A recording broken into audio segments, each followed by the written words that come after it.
მშვიდობისა 29 მაისის საქმიან დილას ვიწყებთ პირველზე BMG-ს გუნდის წევრებთან ერთად.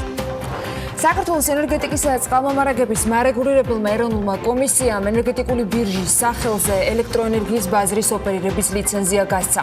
სალიცენზიო პირობების შესაბამისად ენერგეტიკული ბირჟა უზრუნველყოფს ელექტროენერგიის დღიური და დღით ადრე ბაზრობის ორგანიზებას ელექტროენერგიით ვაჭრობას შიდა ბაზარზე, ასევე მეზობელ ორგანიზებულ ბაზრებთან დაკავშირებას და ინტეგრაციას.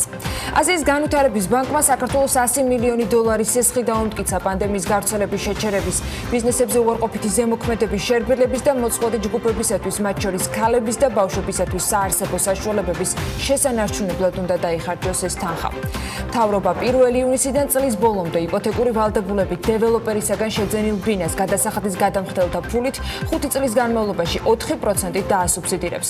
პრემიერ-მინისტრის ხელმძღვანელობით მთავრობამ სამშენებლო და დეველოპერული სექტორისათვის ანტიკრიზისული გეგმა წარადგინა, რისი განხორციელებისათვისაც ჯამში 424 მილიონი ლარი დაიხარჯება. ამავე დროს და ამავე პროგრამით დეფიციტური ბიუჯეტიდან 150 მილიონით წლის ბოლომდე მთავრობა 1800 დევნილ ოჯახს ბინას შეუწენს და წინასწარ გათვალისწინებული 3 წლიანი გეგმა ვადაზე ადრე შესრულდება. 200 მილიონი ლარის ბიუჯეტით დეველოპერი 30%-ს თუ ვერ გაყიდის, მას სახელმწიფო შეისყიდის. მისთვის ხარჯავს 434 მილიონ ლარს სახელმწიფო ვინ ისარგებლებს და ვინ იხეირებს სამშენებლო და დეველოპერული სექტორის დახმარებისთვის შექმნილი ქართული ოცნების მთავრობის პროგრამით და ახლავს თუ არა რაიმე რისკი გადაწყვეტილებას, რომლითაც 5 წლიანი თანამონაწილეობით მთავრობა ბინის ყიდვისთვის საჭირო რესურსის მქონე მოსახლეობის დახმარების სახელით გადაწყვეტილებას გვთავაზობს.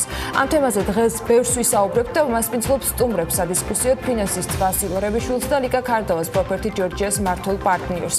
და რა თქმა უნდა ბიზნეს მედიას ყოველთვის აინტერესებს კერძო სექტორის პოზიცია, რა საფრთხეებს ხედავენ პროგრამის პირდაპირ ბენეფიციარები ბაზარზე სუბსიდირების და ჩარევის გარეშე საშუალო და გრძელ ვადაში და რამდენად თანაბარია განსხვავებული მასშტაბის კომპანიებისათვის მთავრობის შეთავაზებული პროგრამით სარგებლის მიღება. სტუდიაში გვერდება მალხას კუნელაური დეველოპერული კომპანია რედკოს დირექტორი.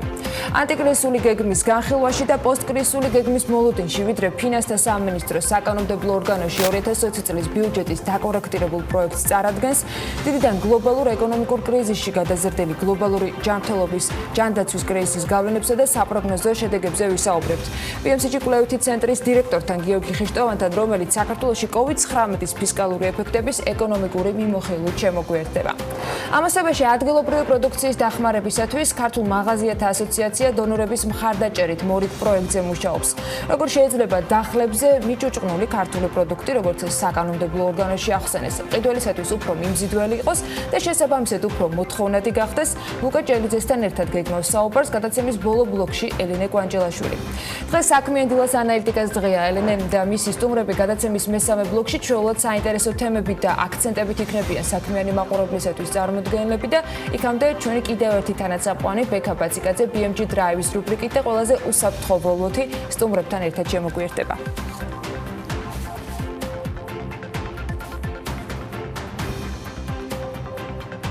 ხომ არის გაჩერებაც არ გვაწყობს? არა, ხო, რა თქმა უნდა. თორე გაჩერებას საერთოდ არ გვაწყობს, ამიტომ კი არ უნდა გაჩერდე, უნდა გაუმჯობესო. ხო, უნდა გაუმჯობესო და მართლა რაღაცნაირად მოვერგოთ ამ რეალობას. როგორ მოერგო რეალობას კალფი?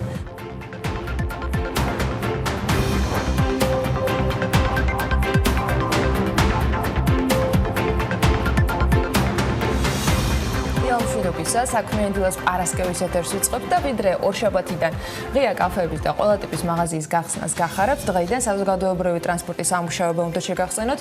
დღეიდან ყველა ტიპის მუნიციპალური ტრანსპორტი აღდგენილია, მაგრამ არ უნდა დაგვაუწყოს, რომ აუცილებელი არის პირბადების ტარება. წინააღმდეგ შემთხვევაში თუ სადმე წასვლას გადაწყვეტს, არც ავტობუსში, არც მეტროში და არც ყვითელ სამარშრუტო ტაქსში არ აგიშვებენ პირბადის გარეშე. თუმცა ვიდრე გარეთ გახვიდოდეთ, დილა აუცილებლად საქმეათ უნდა დაიწყოთ. მომდევნო 3 საათნახევრის განმავლობაში ძალიან საინტერესო თემები და სტუმრები გეუდებათ. ძალიან კარგი არის ამ ყველაფრის აღდგენა. დილა მშვიდობისა კიდევ ერთხელ 29 მაისია. აი საქმიანი დილა ანა ლაპიაშვილთან ერთად წარმოგიდგენთ TV პირველზე და მიხარია რომ ყველანი და ბევრნი ვართ, ვისი დილაც არის საქმიანი. ბევრ თემაზე ვისაუბრებ დღეს, მაგრამ მე მაგალითად ყველაფერს წარმოვიდგენდი ამ პანდემიის გადამკიდე არ დაგიმალავთ. და კიდევ ბევრს ვერი მსოფლიოში, ვინც გაკოტრდება და შევა სირთულეებში და ბევრი კომპანია ვეღარც დადგება ფეხზე. თუმცა მსოფლიოს ნომერ პირველი ეკონომიკის ფლაგმანი და რეალურად მსოფლიო ეკონომიკის გამორჩეული ბრენდი იღებს ალბათ მსოფლიოში ყველაზე მძიმე გადაწყვეტილებას და ეს არის კიდევ ერთი დასტური, რომ ჩვენ ფაქტიურად ახალი ისტორიის ფურცლების შევსებისას ვართ. შინაარსი, რომელიც ეხლა გადაგვაქვს ისტორიის ამ ახალ ფურცლებზე, სევდანარევია, სევდიანია და ეს ცვლილებების მხოლოდ დასაწყისია. მასაშე, არც მეტი და ნაკლები, General Electric-ი, General Electric-ი ნათურების ბიზნესს ემშვიდობება. აღნიშნული ბიზნესის კომპანია 129 წელი იყო დაკავებული. ბიზნესის ამ მიმართულების გაყიდვის რამდენიმე წლიანი ასე ვთქვათ მცდელობის შემდეგ GM განაცხადა, რომ ჭკვიანი სახლის კომპანია Sound Systems მიყიდის ამ ბიზნესს. მანამდე კომპანია შეელია მიკროტალღოვანი ღუმელების, სარეცხი მანქანების, ლოკომოტივების წარმოების მიმართულებასაც. მოკლედ დღევანდელი გარიგება მნიშვნელოვანიაო კომპანიის უფრო მეტად ინდუსტრიულ კომპანია ტრანსფორმირებისთვის. აი ამითი იმშვიდებს თავს General Electric-ის აღმასრულებელი დირექტორი ლარი კულპი. ნათურების ბიზნესის გაყიდვა ცხადია არ ნიშნავს, რომ მსურველები GE-ის ბრენდირებულ ნაწარმს ვერ იყიდიან, მარაგში ჯერ კიდევ არის ეს პროდუქცია. და მას ახალი მფლობელი, ასე ვთქვათ, Sound Systems-ი გამოიყენებს. მე მაინც შეგახსენებთ, რომ General Electric-ის აქციები ბიზნესის დათმობის შემდეგ 7%-ით შემცირდა, კომპანია გარიგების ღირებულებას არ ასახელებს. ნათურების ბიზნესის ახალი მფლობელი Sound Systems-ი 2005 წელს დაარსებული კომპანია, რომელიც ძირითადად მუშაობს ძვირად ღირებულ ლაქშერი სახლებზე. ჯერ არ არის ცნობილი, რა ფორმით შეინარჩუნებს ნათურების შეფუთვებზე ბრენდი GE, ასე ვთქვათ, იქნება თუ არა დატანილი, დაველოდოთ და ვნახოთ. გამოჩნდება ყველაფერი. ფაქტია, რამე თუ გაქვთ ნათურის მაგვარი სახლში General Electric-ის, კარგად მოუფრთხილდით, მალე შეიძლება რარიტეტიც გახდეს. ასეთია პანდემიიდან გამომდინარე მსოფლიო ეკონომიკის და ბიზნესის ფლაგმანების ბედის. თქვენ წარმოიდგინეთ, ჩვენ ამ გადაწყობის შემხედვარე ბევრი ასეთი ამბების გაზიარება მოგვიწევს თქვენთვის უახლოესი კვირეების და თვეების განმავლობაში.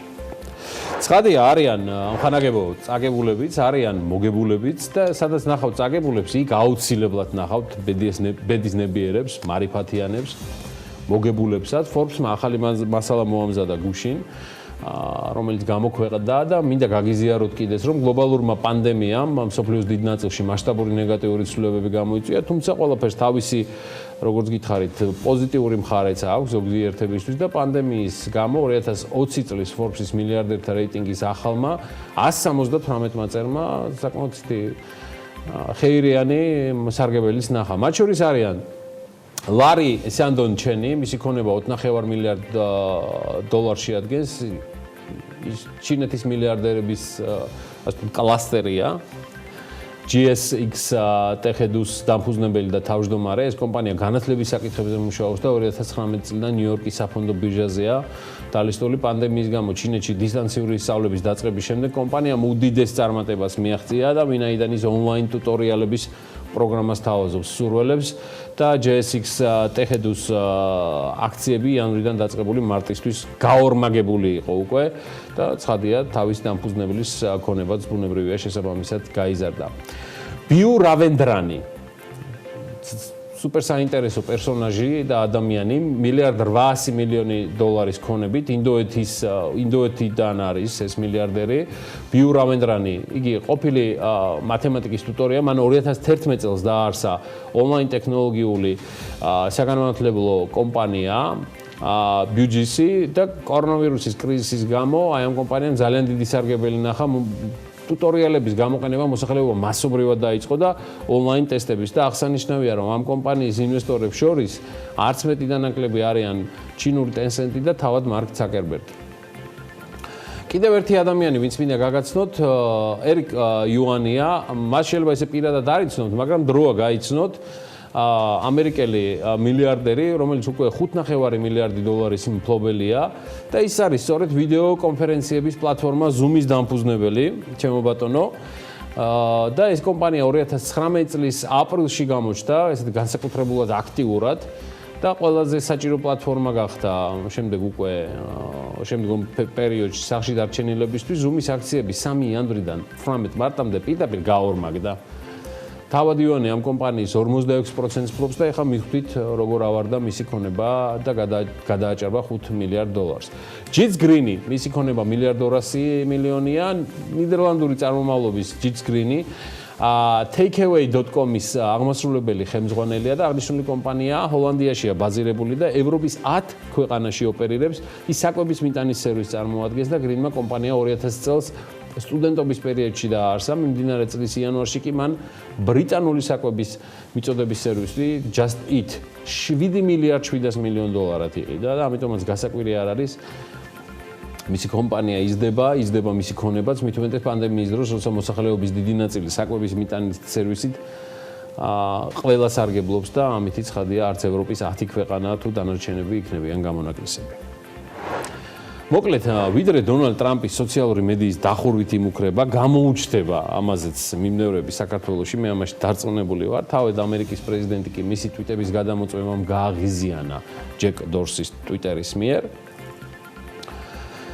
სხვაჩვეულის სრულად განსხვავებული პოზიცია დააფიქსირა ამ თემაზე Facebook-ის დამფუძნებელმა მარკ ზუკერბერგს ჯერა, რომ Facebook-ი არ უნდა იყოს ჭეშმარიტების არბიტრი ამ ყველაფრისა, რასაც ხალხი ინტერნეტში ამბობს და ამის შესახებ ზუკერბერგმა Fox News-ისთვის მიცემულ ინტერვიუში განაცხადა, სოციალური მედიის მისი პლატფორმა არ აპირებს პოლიტიკოსების მიერ გამოქვეყნებული პუბლიკაციების, როგორც დეზინფორმაციის შემცველის მონიშნვას.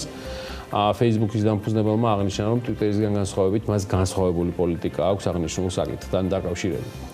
მაგალითად, ყობა არის ქართველების ამბავი, რა ამბავი ხდება ჩვენს სოციქსელებში, თორემ არბიტრობაზე და ჭეშმარიტებაზე თავს ნამდვილად არ დადებდა. სულ მალე, არ ვიცი ხა, ირემი რო ჩახატო დიღმის ჭალებში, შუბლზე გამოსახული Microsoft-ის ან Apple-ის განათებული ლოგოთი, შემდეგი 3 დღის განმავლობაში მთავარი თემა იქნება არა ის, რომ ირმები გამრავლდნენ დიღმის ჭალებში, არამედ 5G-ის დამანგრეველი გავლენა ფაუნაზე, შედარებული, რა ვიცი, ლამის ჩერნობილის ტრაგედიასთან, რაღაცა ესეც აწყობენ და იქნება ალბათ ტოპ თემა. მოკლედ, სხვა სიახლეების ხდება მსოფლიოში და იხსნება ტრადიციული ადგილები, რომელსაც მილიონობით მონახულება ჰქონდა, მათ შორის პილიგრიმებისთვისაც და ვიდრე ეს საშუალებები ბოლომდე გაიხსნება მომლოცველებისთვისაც, აი ესეთი ამბებია ევროპაში, გერმანიაში, შვედური ავეჯის ცნობილი ბრენდის IKEA-ს თვის ნაწილობრივ ცნობილი ავტოსადგომზე ასობით მუსლიმანი შეიკრიბა და ერთად აღნიშნა რამადანის თვის დასასრული, რომელსაც კიდევ ერთხელ ულოცავთ ჩვენს მუსლიმ თანამოსახლეებს და ყველას მოქალაქეებს, ყველას უკლებლივ. ამის მიზეზი გახდა ის, რომ ისინი მეჩეთში სოციალურ დისტანციას ვერ დაიცავდნენ და საოცრად დიდი სივრცე სჭირდებოდა.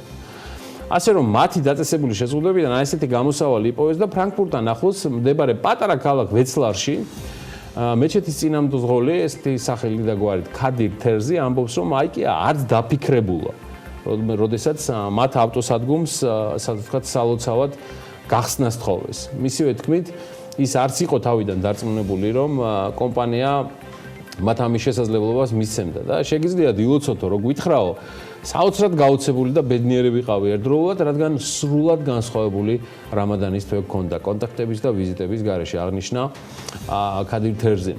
მისივე თქმით, ავტოსადგომზე ლოცვის შესაძლებლობა უდიდესი შესაძლებლობა იყო მუსლიმანებისთვის, რომლებმაც მთელი რამადანის თვე იზოლირებულად გაატარეს. აღსანიშნავია, რომ IKEA-ს გადაწყვეტილება სოციალურ ქსელში უამრავი პოზიტიური შეფასება მოყვა. ისიც აღსანიშნავია, რომ გერმანიაში სალოცავები 9 მაისიდან გაიხსნა, თუმცა აი სოციალური დისტანციის დაცვა კვლავ სავალდებულოდ რჩება. დავრჩეთ ცოტა ხანი მოდი ევროპაში, ჩასვლას ვერ ვახერხებ.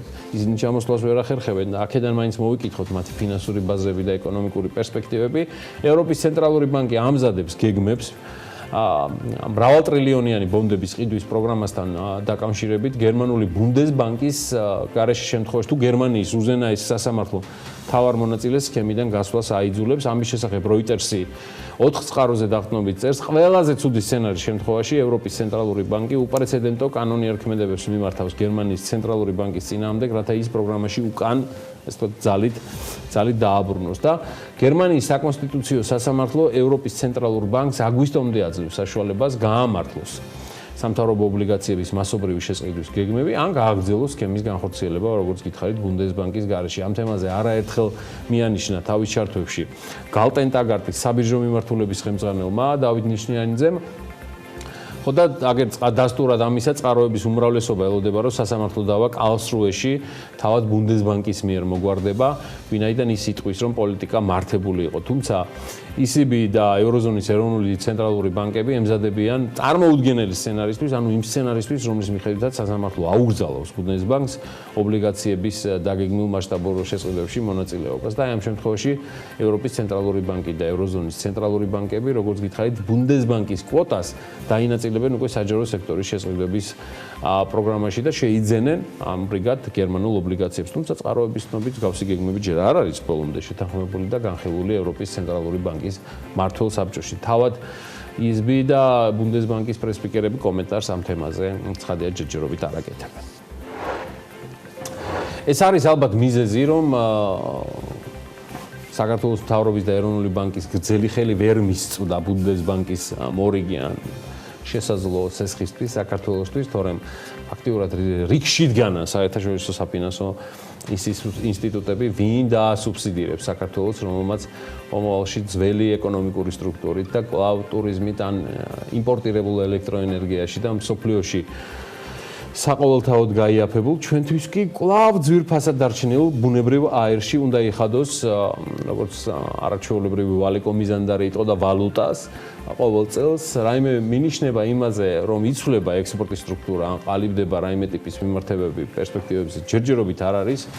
მთავრობამ ამოწურა ფორს-მაჟორი, თუმცა მედიცინის მუშაკებზე გავლით ახლა პოლიტიკურ დღის წესრიგს ალაგებს წინასაარჩევნოდ, რომელიც ითვალისწინებს როგორც ლოიალურად განწყობილ ელექტორატს, ასევე ფინანსურ ნაკადებსაც მოქმედი ბიზნესების მხრიდან. ესენი არიან ფინანსური სექტორის, სავაჭრო, რიტეილის, ჰოულსეილის დეველოპერები. მოკლედ, მათში, ანუ პოტენციურ ბიუჯეტ დამფინანსებლებში ასევე მსუყე ადგილი ცხადია უკავია ინფრასტრუქტურულ პროექტებში და შესაბამისად ბიუჯეტის ნემსზე დამждარ რამდენიმე კომპანიას. ვინც მიცნობს იცის კარგად, რომ ამშვევია დასტურის გარეშე რაიმე საუბარი, თუმცა ვიდრე ჩვენს თანხებს სრულად დაცლილი არგუმენტებით, მარცხნივ და მარჯვნივ, ჯიგრული ბაზარის დაახლებით არიგებთ გრუზინულ მოტივებზე, რომელიც ნამდვილად არ არის ქართული საქმე.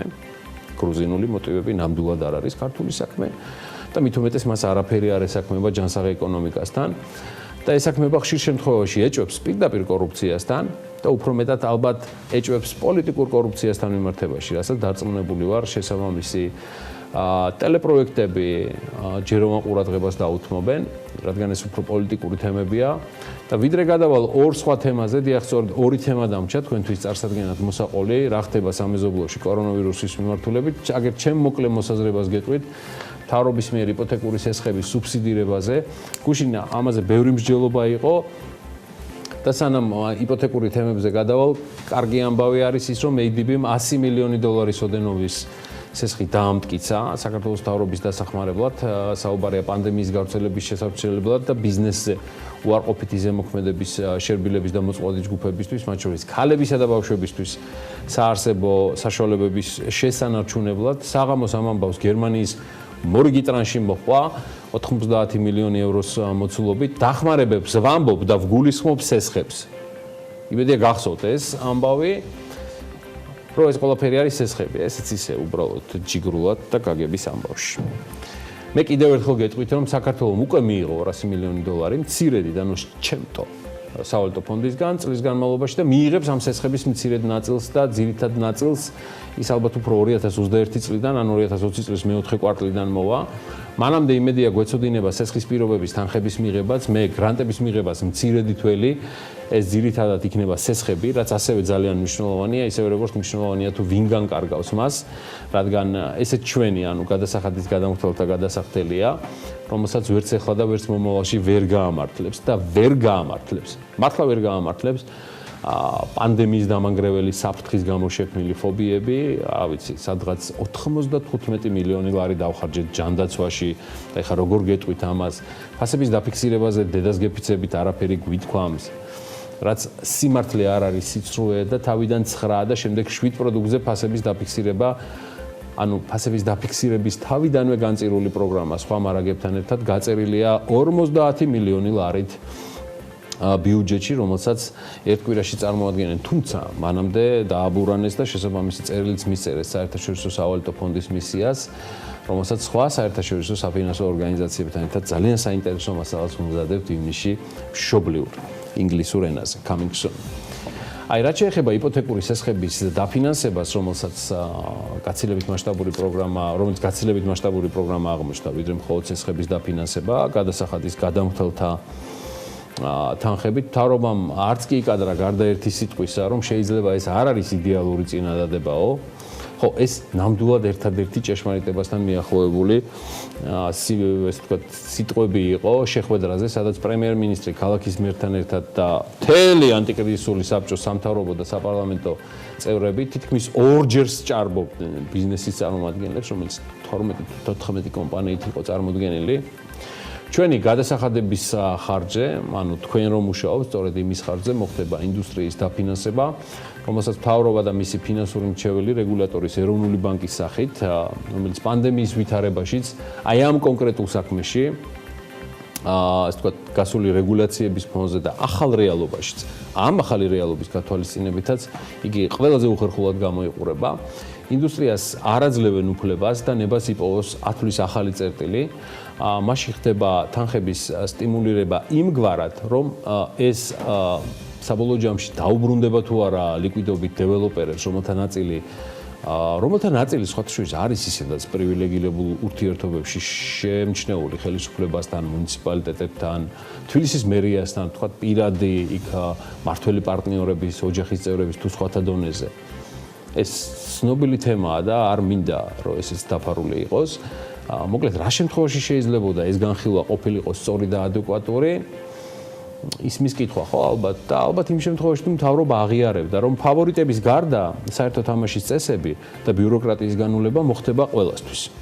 რაც არის უძრავი ქონების და დეველოპმენტის ბაზარზე ნომერ პირველი პრობლემა. ანუ გადაწყვეტილებების დროული და ხარისხიანი მიღება. დღეს ეს არ ხდება. და ეს უმთავრესია და გაცილებით მნიშვნელოვანი ვიდრე ინდუსტრიის ლიკვიდობის პრობლემები.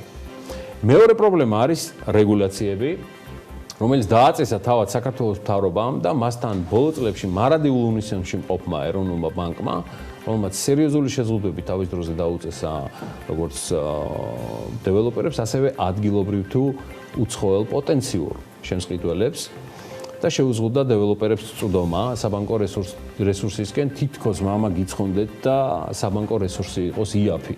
და იოლად ხელმისაწვდომი ამ ქვეყანაში ან კაპიტალის ბაზარს ისე ავითარებდეთ, როგორც ამას ბოლო 14 წელიწადია იტანს ყველა ქაღალდი და კომპიუტერის ეკრანი, სადაც სიტყვით და მხოლოდ სიტყვით ვითარდება ან ავითარებთ ალტერნატიულ ფინანსური ბაზრებს და იდეაში საბოლოო ჯამში გამოდის, რომ ღმერთისაც არ გვეშინია ამ სიტყვის თქმისას ღვთისმშობლის წილხვეც საქართველოში. ეს არის რეალობა, რომელსაც არ უსწორებთ თვალს და ვაიგნორებთ. ამ დროს კიდევ მილიონები მიდის ჩვენი ჯიბეებიდან და ეს ხდება შედარებით გამჭვირვალე კომპანიებში ჩასხმით, რომელთაც იდეაში არანაირი ლოგიკით არ უნდა ჰქონდეთ წვდომის პრობლემა რესურსზე, ლიკვიდობის დასარეგულირებლად, ან მოსაზიდად, რომ არა სრულიად დაცლილი გონიერებისგან და გაჯერებული სიჯიუტით დაწესებული და აც უკვე შედარებით შერბილებული რეგულაციები, არსებული ბიუროკრატია და ხელისუფლების ფავორიტიზმი კონკრეტული მოთამაშეების მიმართ. ეს არის სულ ამ ბაზრის ანატომია და პრობლემა. დანარჩენი არის ჩვენი მოსაზრებები და ეჭვები, რომელიც ამ შემოთავაზებული სქემის ჩაშლას, ვთქვათ, უახლოეს მომავალში ცალსახად მოხმარდება და უბრალოდ ეს სამი თემა მინდოდა თქვენთვის გადმომეცა და მითქვა. ეხლა კი ძალიან უცბად გადავხედოთ რა ხდება სამეზობლოში, რომელიც ებრძვის COVID-ს ვერ ებრძვის ისეთი წარმატებით როგორც ჩვენ და ეს არის ძალიან ცუდი ჩვენთვის, საქართველოსთვის, რადგან ამ ვითარებაში არაფრით გვაქვს მოდინების საშუალება, რადგან ფაქტიურად ეპიდემიის ეპიცენტრში ვართ და თან გარშემორტყმულიც და სტატისტიკა არის მზარდი სომხეთში და თურქეთში. თურქეთში შედარებით იკლო და მზარდი სტატისტიკა ძალიან დამთგუნველად გამოიყურება. გადავხედოთ სომხეთის, რუსეთის, აზერბაიჯანის, თურქეთის და უკრაინის მაგალითებს. სომხეთი ნომერ მეორე ქვეყანაა საქართველოში ჩამოსული ვიზიტორების რაოდენობით. 2020 წლის პირველ კვარტალში ასე იყო, ყოველ შემთხვევაში პანდემია აქ უკვე თვეზე მეტია, საკმაოდ მზარდი არის. ხშირ შემთხვევაში ისმის სომხური მედიიდან, რომ იგი უკონტროლოც არის. 28 მაისის მონაცემებით 8216 დადასტურებული შემთხვევა, საიდანაც გამოჯამრთელებულია 3287 და გარდაცვლილი 113 სომხეთის მოქალაქე. 26 აპრილიდან მოყოლებული ინფიცირებულთას და თითქმის ყოველ დღე სამნიშნა რიცხვით არის განსაზღვრული და ამასთან ბოლო ერთი კვირაა 350-დან 450-მდე მერყეობს. რუსეთშიც ამ დრომდე მზარდი ტრენდია შენარჩუნებული 399,051 დადასტურებული შემთხვევა და თითქმის 151,000 გამოჯამრთელებული 4,142 გარდაცვლილის ფონზე. ყველაზე მეტად ინფიცირებული რუსეთში 11 მაისს დაფიქსირდა და ერთ დღეში 11,651 ადამიანი შეადგინა, მას შემდეგ უკვე ორი კვირაა ზრდა 4 ნიშნა რიცხვით განისაზღვრება და საშუალოდ 9,000 ადამიანს შეადგენს. აზერბაიჯანი, რომელიც ნომერ პირველი პარტნიორია როგორც ტურიზმის, ასევე ექსპორტის კუთხითაც, რუსეთთან და სომხეთთან შედარებით გაცილებით სტაბილურია. 4568 დადასტურებული შემთხვევიდან 2897 უკვე გამოჯამრთელებულია და გარდაცვლილია 54 აზერბაიჯანის მოქალაქე. საქართველოს ნომერ პირველ იმპორტიორ ქვეყანაში თურქეთში დადასტურებული შემთხვევების რაოდენობამ როგორც გითხარით შედარებით იკლო 160,979 დადასტურებული შემთხვევიდან 125,000-ია უკვე გამოჯამრთელებული, გარდაცვლილია თურქეთში 4,500 ადამიანამდე. და ბოლოს უკრაინა 28 მაისის მონაცემებით 22,382 დადასტურებული შემთხვევა, გამოჯამრთელებული 8,429 და გარდაცვლილი და დაღუპულია COVID-19-ისგან 669. ყველაზე მეტი შემთხვევა 578 ერთჯერადად 22 აპრილს ფიქსირდება და მას შემდეგ ყოველდღიურად ახალი შემთხვევების რაოდენობა 200-დან 500-ის ფარგლებში მერყეობს. აი ეს ყველაფერი მარტივი მიზეზის გამო გაგიზიარეთ, იმის გამო რომ საქართველოს აუცილებლად უნდა იპოზიციონიროს როგორც ჯანდაცვის მდგრადი სისტემის ქვეყანა და არა ქვეყანა, რომლის ჯანდაცვის სისტემას უნდობლობის გამო ეპიდემიოლოგებმა და მთავრობამ სწორი მართვით, მაგრამ ააცილეს ინფიცირებულთა დიდი რაოდენობა და ტალღა. დიახ, ეს არ არის მხოლოდ სტატისტიკა, საქართველოს როგორც COVID-free ქვეყანა, სადაც ვირუსი იმართება მწყობრი სისტემებით, გამართული ლაბორატორიული ინფრასტრუქტურით, გადამზადებული, კარგად მომზადებული რამდენიმე ასეული პროფესიონალი ექიმის, მედდების, ექიმთა ასისტენტების მიერ. მაგრამ ეს პოზიციონირებას და მასში დახარჯული ფულის დაგვრჩება ოხრად თუ ქვეყნებმა, რომელიც ზემოთ ჩამოთვალე არ ივარგეს სწრაფ რეჟიმში, არ ჩააქრეს ეპიდემიური კერები და მხოლოდ ამის შემდეგ შეეძლებათ ეწვიონ საყვარელ და მონატრებულ ჩვენ საქართველოს, სადაც ველით ჩვენსავით ჯანმრთელ საზოგადოებას და მომნახველს სტუმრებს, რადგან მაღალი დაინფიცირების მაჩვენებელი ჩვენ სამეზობლოში თუ ტრადიციულ სავაჭრო პარტნიორებში ფაქტიურად ტოლი იქნება იმისა, რომ მათთვის საზღვარი არ გაიხსნება. საზღვრის გახსნამდე კი ერთით გახსოვდეთ, ამდენი ყალბი ინფორმაციის მორევში SARS-CoV-2 არსად წასულა. კორონავირუსი ჩვენთან არის და კარგ ხნით შემორჩება. ამიტომ მოემზადოთ, ვადაპტირდეთ პირბადეებით და იმ წესებით იმისთვის, რომ მეტად მდგრადი, კორონომართვადი საზოგადოება შევდგეთ და ხო,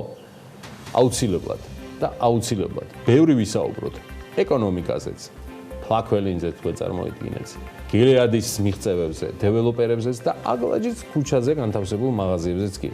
ამისთვის შეიქმნა BMG და ესეც გააგრძელებს მინიმუმ შემდეგი საათის განმავლობაში და საერთოდაც რო იცოდეთ უკუნისამდე. თუმცა მანამდე რეკლამაა და მეც ახლა ვისარგებლებ ამით და ცოტა კოკა-კოლასაც მივცემ ყავით. თქვენ კი რეკლამის შემდეგ დაგიბრუნდებით.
საქართველოს პრემიერ-მინისტრს საკანონმდებლო ორგანოში კიდევ ერთხელ ელოდებიან. ამჯერზე გიორგი გახარიას პარლამენტში მისვლა ინტერპელაციის წესით უწევს. კიდევ ერთი ვიზიტი პრემიერის საკანონმდებლო ორგანოში ივნისში იქნება. ეს უკვე გიორგი გახარიას პირველი წლიური ანგარიში უნდა იყოს პრემიერის რანგში. დედაქალაქის მერის განცხადებით საზოგადოებრივი ტრანსპორტი არ გაძვირდება, როგორც კახაკალაძემ ჟურნალისტებთან საუბრისას თქვა. ისინი ყველა იმ მოთხოვნას და რეკომენდაციას დაიცავენ, რომელსაც დარგის სპეციალისტების მხრიდან იღებენ. ფოთსა და ქობულეთში თბილისის მხარდაჭერით ბომონდი სამედიცინო საინვესტიციო ჯგუფის მიერ ორი ახალი საავადმყოფო გაიხსნა. ქობულეთის ცენტრალური საავადმყოფო პირველ ეტაპზე ინფექციური განყოფილების შემდგომ კი უკვე მრავალპროფილიანი საავადმყოფოს სახით გააგრძელებს ფუნქციონირებას. გორში ბიოდეგრადირებადი პარკების საწარმოო მოქმედა კომპანია ეკო-ჯორჯია სახელმწიფო პროგრამის საწარმოო საქართველოში მონაწილეა, რომელსაც გორში მდებარე მიწის ნაკვეთი და 3355 კვადრატულ მეტრზე მდებარე შენობა ნაგებობა ერთლარად გადაეცა. საწარმოს საინვესტიციო ღირებულება კი დაახლოებით 3 მილიონი ლარია. თურქეთმა COVID-19 პანდემიის გამო ავიაგადაზიდვების ახალი რეგულაციები შეემუშავა, რომლის მიხედვითაც თვითმფრინავის ბორტზე ხელბარგის ატანა ნებადართული აღარ იქნება. იცვლება თვითმფრინავში მგზავრთა ჩასხდომის და ჩამოსვლის წესებიც. BBC აღნიშნავს, რომ ევროპამ კორონავირუსის გამო დაწესებული შეზღუდვების მოხსნა დაიწყო. გამოცემის თანახმად ქვეყნების შეზღუდვების მოხსნას ეტაპობრივად ახორციელებენ. იხსნება ბიზნესები და ბავშვები უბრუნდებიან სკოლებს. BBC წერს ასევე, რომ 15 ივნისიდან გერმანია საერთაშორისო მოსვლას აახლებს საფრანგეთთან და შვეიცარიასთან. ქვეყნებში ნებადართულია ორი სხვადასხვა ოჯახის წარმომადგენლის შეხვედრაც. რაც შეეხება დიდ თავყრილობებს, როგორიც არის ფესტივალები, ის აკრძალული აგვისტოს ბოლომდე იქნება. კვიპროს იმ ტურისტებს, რომელთაც ქვეყანაში მოგზაურობის შემდეგ კორონავირუსი დაუდასტურდათ, დასვენების ხარჯებს აუნაზღაურებს. აქაც BBC წერს, რომ იგეგმება სასტუმროს, მედიკამენტების და პაციენტების, მათი ოჯახის წევრების საკვების ანაზღაურებაც.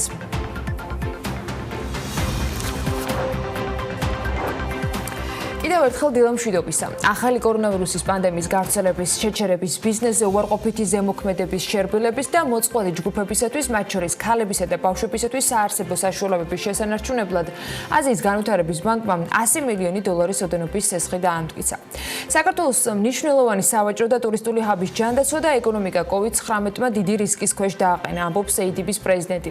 მასაცუგუ ასაკავა აღნიშნავს, რომ ADB-ისგან საქართველოს სრული მხარდაჭერა აქვს პანდემიის საპასუხო მოქმედებებში და ეს კომპლექსური პაკეტი ქვეყნისთვის აუცილებელ სამედიცინო და სოციალურ-ეკონომიკურ საჭიროებებს მოხმარდება. COVID-19-ის აქტიური საპასუხო და ხარჯვითი დახმარების პროგრამა საბიუჯეტო დახმარებას მთავრობას გაუწევს და დააფინანსებს მის კომპლექსურ ანტიკრიზისულ გეგმას. იქვე ჩამოთვლილი არის ყველა მიმართულება ფაქტობრივად და დაფინანსება მოიცავს 4000-ზე მეტი მცირე და საშუალო ტურისტული ბიზნესისათვის გადასახადების გადავადებას და მინიმუმ 2000 მცირე და საშუალო სასტუმროსათვის კრედიტის სუბსიდირებას. ADB-ის CARE-ის პაკეტი შეიქმნა საერთაშორისო სავალუტო ფონდთან და სხვა განვითარების პარტნიორებთან ერთად საქართველოში COVID-19 კრიზისის დაძლევის კოორდინირებული მუშაობის ფარგლებში. სესხი თავად ADB-ის ანტიციკლური დახმარების პროგრამის COVID-19 პანდემიის sapasukho ოფიციის საშუალებით არის დაფინანსებული. ციფრად 13 აპრილს გამოცხადებულ ADB-ის 20 მილიარდ დოლარიანი გაფართოებული დახმარების ნაწილია და განვითარება წევრ ქვეყნებში COVID-19-ზე რეაგირებისთვის იქნება დახარჯული. აქ საქართველოს წილი ჯერჯერობით რაც ვიცით, როგორც გითხარით, არის 100 მილიონი დოლარი.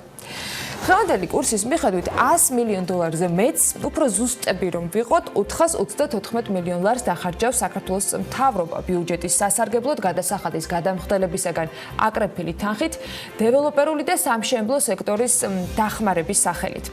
ანუ ჩვენს ფულს 434 მილიონ ლარს დახარჯავს მთავრობა იმ ანტიკრიზისული გეგმის განსახორციელებლად, რომლის წარდგენაც გუშინ როგორც თავად პრემიერმა თქვა, სიმბოლურად შედგა აქსის თაუერის შენობაში. თავად პროგრამაზე და მის შედეგებზე საუბარს დღევანდელი საქმიანი დილის ეთერში რამდენიმე ბლოგს დაუთმობთ და ვიდრე სტუმრები შემოგვიერთდებიან, გთავაზობთ პროგრამის იმ პუნქტებს, რომლებიც რამდენიმე სლაიდზე მთავრობის მხრიდან იყო შემოთავაზებული. თუმცა ალბათ სამართლიანი იქნება მთავრობის ნაცვლად, რომელიც ცალსახად არის ამ იდეის ავტორი, რასაც ვერ დაუკარგავთ, რადგან ბიუჯეტიდან ფინანსდება ეს პროგრამები, ვნახოთ ვახსენოთ გადასახადის გადამხდელები. ანუ მაყურებელს შეუძლია რომ მრავლობითი რიცხვის ნაცვლად უშუალოდ საკუთარი თავი თავი იგულისხმოს, თუ ამ მასობრივად დაკარგული სამსახურების და უმუშევრობის ფონზე სამუშაო შენარჩუნება მოახერხა, ან იმ დროს, როდესაც მუშაობას დაიწყებს და იმედი მაქვს, რომ ეს ყველა შემთხვევაში რაც შეიძლება მალე მოხდება, თუ არა 5 წლის განმავლობაში ძალაში რჩება ჩემი შემოთავაზება, მოკლედ მომდევნო 5 წლის განმავლობაში ნებისმიერ დღეს იმ მომენტში, როცა მუშაობას დაიწყებთ, ან მუშაობთ, შეგიძლიათ გაიხსენოთ, რომ თქვენ მიერ გადახდელი გადასახადით შეიტანს წვრილს პროგრამის განხორციელებაში, რომელზეც ახლა კიდევ ერთხელ მოგიყვებით. პროგრამის, რომლის მიხედვითაც ყველას, ვინც 2020 წლის 1 ივნისიდან აიღებს ლარის იპოთეკურ ზესხს 5 წლის ვადით, საპროცენტო განაკვეთის 4%-იან დაფინანსებას გადასახადის გადამხდელები დავუფინანსებთ. პროგრამის პირობები და კრიტერიუმები აი ასეთია. იპოთეკური ზესხის აღება უნდა იყოს 2020 წლის 1 ივნისიდან 2021 წლის 1 იანვრამდე, ანუ 31 დეკემბრამდე უნდა მოასწროთ. სახელმწიფო თანადაფინანსება მომდევნო 5 წლის განმავლობაში კონკრეტული პირობები აქაც დასახელებული იქნება 4%-იანი. სახელმწიფო წყვეტს სუბსიდირებას თუ რეფინანსირების განაკვეთის ჩამოსწდება 5%-ს, განახლდება მას შემდეგ, რაც 5%-ს კვლავ ასწდება. ზესხის ჭერი არის 200.000 ლარი, ანუ უნდა ჩაჯდეთ დაახლოებით 200.000 ლარიან ფარგლებში. დაფინანსება 5 წელი გაგრძელდება, მას შემდეგ, რაც ხელშეკრულება დაიდება. სახელმწიფო გასცემს ასევე გარანტიას იპოთეკურ ზესხებზე, გარანტიის ოდენობა კი არის 20%. შესაბამისად, სახელმწიფო არის თანამსესხებელი, ანუ გადასახადის გადამხდელები არიან თანამსესხებლები. გარანტია გავრცელდება ზესხებზე, რასაც თანამონაწილეობა აღემატება 10%-ს და პროგრამის ბიუჯეტში აქ 70 მილიონი ლარია გადასახადის გადამხდელებისა გათვალისწინებული. ასევე ჩვენ გადასახადის გადამხდელების სახელმწიფო ბიუროკრატიის დახმარებით მიმდინარე მშენებლობების დასრულებას დაზღვევით უზრუნველყოფთ და ამისთვის 200 მილიონი დაიხარჯება. გეგმის თანახმად სახელმწიფო ახალი პროგრამის ფარგლებში გასცემს შესყიდვის გარანტიას პროექტით გათვალისწინებული საცხოვრებელი ფართის არაუმეტეს 30%-ზე. ხოლო სახელმწიფოს მიერ შესყიდული ის ბინები გადაეცემათ დევნილებს. დეველოპერები გარანტიას მიიღებენ აუქციონის წესით, ხოლო აუქციონი ტარდება სახელმწიფოს მიერ შესასყიდი 1 კვადრატულის ფასზე, რომელიც 1200 ლარს არ უნდა აღემატებოდეს. შესყიდვის გარანტია კი მოქმედი არის გარანტიის გაცემიდან 1 წლის განმავლობაში. ეს გარანტია გაუქმდება თუ გარანტიის მიმღები ვერ ახდენს პროექტის სრულად დაფინანსებას, დადასტურებას სახელმწიფოს მიერ დადგენილი წესის შესაბამისად. ასევე ჩვენი გადასახადის გადამხდელების მიერ შეგროვილი საერთო ყულაბიდან, ანუ ბიუჯეტიდან 14 მილიონი ლარი დაიხარჯება იპოთეკური ზესხების პორტფელზე სახელმწიფო გარანტიისათვის და 150 მილიონი ლარი დევნილებისათვის ბინების შესაძენად, რომელთა შესყიდვაც, როგორც აგიხსენეთ, აუქციონის წესით მოხდება.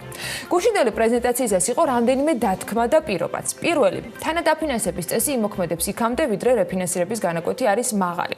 მთავრობის გეგმის მიხედვით, სხვისი ბინის იპოთეკის ზესხის სუბსიდირებას შეწყობთ მაშინ, თუ რეფინანსირების განაკვეთი ჩამოსწდება 5%-ს და განახლებს იმ შემთხვევაში, თუ განაკვეთი ასწდება 5%-ს. ესეც 5 წლიანი პერიოდის განმავლობაში. ამ დროისთვის რეფინანსირების განაკვეთი 8.5%-ია. ეროვნულ ბანკში მონეტარული პოლიტიკის კომიტეტის მორიგის ხდომა იქნება 24 ივნის, თუმცა იმის გათვალისწინებით, რომ ინფლაციის 3 მიზნე მაჩვენებელი არსებული მონაცემებით ორჯერ და მეტად აჭარბებს სწორედ სასურველ თარგეტს, რაც ეროვნულ ბანკს აქვს გაცხადებული, სების პროგნოზით ეს წლის ბოლომდე ასევე 3%-იან ნიშნულს ვერ დაუბრუნდება, მაშინ რადიკალურ ცვლილებას განაკვეთში არანაირი ლოგიკით, სულ რომ ეკონომიკის განმარტებაც არ უწოდეთ, როგორც სიტყვისა, არ უნდა გქონდეს. ახლა პრაქტიკულ მაგალითებზე გადავიდეთ. რას ნიშნავს გეგმა? მისთვის, ვისაც გადასახადის გადამხდელი ზესხის პროცენტს უფინანსებს. საქართველოს ეროვნული ბანკის ინფორმაციით 2020 წლის აპრილში საქართველოში ლარის იპოთეკური ზესხების საპროცენტო განაკვეთი დაახლოებით იყო საშუალოდ 10.77 მიასეთი. შესაბამისად, სუბსიდირების პირობებში ახალი საშუალო განაკვეთი 6.77 იქნება. თუმცა ევროსა და დოლარში იპოთეკური ზესხების განაკვეთი იყო უფრო მცირე, მაგალითად ევროში განაკვეთი 4.31 არის სების მონაცემებით და დოლარში 7.15.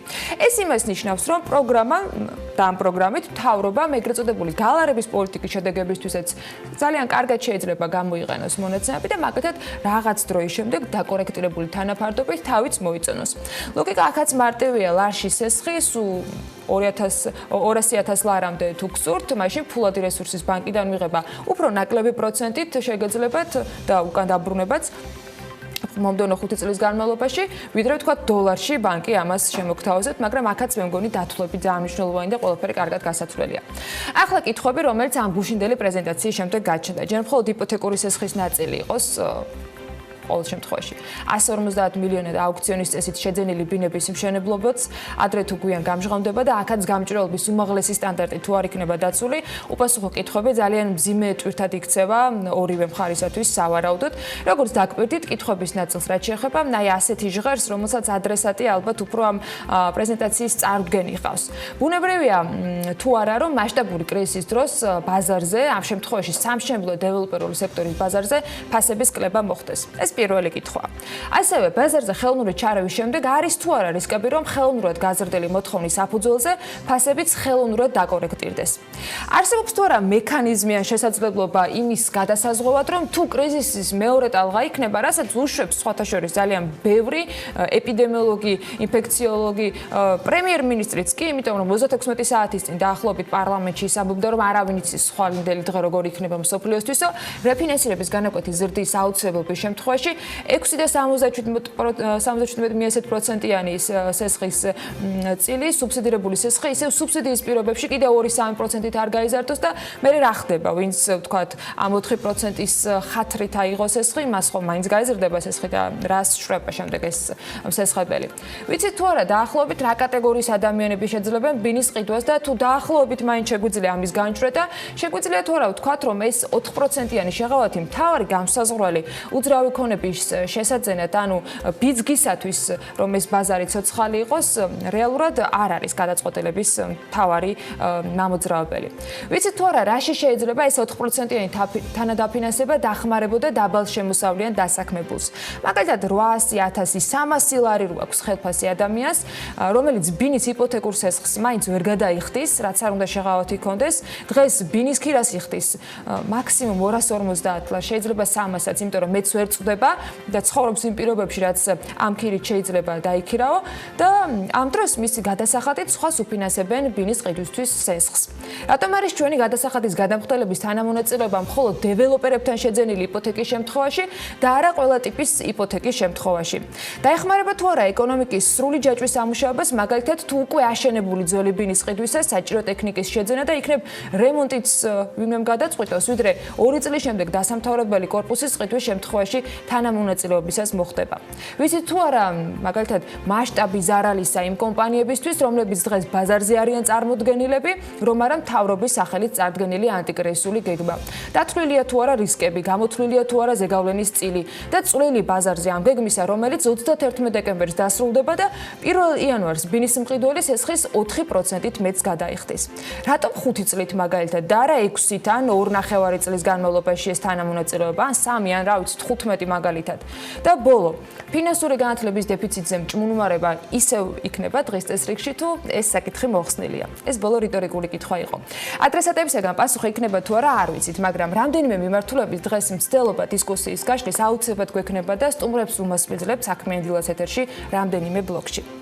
კითხვები 4Q პროგრამის მიხედვით წარდგენილი ანტიკრიზისული გეგმის მიუხედავად კიდევ ბევრი რჩება და არა მხოლოდ გუშინდელი პრეზენტაციის შემდეგ. უпростоრად კიდევ უფრო მეტ სტოვებს ყველა ახალი პრეზენტაცია უპასუხოდ დარჩენილ კითხვას.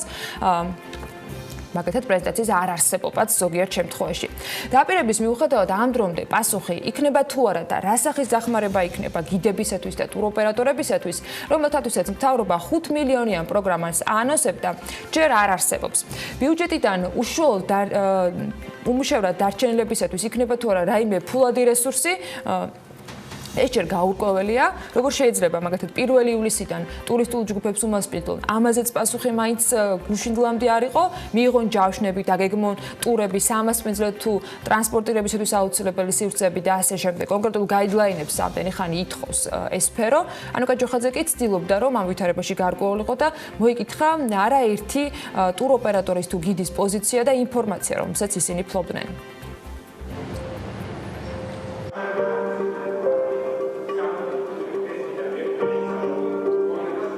გუშინ გაჟღერებული ერთგვარი დამაიმედებელი ინფორმაცია გავიგეთ, რა კარგია, ოღონდ როგორ განხორციელდება ეს ჯერ კონკრეტულად არ ვიცით, იმიტომ რომ მსგავსი ასე ვთქვათ დაპირებები იყო აქამდეც, მაგრამ ჯერჯერობით აი კონკრეტულად რაიმე არ შესრულებულა. კომუნიკაცია ბანკების ასოციაციასთან მე გუშინ კიდევ პირადად მქონდა ეხა ჩემს кейსთან და პირდაპირ გვითხრეს გასაგებად, რომ თუ მოხდებით, თუ სახელმწიფო გაღიარებთ როგორც დაზარალებულებს, მაშინ ჩვენც დაგეხმარებით.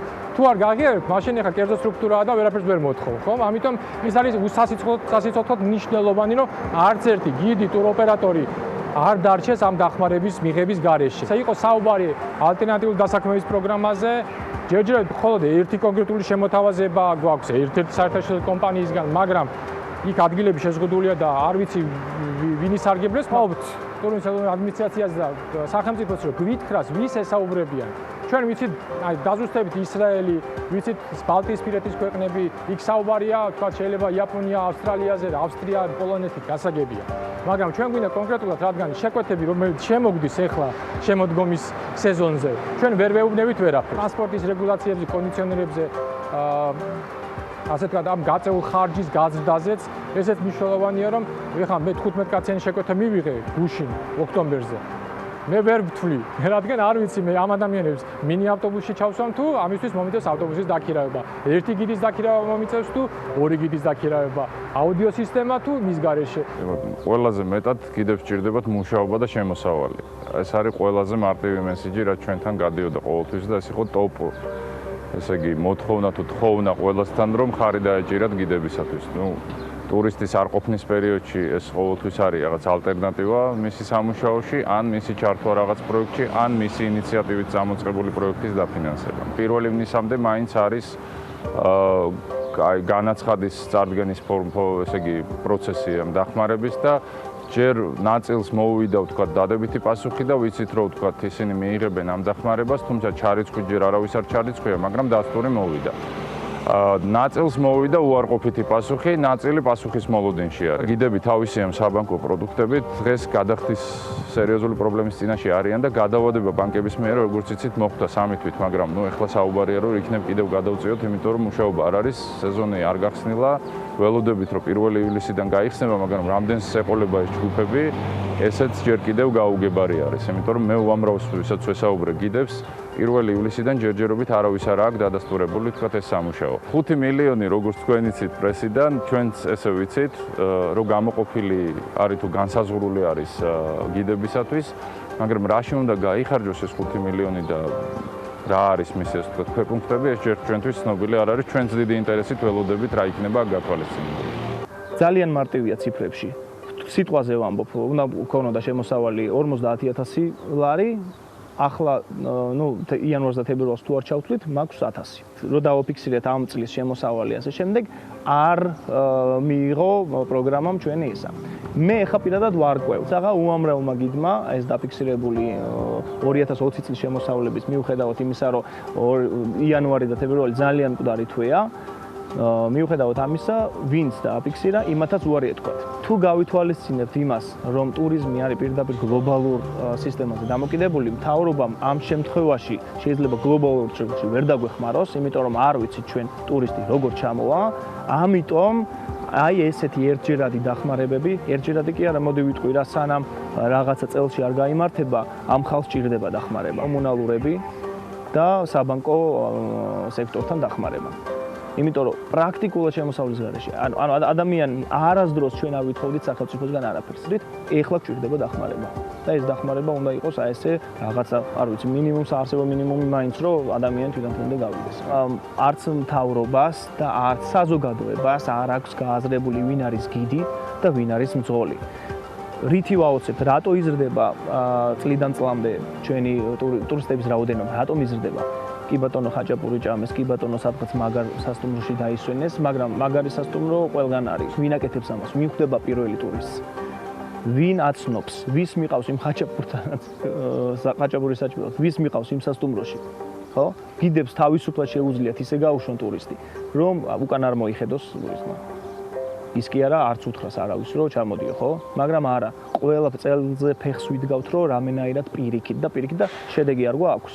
გვაქვს. მსოფლიო ტურიზმის ორგანიზაციის გაიდლაინებში წამოგვეწევა ამასობაში შეხვედრა საერთო წესების დასამუშავებლად გუშინ შედგა. ეს სურაპოლურიკაშვილმა Forbes Talk-ის ფორმატში მონაწილეობისას თავად აგვიანოსა კიდეც რამდენიმე კვირის წინ. სტანდარტები და რეგულაციები, რომელთა დაკმაყოფილება ტურიზმის სექტორში მოქმედ ყველა სუბიექტს მოუწევს. დღეს ყველასთვის ხელმისაწვდომი იქნება BMG-ზე შეგიძლიათ ნახოთ უკვე გადაწყვეტილების ნაწილიც. დოკუმენტის საბოლოო დეტალებზე კი სამუშაო შეხვედრა დღის მეორე ნახევარში საქართველოშიც გაიმართა. მთავრობის ადმინისტრაციის ინფორმაციით ბიზნეს ობიექტების მოსაზრებების მაქსიმალური გათვალისწინების შედეგად შემუშავდა მოთხოვნები ტურისტული ტრანსპორტირებისთვისაც. სარესტორნო ბიზნესის შემთხვევაში განსაკუთრებული ყურადღება დაეთმობა სოციალური დისტანციის დაცვას. სამუშაო შეხვედრისას განხილული იყო უსაფრთხო დერეფნებთან დაკავშირებით მიმდინარე მოლაპარაკებები. აღინიშნა, რომ ამ კუთხით მუშაობა აქტიურ ფაზაში არის ისრაელთან, ავსტრიასთან, ჩეხეთთან, უნგრეთთან, პოლონეთთან და ბალტიის ქვეყნებთან. სრულებების შევა ისეთ მიმართულებით, როგორიც არის სასტუმრო და განთავსების ობიექტებს მოუწევთ ჯერ პირველ რიგში გავლა ინსპექტირების და მხოლოდ ნებართვის მიღების შემდგომ შეეძლებათ ადამიანების მიღება და მომსახურება. სარესტორნო ბიზნესებში იქნება განსხვავებული მიდგომა, რაც გულისხმობს ადამიანთა ნაკადების კონტროლს და მონიტორინგს. მაქსიმუმ 6 ადამიანის დაშვება იქნება შესაძლებელი ერთ სარესტორნო მაგიდასთან და ასევე გათვალისწინებულია ის, რომ უნდა იყოს მინიმუმ 1 მეტრიანი დისტანცია ადამიანებს შორის.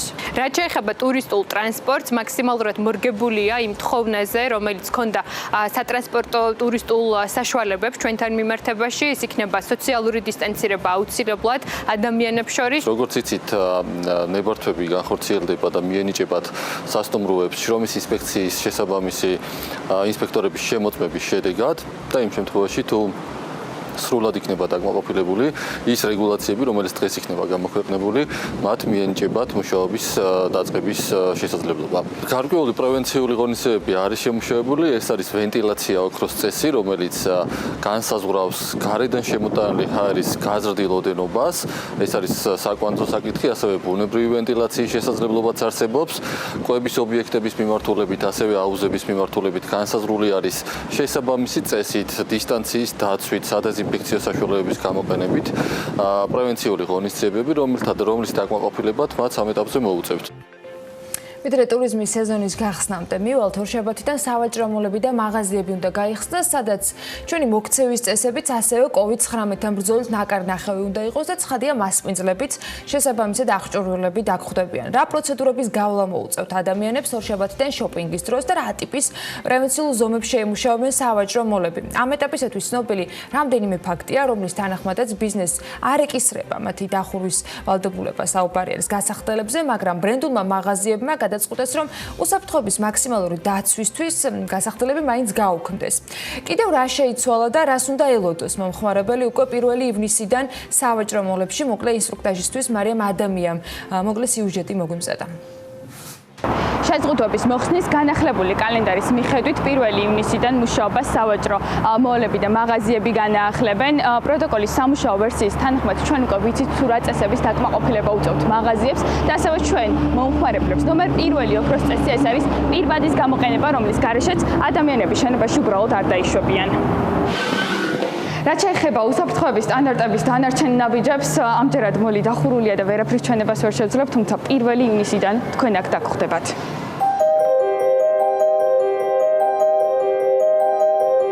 შენობაში შესვლისთანავე მოგიწევთ დეზობარიერის გავლა, გაკონტროლდება თითოეული ვიზიტორის ტემპერატურა, ხელის საზომით და 10 კვადრატულზე მაქსიმუმ 1 ადამიანი დაიშვება. ეს არის უახლესი პერიოდის განმავლობაში დასაკმაყოფილებელი უსაფრთხოების ზომები, ხოლო 2 კვირაში, როცა ნაკადი მოიმატებს, აუცილებელი იქნება უკვე ვიდეო სკრინინგი. ამ შემთხვევაში სპეციალური ვიდეო კამერა გააკონტროლებს მასობრივად ბევრ ადამიანს, რომელიც კონცენტრირდება ერთ სივრცეში. ასევე მნიშვნელოვანია ადგილების სადეზინფექციო საშუალებებით ხშირად უზრუნველყოფა და თანამშრომელთა უსაფრთხოების დაცვა. ფასადური ნაწილი ამ მაღაზიის არის 40 მეტრი და აქედან 24 მეტრი იყო შესასვლელები. დაახლოებით გაშლილი ხელის კონცეფცია ჰქონდა, მაგრამ ამ ახალი რეალობიდან გამომდინარე, როგორც ხედავთ, 2 ჟალუზი დაკეტილია და ეს ასე იქნება, სანამ მომდევნო რეკომენდაციები არ იქნება გაცემული. და ეს ერთი ჟალუზი რაც დავტოვით, იქაც ალბათ ხედავთ უკვე ბარიერები გვაქვს გაკეთებული და შეზღუდული გვაქვს მაღაზიაში შესასვლელი. ეს ჩვენ დაგვეხმარება, რომ გადავაკონტროლოთ მაღაზიის ტერიტორიაზე შემოსული მომხმარებლების რაოდენობა. არსებული რეგულაციით 5 კვადრატულ მეტრზე განიხილება ერთი ადამიანის დაშვება, ამ ერთ ადამიანში შედის აგრეთვე რასაკვირველია თანამშრომელიც და ყველა მაღაზიას ჩვენ ქსელში შემოვალ 60-მდე მაღაზიას ყველას მიცვევთ ამის კალკულაციას, რამდენი ადამიანი შეგვიძლია ერთდროულად რომ დაუშვათ ტერიტორიაზე. რიგის კონტროლის ჩვეულებრივად როგორც ხედავთ, დასტიკერებულია და 2 მეტრის დისტანცია დასული. გამოკრულია სალაროსთან დამატებითი თვალსაჩინოებები ახალ კორონავირუსთან დაკავშირებით, ასევე გვაქვს ბარიერები, სალაროს ბარიერები. რაც შეეხება გასახდელ ოთახებს, მათი გაუქმების ვალდებულება ბიზნესს არ ეკისრება, გამომდინარე იქიდან, რომ ბაზარზე ძალიან ბევრი მაღაზია არის, რომლებიც ამ რეგულაციას ვერ დააკმაყოფილებენ, თუმცა ბრენდულ მაღაზიებს უწევთ მათი გაუქმება, გამომდინარე იქიდან, რომ საერთაშორისო სტანდარტებით ხელმძღვანელობენ უსაფრთხოების თვალსაზრისით და სწორედ მათ რიცხვში არის რითეილ გრუპ ჯორჯიაში შემავალი მაღაზიებიც.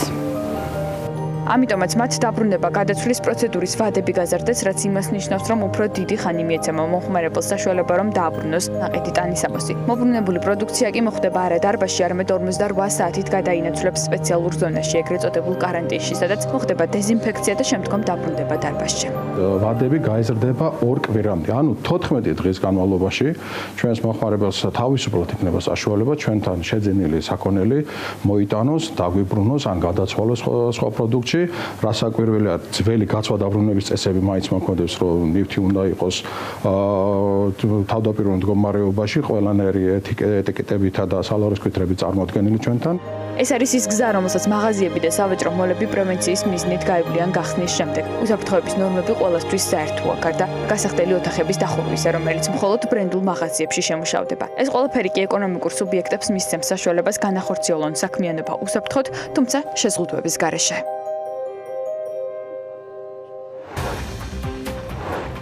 კავკასიის ონლაინის 59%-იანი წელის მფლობელმა აზერბაიჯანელმა მილიონერმა საქართველოს წინააღმდეგ შესაძლოა საერთაშორისო საარბიტრაჟო დავა დაიწყოს. საქართველოს გერმანიის მთავრობისაგან 90 მილიონი ევროს ოდენობის ფინანსურ დახმარებას მიიღებს. აფხაზური მხარის ცნობით, კორონავირუსის წინააღმდეგ გაეროს განვითარების პროგრამის მიერ აფხაზეთისთვის გაწეულმა დახმარებამ ჯამში $100,000 გადააჭარბა. ნავთობისა და გაზის კორპორაცია ფრონტერას მოუწოდებს თანხმობა განაცხადონ საარბიტრაჟო გადაწყვეტილებისათვის კონფიდენციალური დოკუმენტის სტატუსის მოხსნაზე და მის გასაჯაროებაზე.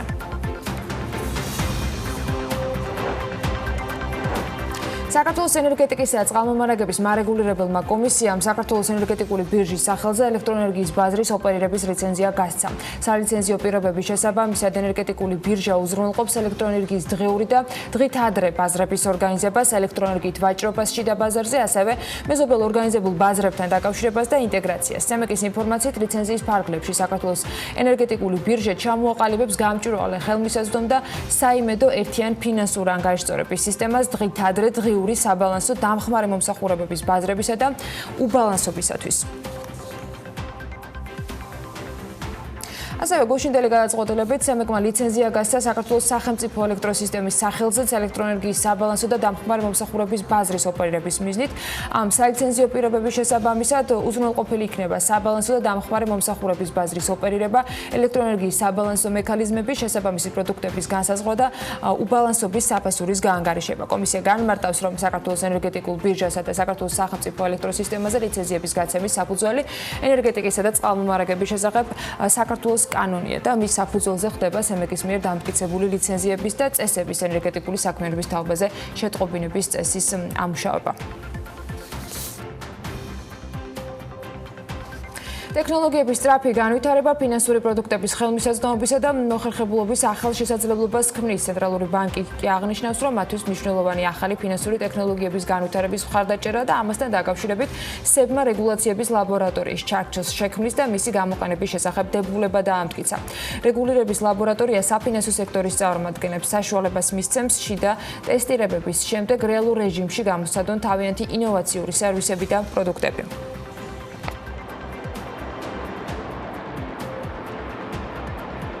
კომპანია ონისმა, რომელიც თხილეულის, ჩირეულის, მარცვლეულის და ბურღულეულის პროდუქტის ძირითადი საკონდიტრო და სასურსათო ქსელებთან მიწოდების უზრუნველყოფაზე მუშაობს, პანდემიის ფონზე ადაპტაცია სამიზნეს სეგმენტის შეცვლით მოახერხა. კომპანიის საზოგადოებასთან ურთიერთობის მენეჯერი ამბობს, რომ ონისმა შეკვეთების მიღება ინდივიდუალური პირებისგან დაიწყო, რაც კომპანიას გარკვეული ფინანსური სტაბილურობის შენარჩუნებაში დაეხმარა, თუმცა კვანცა საღარაძე იქვე განმარტავს, რომ ამ პერიოდში ონის მოთხოვნის შენარჩუნებაში დაეხმარა ის ფაქტორი, რომ ეს პროდუქცია საღდგომო პერიოდში იყო განსაკუთრებით აქტუალური, რასაც მიტანის სერვისის რელევანტურობა დაერთო. რაც შეეხება სამომავლო გეგმებს, კომპანიის საზოგადოებასთან ურთიერთობის სამსახური განმარტავს, რომ სექტემბრიდან კომპანია ასორტიმენტის გამრავალფეროვნებას გეგმავს, რაც მათ შორის პროდუქციის ფარგლებში სხვადასხვა კომბინაციების დამატებას მოიაზრებს. ბოლტი, რომელიც ესტონეთში დაარსდა, მისი მომხმარებელთა საერთო რაოდენობა მსოფლიოს 150 ქალაქში 30 მილიონს აჭარბებს, 1,9 მილიარდად არის შეფასებული. განვითარების სწრაფი ტემპის გამო ესტონური წარმოშობის ტაქსი სერვის კომპანიას ხშირად Uber-ის კონკურენტებად მოიხსენიებენ. ბოლტმა ფინანსირების მოზიდვის მორიგი რაუნდი დაასრულა, რითაც თავისი კაპიტალიზაცია 1,7 ევრომდე, ანუ დაახლოებით 1,9 მილიონ დოლარამდე გაზარდა. ბოლტმა ინვესტიცია ბრიტანული ვენჩურული ფონდისგან კაპიტალისგან მოიზიდა. ინვესტიციის საერთო მოცულობა კი 300 მილიონ ევროს აჭარბებს. ელექტროავტომობილების წარმოებელი კომპანია Tesla ჩრდილოეთ ამერიკაში მანქანების ღირებულებას დაახლოებით 6%-ით ამცირებს. ეს გადაწყვეტილება მანქანებზე შემცირებული მოთხოვნით არის განპირობებული, რაც კორონავირუსის პრევენციის მიზნით გამოცხადებული საგანგებო მდგომარეობით არის გამოწვეული. ამასთან დაკავშირებით ინფორმაცია Reuters-მა განაახლა, Tesla-ს ოფიციალური ვებგვერდის მიხედვით Model S-ის სედანის საწყისი ფასი დაახლოებით $80,000-დან $75,000-მდე მცირდება. Model X-ის ღირებულება $85,000-დან $80,000-მდე ჩამოდის, Model 3-ის სედანი კი $2,000-ით გაიაფთა და ამჟამად $37,990, ანუ დაახლოებით $38,000 ღირს. Tesla-ს განცხადებით, კომპანია ავტომობილებზე ფასების შემცირებას გეგმავს ჩინეთშიც, Model X-ზე და Model S-ზე ფასები დაახლოებით 4%-ით დაიკლებს. სოფლიოში ცნობილი ბრენდი Ralph Lauren-ი აცხადებს, რომ კომპანიის დანაკარგებმა მოსალოდნელ ზარალს გადააჭარბა, რადგან მაღაზიების უმეტესობა COVID-19 პანდემიის გამო სრულად იყო დახურული. Reuters-ი წერს, რომ კომპანიის განცხადებით ბრენდის წმინდა დანაკარგებმა $259 მილიონი შეადგინა პირველ კვარტალში, ნაცვლად შარშანდელი წლის ანალოგიური პერიოდის $31,600,000-იანი შემოსავლისა. კომპანიის აქციების ღირებულება 68 ცენტით შემცირდა, მაშინ როდესაც ანალიტიკოსები 40 ცენტით მცირებას ელოდებოდნენ. პირველი კვარტალის მიხედვით კომპანიის წმინდა შემოსავალი 15.9%-ით არის შემცირებული დაახლოებით და მან ჯამში $1,270 მილიონი შეადგინა.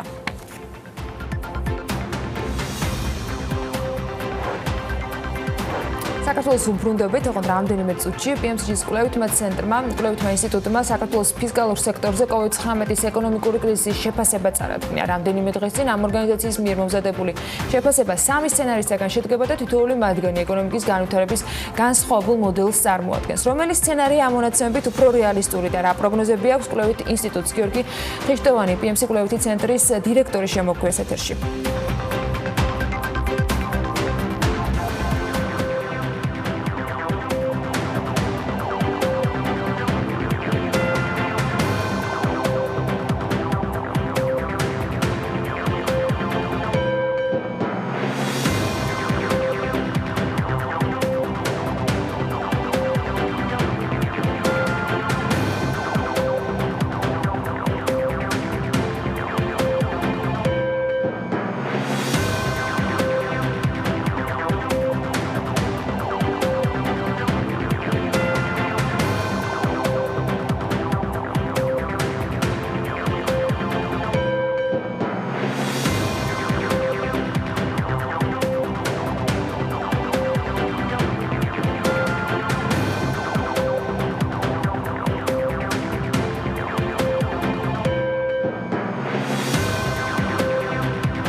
ეკონომიკის განვითარების სამი შესაძლო ალტერნატივა: დონორული დაფინანსების ეფექტი და რეკომენდაციები. BMCG-ის კვლევითმა ინსტიტუტმა საქართველოს ფინანსურ სექტორზე COVID-19-ის ეკონომიკური კრიზისის შეფასება წარადგინა.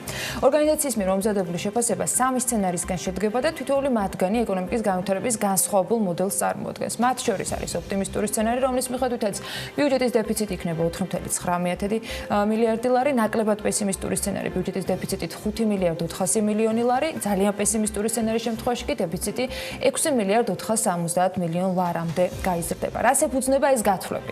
და როგორია რეკომენდაციები? კვლევითი ცენტრის მხრიდან გიორგი ხიშტოვანი გვეტყვის, რომელიც საქმიანი დილას ეთერს უერთდება. გიორგი, მოგესალმებით. მადლობა იმისთვის, რომ ხართ ჩვენთან ერთად.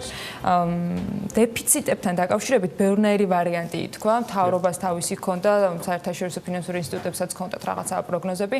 თქვენ დღეს სამი სცენარი გაქვთ ნათქვამი. მე მაინტერესებს დღეისთვის დღევანდელი მონაცემებით, რომელ სცენარს უყურებს უფრო საქართველოს, რომელიც შეიძლება ვთქვათ, რომ აი დღეს ამ სცენარით მივდივართ. ანუ მოგესალმებით და მიხარია რომ აქ ვართ და მიხარია რომ ჩვენ აქტიურად დავბრუნდით სტუდიაში. პირველი რომ ჩვენ ეს ავაგეთ ეს ლოგიკური ჯაჭვი, ხო? პირველი რაც გავაკეთეთ ეს იყო ეკონომიკური ზრდის პროგნოზები და მისი შესაძლო სცენარები. აქ ქონდა 3 პროგნოზი შესაბამისი, ანუ ოპტიმისტური, პესიმისტური ნაკლებად და ძალიან პესიმისტური და იყო -4.3, -8 და -12. ძირითადი დაშვება აქ იყო ხანგრძლივობა კრიზისის და შესაბამისად ხანგრძლივობიდან გამომდინარე თუ რა დანაკლისი ექნებოდა საქართველოს ეკონომიკას. ამის შემდეგ უკვე ჩავთვალეთ საინტერესოდ, რომ აი შესაბამისი ეკონომიკური ჩავარდნა შეიძლება ითქვას, როგორ აისახებოდა საბიუჯეტო სახსრებზე, სახელმწიფოსი, რატომ? იმიტომ რომ როგორც წესი, როდესაც მთავრობა ანონსებს კონკრეტულ ღონისძიებებს, ეს არის იქნება აუცილებლად მთავრობის მიერ დახარჯული თანხა სახელმწიფო ბიუჯეტიდან და შესაბამისად ჩვენ უნდა ვიცოდეთ, რა მდგომარეობა გვაქვს სახელმწიფო ბიუჯეტში. იმის გათვალისწინებით, რომ ჩვენ განახლებული ბიუჯეტი ჯერ არ გვინახავს. ამის საფუძველზე უკვე სხვადასხვა კვლევებზე დაყრდნობით გავაკეთეთ პროგნოზი. ერთი მხრივ თუ როგორ შესაძლო შემცირდებოდა საგადასახადო შემოსავლები, აქ მრავალი კვლევა არსებობს, რომელიც აი ამ კავშირს ეკონომიკურ ზრდის შემცირებასა და საგადასახადო შემოსავლების შემცირებას შორის ადგენს. აქ მივიღეთ აი ამ ჩვენი ოპტიმისტური სცენარით -1.7 მილიარდი ლარი. ეს იყო პირველი კომპონენტი. მეორე კომპონენტი ჩვენ შემთხვევაში იყო ის პაკეტი, რომელიც მთავრობამ დაანონსა იმ მომენტისთვის, როდესაც ჩვენ ეს კვლევა გამოვაქვეყნეთ. აქაც მაგალითად პირველი სცენარის მიხედვით ეს პაკეტი შეადგენდა 1.8 მილიარდ დაახლოებით ლარს. დავაჯამეთ ეს თანხა, შემდეგ ასევე ძანრთულად რო არ გამომივიდეს, დაანონსებული იყო ასევე დანაზოგები, როგორც მიმდინარე ხარჯების, ასევე კაპიტალურ ხარჯების. ეს დანაზოგები ამ, ასე ვთქვათ, დეფიციტურ ხარჯვას გამოვაკელით, დავამატეთ იმ არსებულ დეფიციტს, რაც ჰქონდა ისედაც გათვალისწინებული სახელმწიფო ბიუჯეტს და ავედით აი ოპტიმისტური სცენარის შემთხვევაში 4.9 მილიარდ ლარამდე.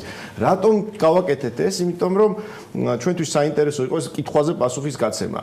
რამდენად პირველ რიგში დღეს გვაქვს გარანტირებული რესურსი ამ დეფიციტის დასაფინანსებლად, ანუ ის დაანონსებული გეგმები, ის დანაკლისი საგადასახადო შემოსავლების, რამდენად ფინანსდება იმ რესურსით, რასაც ვიზიდავთ და მეორე მხრივ, რამდენად შესაძლოა რჩებოდეს რესურსი მთავრობას პოსტკრიზისული პაკეტისთვის, რომელიც ვიცით, რომ შესაძლოა სექტორულ დონეზე საჭირო გახდეს, რადგანაც ვიცით, რომ ეს კრიზისი არ დამთავრდება იმით, რომ ეკონომიკა გაიხსნება, ეს კრიზისი გაგრძელდება ეკონომიკური გახსნის პირობებშიც კი.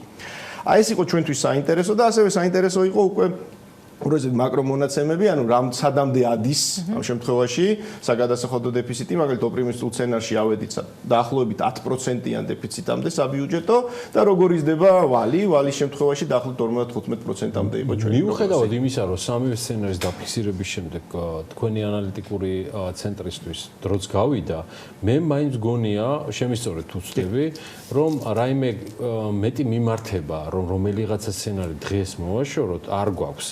მიუხედავად იმისა, რომ ბიუჯეტი თქვა ერთ კვირაში გვექნება, გონია რომ ალბათ სამივე სცენარი რაღაცა პერიოდი ვალიდური კიდე დარჩება როგორც საპროგნოზო, იმიტომ რომ არ ვიცი და განუჭრეტადობა რჩება ალბათ თამდე. გიორგი, აბსოლუტურად გეთანხმები, რადგანაც აი ყველაზე პესიმისტური სცენარის შემთხვევაში ჩვენ ვივარაუდეთ, რომ მეორე ტალღა შესაძლოა იყოს ეკონომიკაში, ან ვირუსის გავრცელების შესაბამისად შემოდგომაზეში და ზამთარშიც შესაძლოა ესე იგი ეკონომიკა ისევ დაიხუროს, ან ნაწილობრივ დაიხუროს, შესაბამისად ეს ეფექტიც იქნა ჩვენ მიერ გათვალისწინებული. რაც შეეხება ოპტიმისტურ სცენარს, ამ ეტაპზე შემიძლია თქვა, რომ რაც შეეხება ეკონომიკის გახსნის ტემპს, ჩვენი ოპტიმისტური სცენარი და მიმდინარეობა ემთხვევა ერთმანეთს, ამიტომ ისევ რჩებით იმ დასკვნამდე, რომ დაახლოებით 4.5% შეიძლება იყოს ეკონომიკური ესე ვთქვათ კლება და აი ამ პირველი ოპტიმისტური სცენარის პროგნოზები არის ჩვენთვის ამ ეტაპზე ასე ვთქვათ ყველაზე რელევანტური. საინტერესოა, რომ რამოდენიმე დღის წინ მთავრობის წარმომადგენელმა თქვა, რომ აი მაგალითად საგადასახადო შემოსავლების ნაწილში 1.8 მილიარდით დანაკლის პროგნოზირებენ, რაც დაახლოებით ემთხვევა ჩვენ პროგნოზსაც და რაც მინდა ძალიან ასე კაფიოდ დავაფიქსირო, ორი საკითხია, რაც დაგვაკლდა ამ მუშაობის დროს და შეიძლება საინტერესო იყოს აქ ამის გაგრძელება. პირველი არის, რომ გაგვირთულდა ძალიან ამ პაკეტის დათვლა, იმიტომ რომ იყო მრავალი პრობლემა დაკავშირებული იმასთან, რომ პირველ რიგში ნაწილი ამ პაკეტის უკვე იყო როგორც ჩანს გათვალისწინებული 20 წლის ბიუჯეტის გეგმაში, ანუ რაღაცნაირად ეს პაკეტი დაანონსდა როგორც პენსიების ნაწილი და ასე შემდეგ. დიახ, აი იგივე სოფლის მეურნეობის მხარდაჭერის პროგრამების ანუ პაკეტი ნაწილობრივ მოიცავს იმ პროგრამების მოდიფიცირებას, რაც უკვე იყო გათვალისწინებული ბიუჯეტში და ასევე ზოგი საკითხი უბრალოდ ვერ დავადგინეთ, მაგალითად ბუნდოვანი რჩება ზოგადად ყველაფერი. მაგალითად აი DGG-ს უკან დაბრუნება ავტომატურის მოცულობა იყო ყოველთვის ყველასთვის კითხვის ქვეშ. ერთია რომ ზოგადად პრობლემაა მისი დათვლის და მეორე არის რომ პრობლემა გახდა იმის დადგენა თუ რა არის გეგმის ნაწილი. ამიტომ აქ ცოტა კონსერვატიული მიდგომა გამოუჩენეთ და მაგალითად მხოლოდ 350 მილიონი გავითვალისწინეთ. და მეორე საკითხი რამოდენიმე მონაცემი დაემატა დაფინანსების შესახებ, მაგალითად ფრანგმა ჩვენმა პარტნიორებმა AFT-ის სახით ცოტა გაზარდეს თავდაპირველი მხარდაჭერის პროგნოზი, დადასტურდა რამოდენიმე მხარდაჭერის პაკეტი EDB-სგან, დღეს გერმანიის მთავრობა კონკრეტულად KfW-მ გამოაცხადა დახმარების პაკეტი, მაგრამ აშკარად გამოჩნდა ის, რომ იმ თანხის დასაფინანსებლადაც კი, რომელიც გვექნება დანაკლისი საგადასახადო შემოსავლების და იქნება დამატებითი ხარჯი იმ დაანონსებული პაკეტის კი, გარანტირებული თანხები ჯერ კიდევ არ არის მობილიზებული. აქედან გამომდინარე, აი ეს არის ძალიან მნიშვნელოვანი, ასევე რა თქმა უნდა, პირობებიც არის დასაზუსტებელი, ხშირად დახმარება ვრცელდება რამოდენიმე წელიწადზე, ანუ არ არის ის, რომ მაგალითად პირობითად 1 ივნისს ჩაირიცხება 300 მილიონიანი ტრანში. და პირობები არის ასევე დასაზუსტებელი. და პირობები ასევე არის დასაზუსტებელი. ამიტომ აქ ჩვენი ესე თუ რეკომენდაციების ნაწილი იყო, რომ გაგვეთვალისწინებია უპირველეს ყოვლისა ის გარემოება, რომ თანხები არის შეზღუდული. ნუ ეს ძირითადი კანონია ზოგადად ეკონომიკაში, რომ რესურსები არის შეზღუდული და ამიტომ ყველა შემდგომი ნაბიჯი, მათ შორის აი ჩვენი პუბლიკაციის შემდეგ გადადგმული ნაბიჯებიც ამ ჭრილში უნდა განვიხილოთ, რადგანაც ჩვენ ვიცით, რომ რესურსები თავრობას იმისთვის, რომ დაეხმაროს ყველას არ არსებობს და არსებობს შეიძლება ესე ვთქვათ სივრცე სახელმწიფო ბიუჯეტში, რომელიც დაზოგვის შესაძლებლობას იძლევა გულისხმობ მიმდინარე ხარჯებსაც, კაპიტალურ ხარჯებსაც. 100 მილიონამდე არის ამდრომდე ნათქვამი, რომ იმიტომ რომ სხვა შემთხვევაში უბრალოდ შესაძლოა ამ პაკეტისთვისაც მთავრობას არ ეყოს ფული და ის რომ ყველა მხრიდან განსაკუთრებით სხვადასხვა სექტორალური ჯგუფებიდან იქნება თხოვნა, მოთხოვნა იმის რომ დაეხმაროს მთავრობა, ეს ამაში ვარ 100% დარწმუნებული. მე ბოლო კითხვა მაქვს, თქვენ აი ამ მოკვლევისას აშკარად ყველა მიმართულებით დეტალურად ამ დახმარების პაკეტებს ჩახყევით იმისთვის, რომ ეს კვლევა გაგეკეთებინათ. რამდენად იძლევა არსებულ პაკეტებში კრიტერიუმები დახმარების თქვა ბენეფიციარებისა იმის საშუალებას, რომ თქვათ, რომ ის თანხები, რომელიც არის დასახელებული, ან სრულად იქნება ათვისებული, ან იმ კრიტერიუმების შესაბამისად საკმარისი იქნება. რამდენად გაძლევდათ ერთ მაგალითს ვიტყვი რა. არ მინდა რაღაცა ძალიან ისე გამოვიდეს, მაგრამ მაგალითად თვითდასაქმებულების დახმარების კრიტერიუმები ფაქტიურად არის ისე გაკეთებული, რომ არ დაეხმარო თვითდასაქმებულებს. იმიტომ რომ ფაქტიურად თხოვ შენ ადამიანს, ანუ ფაქტიურად თხოვ შენ ადამიანს ან შეუძლებელს, ან შესაძლებელს, ოღონდ მან უნდა აღიაროს და თანამონაწილე დაასახოს იმაში, თუ როგორ მუშაობდა შავი ეკონომიკის თუ ესე თილოვან ეკონომიკაში წარსულში. ანუ ფაქტიურად დანაშაულის აღიარების სანაცვლოდ პირდების 300 ლარს. და ესეთი პირობებში ხო ადამიანი მარტო იმიტომ რომ მას არ ეხება მარტო და მის არაფორმალურ დამსაქმებელსაც ეხება ასეთ რისკზე არ წავა. სტატისტიკაც ამაზე მეტყველებს გუშინ შევამოწმე რომ პირველში მთავრდება მგონი ეს ვადა რეგისტრაციის და 6%-მდე ოფიციალურად თვითდასაქმებულების შეიტანა ეს განაცხადი, რომელიც კიდე უნდა პროცედურები გაიაროს. კომისია უნდა, ესე იგი 59000 ადამიანის დოკუმენტი უნდა განიხილოს კომისიამ და გადაწყვიტოს დაეხმარება თუ არა 300 ლარით. მე ვფიქრობ, აი არასწორია უბრალოდ და აქ იყო სხვა მიდგომა ასარჩევი, რადგანაც ნამდვილად იქნება ძალიან უხერხული მთავრობისთვის ის 75 მილიონი ლარი, რომელიც გამოყვა ამაზე, რომ ვერ აითვისოს ამ ქვეყანაში, სადაც ვიცით, რომ თვითდასაქმებულია მოსახლეობის ძალიან დიდი ნაწილი, რომელსაც ყველაზე მეტად გაუჭირდა დახურული ეკონომიკის პირობებში და ჩვენ ვერ ვახერხებთ ამ ადამიანებამდე ამ ბიუროკრატიული ბარიერების გამო თანხის მიტანას. იმ რეალობაში, როცა მაგალითად IMF-ის პირველ ლიტრაში, რომელიც ძალიან გაგვეხარდა ყველას და მთავრობამ თქვა, ის მწვანე შუქია სხვა ფინანსური ინსტიტუტებისათვის იყო სწორედ ვალდებულებიანი, ანუ მასში გაწერილი იყო ვისთვის უნდა დახარჯულიყო ეს თანხები და რა პირობებით, ვერ ათვისებას, როდესაც ვუშვებთ, რომ არის მაღალი რისკი, რა ხდება? ნუ ეს შეფასდება როგორც ცუდი საჯარო ადმინისტრირების მაგალითი.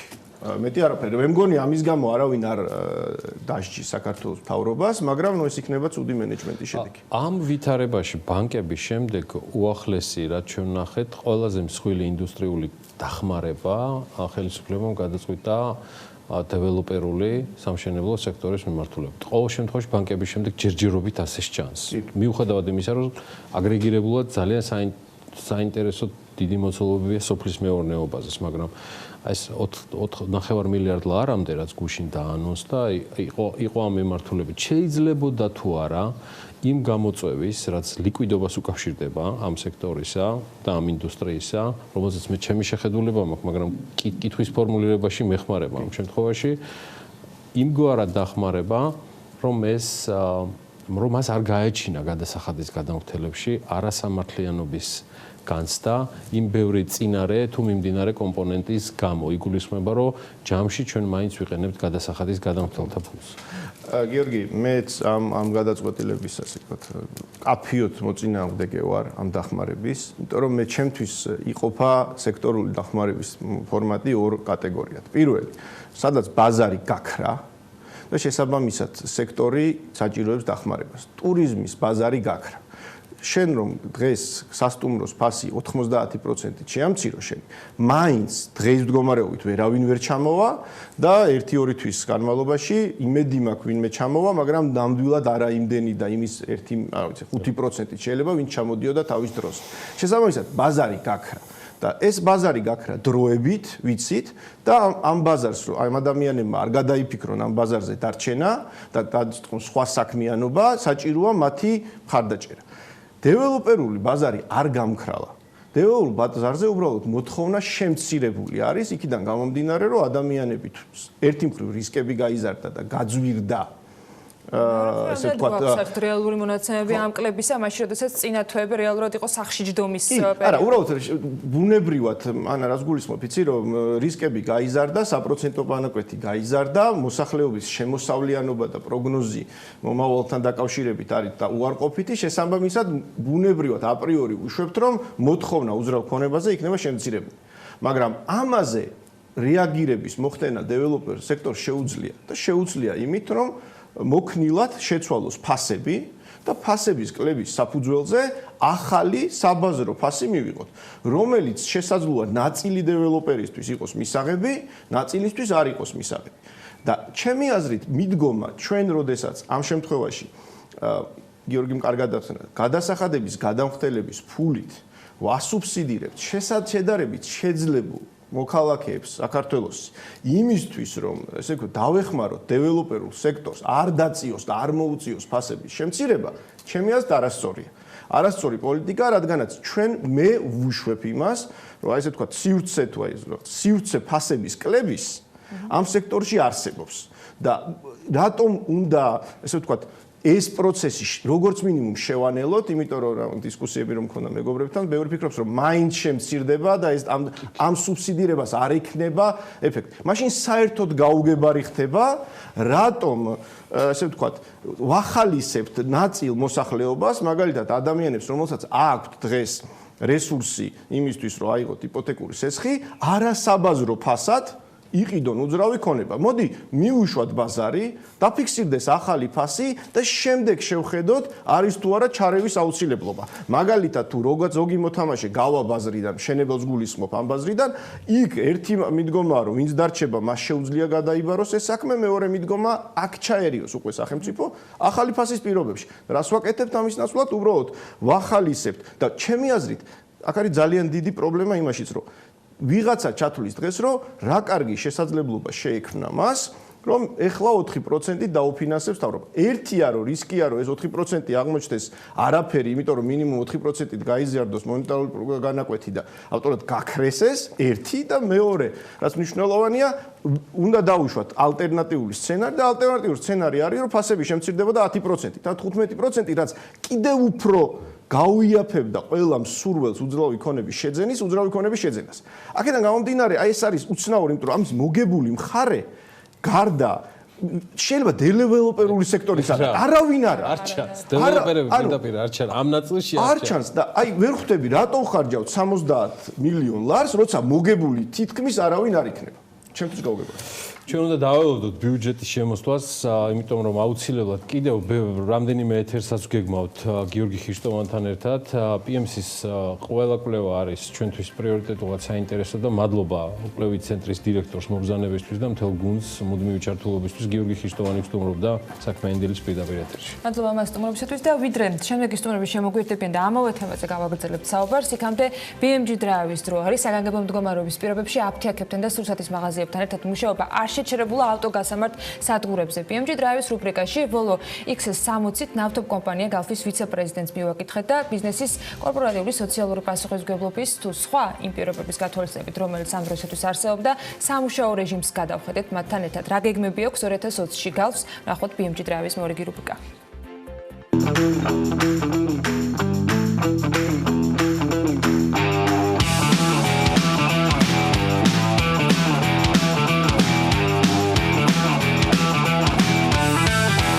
BMG Drive-ის რუბრიკა გრძელდება, ჩვენი მეგობარი და პარტნიორი ტრადიციულად არის Volvo, აი ამ სუპერკარით, რომელიც არის ულამაზესი.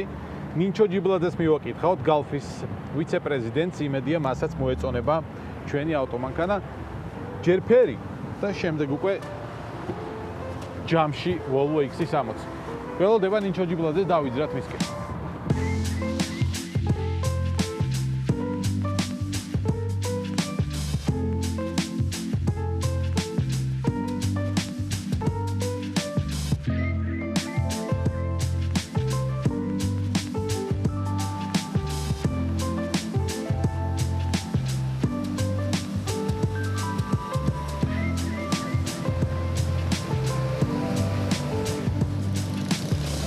მოგესალმებით. გამარჯობა, ბექა. გამარჯობა, როგორ ხანით? კარგად, რა ლამაზი მანქანა მოგაკითხე. ხო, ძალიან ლამაზი X60 მოგაკითხე დღეს შესანიშნავი ფერით, იმიტომ რომ ვიცოდი რა პრინციპში მე გითხარი რომ შეუნაყოფილება ვიცომარი და ეს მანქანა შევარჩიეთ დღესთვის. აუ, ძალიან მაგარი მანქანაა, ძალიან თვალი მომჭრა, როგორც გამოვედი. ამ მანქანაზე აქვს მათ შორის Volvo ფასდაკლება და კარგი აქცია, 20,000 ლარიანი, 1 წლიანი უფასო საწვავი Galf-ში.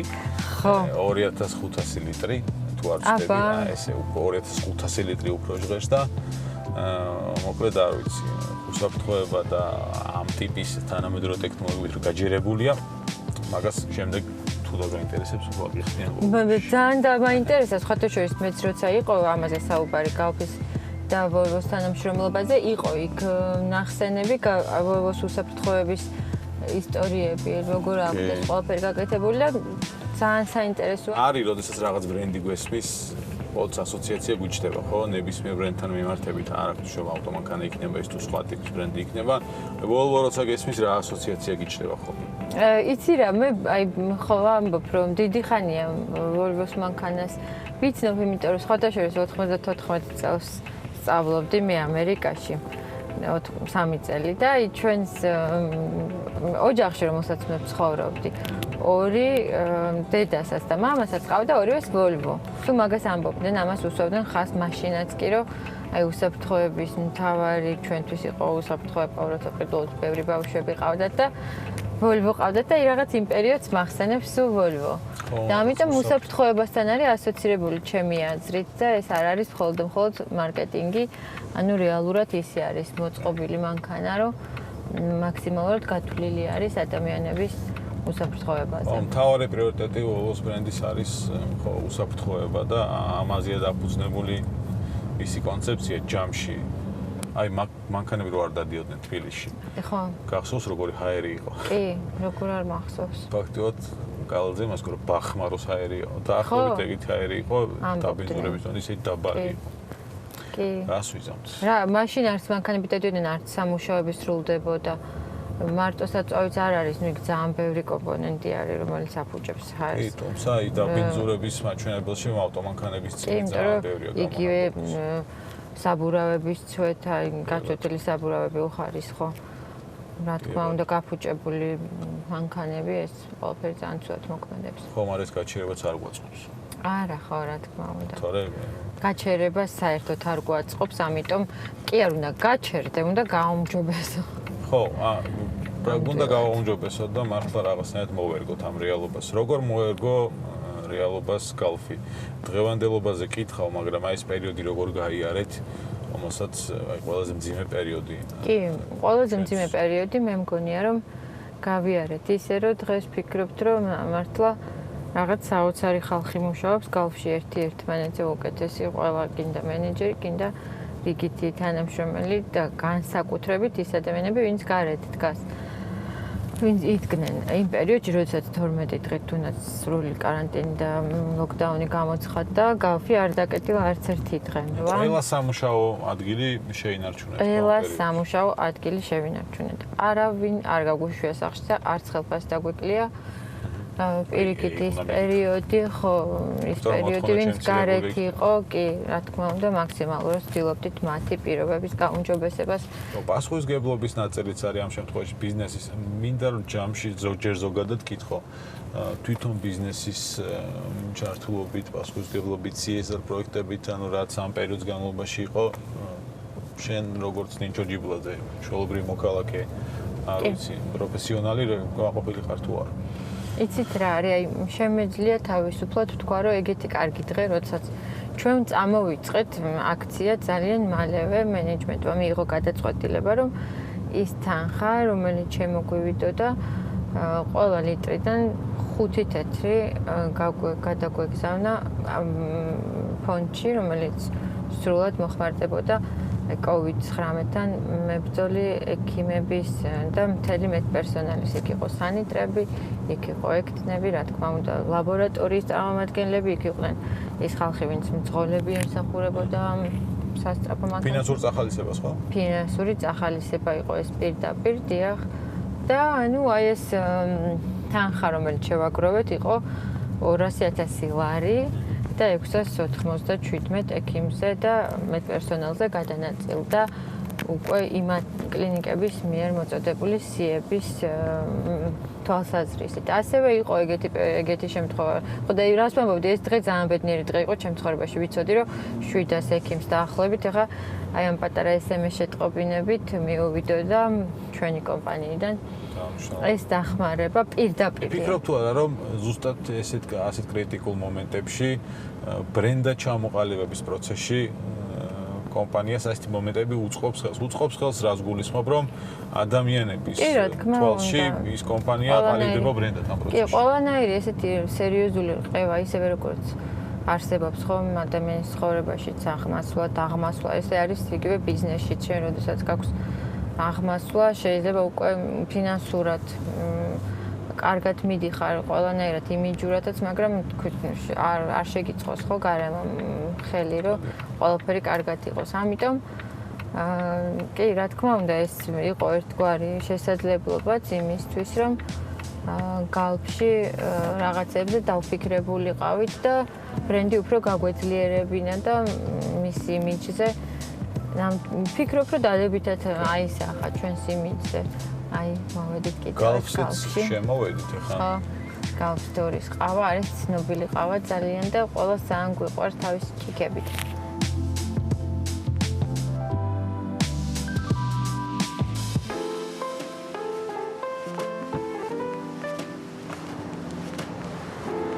გალფშიც მოვედით, ყავაც დავლიოთ.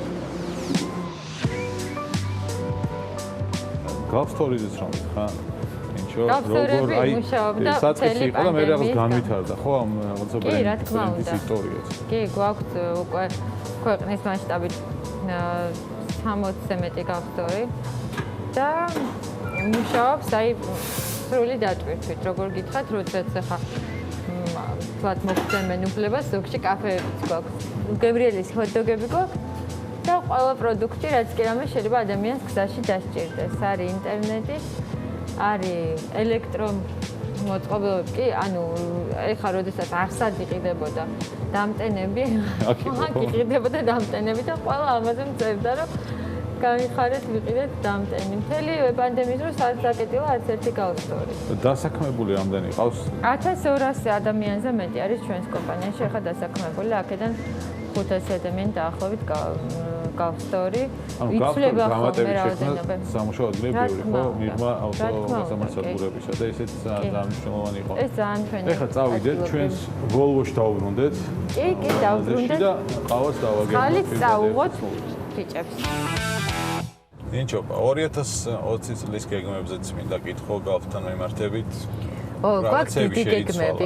ხო, მაგრამ ალბათ რაღაც გეგმებმა კი, მაგრამ აი ჩვენი გეგმები ძალიან ისეთია, რა ქვია, შესაბამებო და ისედაც რაც ჰქონდა დაგეგმილი 2020 წლისთვის მარკეტინგს სტრატეგიულად მივყვებით იმ ხაზს, რომელიც უკვე 4 წელია გალფმა აირჩია. ჩვენ წამოვიწყეთ 4 წლის უკან, უკვე მე-4 ზაფხულს ჩავატარებთ წელს. კამპანია მოიარეს საქართველო, რომელიც შიდა ტურიზმის განვითარებას ეძღვნებოდა იმ თავიდანვე. მართლა არაჩვეულებრივი კამპანია, მთელი ზაფხული გრძელდება ხოლმე და არა მოიარეს საქართველოს ფარგლებში ძალიან ბევრ სუპრი შემოვთავაზებთ უკვე. ანუ წელსაც იქნება. წელს რა თქმა უნდა, ახლა გააქტიურდება ჩვენი. კი, შიდა ტურიზმის ხარდასაჭერად, ჩვენი მოქალაქეების ხარდასაჭერად, მაქსიმალური ფასდაკლებებით, მაქსიმალური საჩუქრებით და ასეთი საინტერესო ვიდეო შინაარსის მასალებით და რა ვიცი, ну ძალიან ისეთი დაწვრთული დაფული გველის. ძალიან გაცნობიერებული არის ქართველი მომხმარებელი იგივე საწვავის ხარისხში. რაც ჩვენ არ გვაძლევს მოდუნების საშუალებას. აი, არ გვაძლევენ რა მოდუნების საშუალებას. ეს არის ყველაზე კარგი რაღაცა, რაც გაძლიერებს ნებისმიერ ბიზნესს საქართველოში. ხარ, როდესაც გაქვს ცუდი ხარისხის საწვავი და ასე ხარ წარმოდგენილი ქვეყანაში, ხო, რა თქმა უნდა, ყიდით უპრობლემოდ. ეს არის დანაშაული, იმიტომ რომ ხარისხი არის ყველაზე მთავარი. ხო, ხა ამდენი ვისაუბრეთ ეკოლოგიაზე და ჩვენი შვილების ჯანმრთელობას ეხება ეს. ამიტომ იგივე საწვავის ხარისხზე, იგივე რაოდენობაზე, იგივე საწვავის აი ძალიან ისეთი დეტალებს იცნობს ქართველი მომხმარებელი და ძალიან საიმედო ხელში ვართ ანუ ჩვენ კომპანიები. ხო, ყველაზე კარგი მაკონტროლებელი ამ შემთხვევაში ხარია რომ არის მომხმარებელი. არის საზოგადოება და ეს არის სწორი. ძალიან კარგი იყო ეს მოგზაურობაც, მაგრამ ჩაუგები მანქანაში. მადლობა ნინჩო, მადლობა Volvo-ს რომ ესე საფრთხოდ გვატარა, უისაჩუქარი უნდა გადმოგცე. ვაიმე რა კარგია, თან კიდე საჩუქრებიც აქვს. აი ასე საჩუქრებიც გვაქვს. იმედია რომ ეს პანდემიაც გლობალურად მალე დასრულდება და გვეტყვის სოფლიო ჯანდაცვის ორგანიზაცია რომ ყველაფერს მოვერიეთა და ვაქცინა და ამაზე საუბარი ჩვენი პირველი სურვილია და წარმატებები გალფს წარმატებები Volvo-სთან პარტნიორობის ნაწილშიც რა თქმა უნდა და ისეც გეგმებში 2020 წელს და წარმატებები თქვენ არაჩვეულებრივ ადამიანებს პროფესიონალებს და წარმატებები Volvo-ს და ესეთი კარგი საჩუქრისთვის დიდი ალბათ თქვენ BMX Drive-ის რუბრიკაში სტუმრობისთვის ნახვამდის აბა ბედნიერი მგზავრობა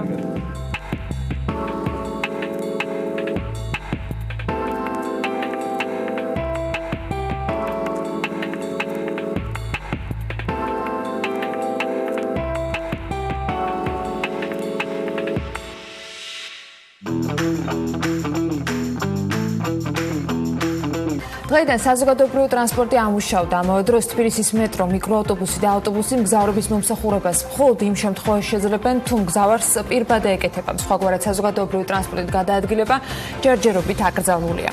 თბილისის მერიის ინფორმაციით სარეაბილიტაციო სამუშაოების ბარათაშვილის ხიდიდან ორბელიანის მოედნამდე არსებული საგზაო მონაკვეთში ტრანსპორტის მოძრაობა ეტაპობრივად შეზღუდავს.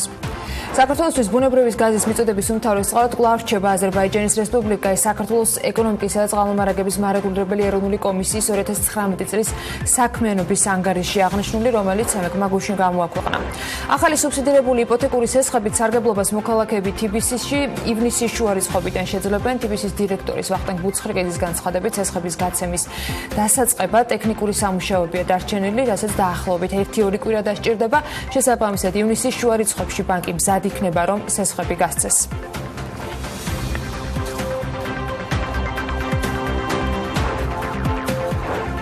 იპოთეკური სესხების თანადაფინანსება 5 წლის ვადით დევნილებისათვის 150 მილიონის ღირებულებით უძრავი ქონების აშენება და მათთვის გადაცემა მშენებლობების გარანტირებით. მთავრობამ სამშენებლო სექტორის ანტიკრიზისული გეგმა გუშინ წარადგინავით. ჩვენ ამ პრეზენტაციას თვალს ონლაინ ვადევნებდით. თათია ჩაფიჩაძემ პრეზენტაციის მიმდინარეობისას მართალია შეხვედრაზე მოხვედრა მთლად ვერ მოახერხა, მაგრამ მისი დასრულების შემდეგ, როგორც მთავრობის, ასევე მთავრობის მიერ შეთავაზებული ანტიკრიზისული პაკეტის ბენეფიციარების მოსაზრებები და შეფასებები მოისმინა.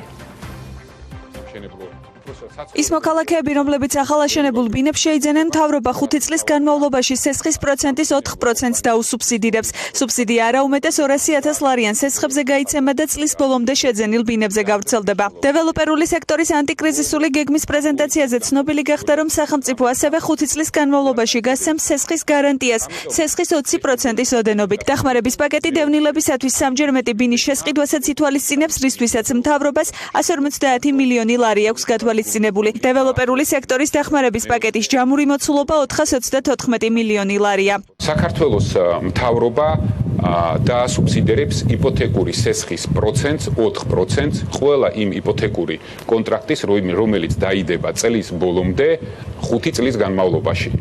რაც ნიშნავს იმას, რომ ეს შექმნის რეალურ მოთხოვნას სამშენებლო ბაზარზე. ეს ერთი და რა თქმა უნდა 5 წლის განმავლობაში ჩვენ გვერდში დაუდგებით და მივეხმარებით თითოეულ ჩვენ მოქალაქეს, რომელიც გადაწყვეტს საცხოვრებელი პირობის გაუმჯობესებას.